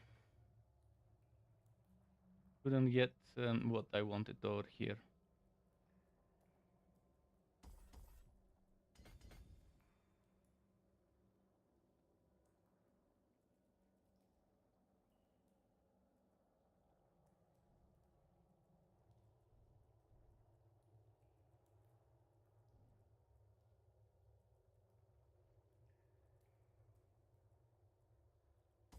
There is Dex here. Where else is there? Dex over there. 1, 2, 3.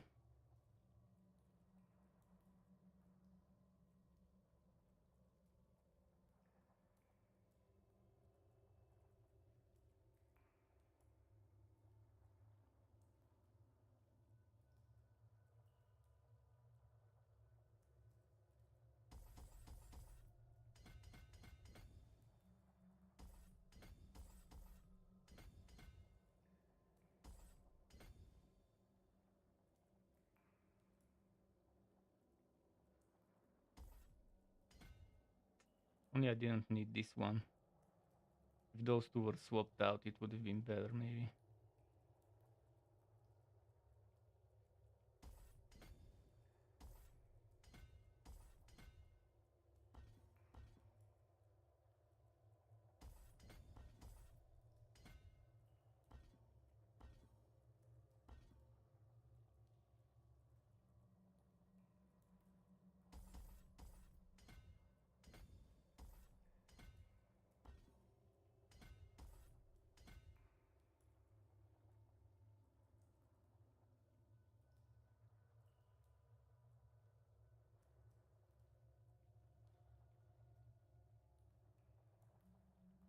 When we're approaching from this side. 1, 2, 3, 4. Approaching from that side. 1, 2, 3, 4, 5. Oh wait, since I'm taking this, I can actually approach from the other side now.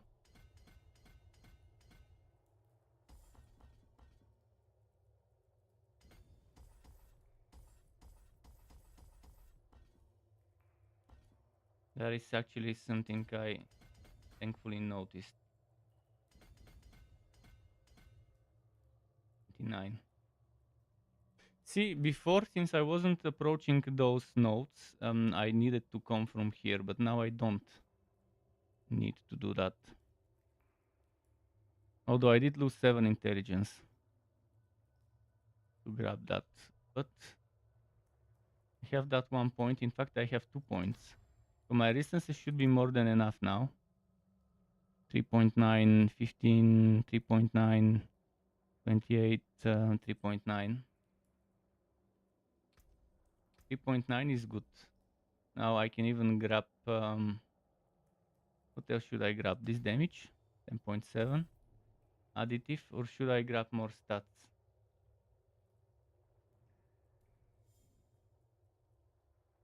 Intelligence is better right now.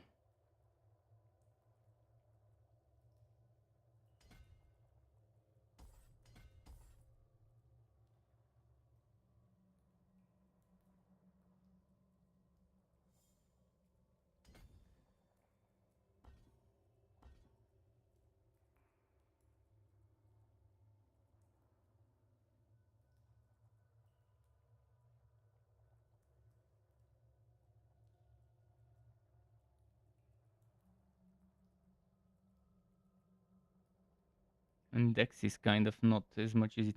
If I get this dex, I can remove a lot of resistances.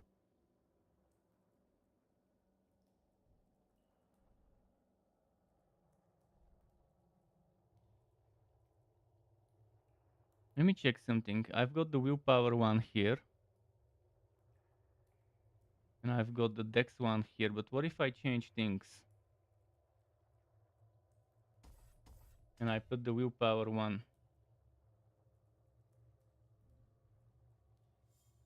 Resistances, crit damage. Versus core skill damage. Yeah, what if I swap them out?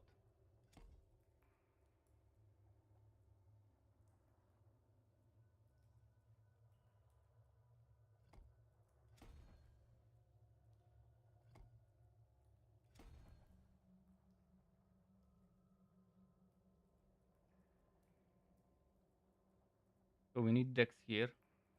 Means we can do a totally different approach.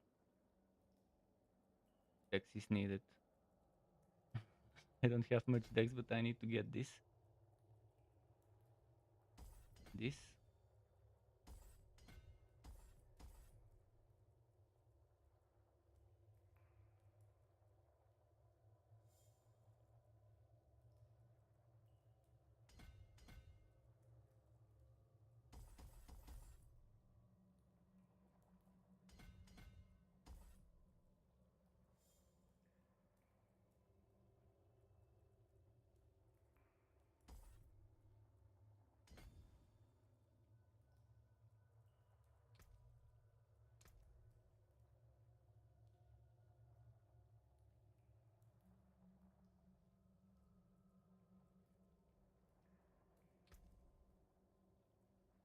Hmm.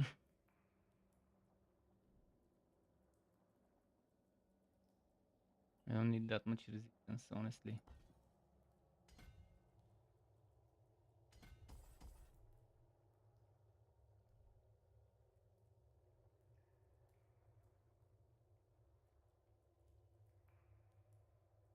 Board could have been slightly reworked. What was the other one here? This one here was magic notes in range.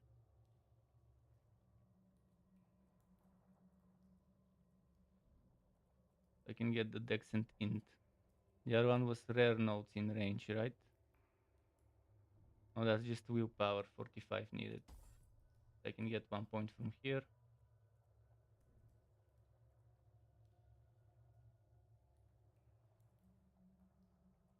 If I were to save this int and this dex,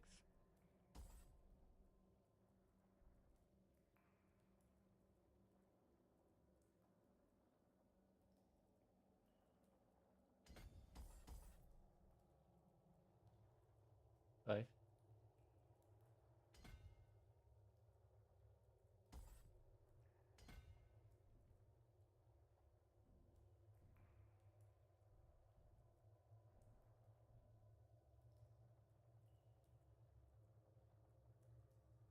One, two, three, four. 1, 2, 3, 4, 5. 4, 5. 1, 2, 3, 4.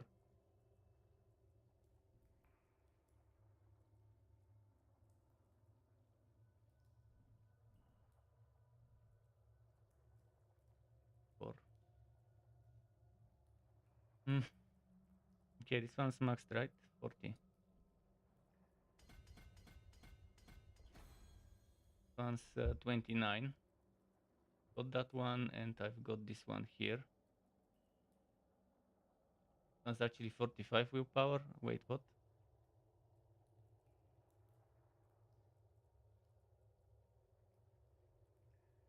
When did I get another one?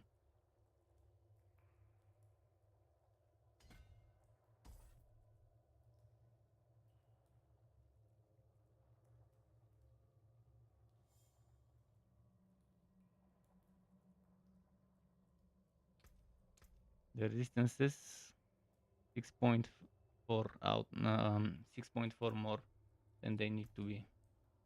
But I did get the 2 dexes.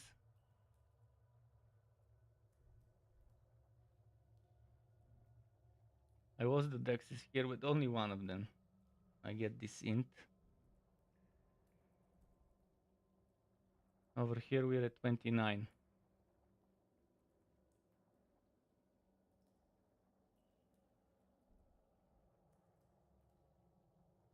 But yeah, I did increase my dex and I did increase my int a little.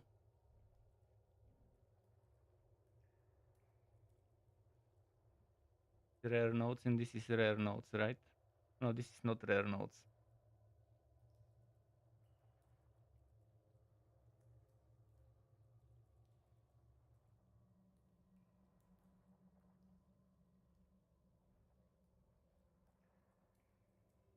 What I could get right now is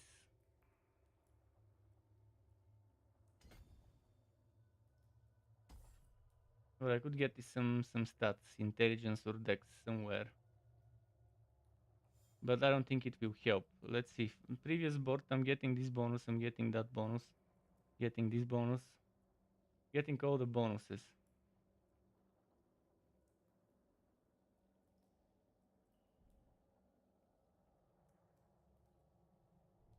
Except the bonus here, which is 514 required. And 540, and yeah, it's so 540. Dex and tint. There's no way for me to get the dex and tint needed without rolls from gear.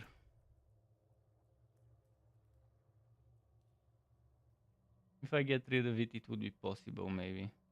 Probably not. I just need all stats in the weapon.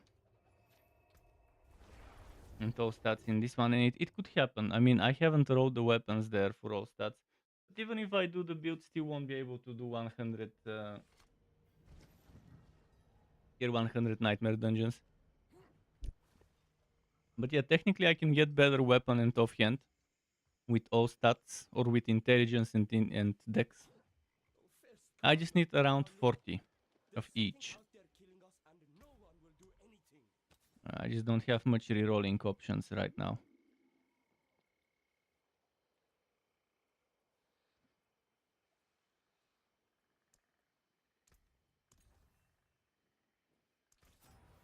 Let's try rerolling this first. I don't even need the lucky hit chance.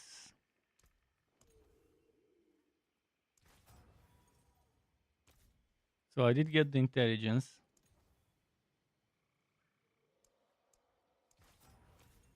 Did get damage to crowd controlled.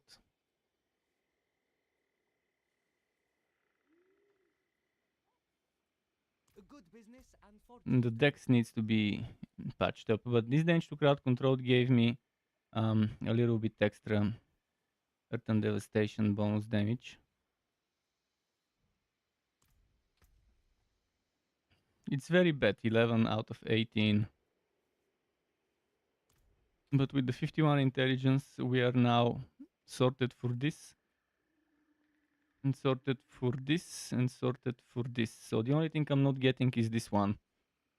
Which is okay, I don't need this one. This is 3 resistance to all elements, which I definitely don't need right now. So it's fine. Okay, this one, it's done, but I'm not happy with the result. So I don't think I want to make it in a build video. That's gonna be it for today. More later, because it's already 9 in the morning. And as I said, I have some work to do with my how to build, with my spreadsheets and website information. So I'll start preparing for the hot barb and eventually bring it to you, if not tomorrow, the day after, but most likely tomorrow. We'll see. Keep it cool. I'll be back later in several hours from now in the afternoon or noon to play with my friends some Durio runs and some other stuff. Keep it cool until then, and goodbye.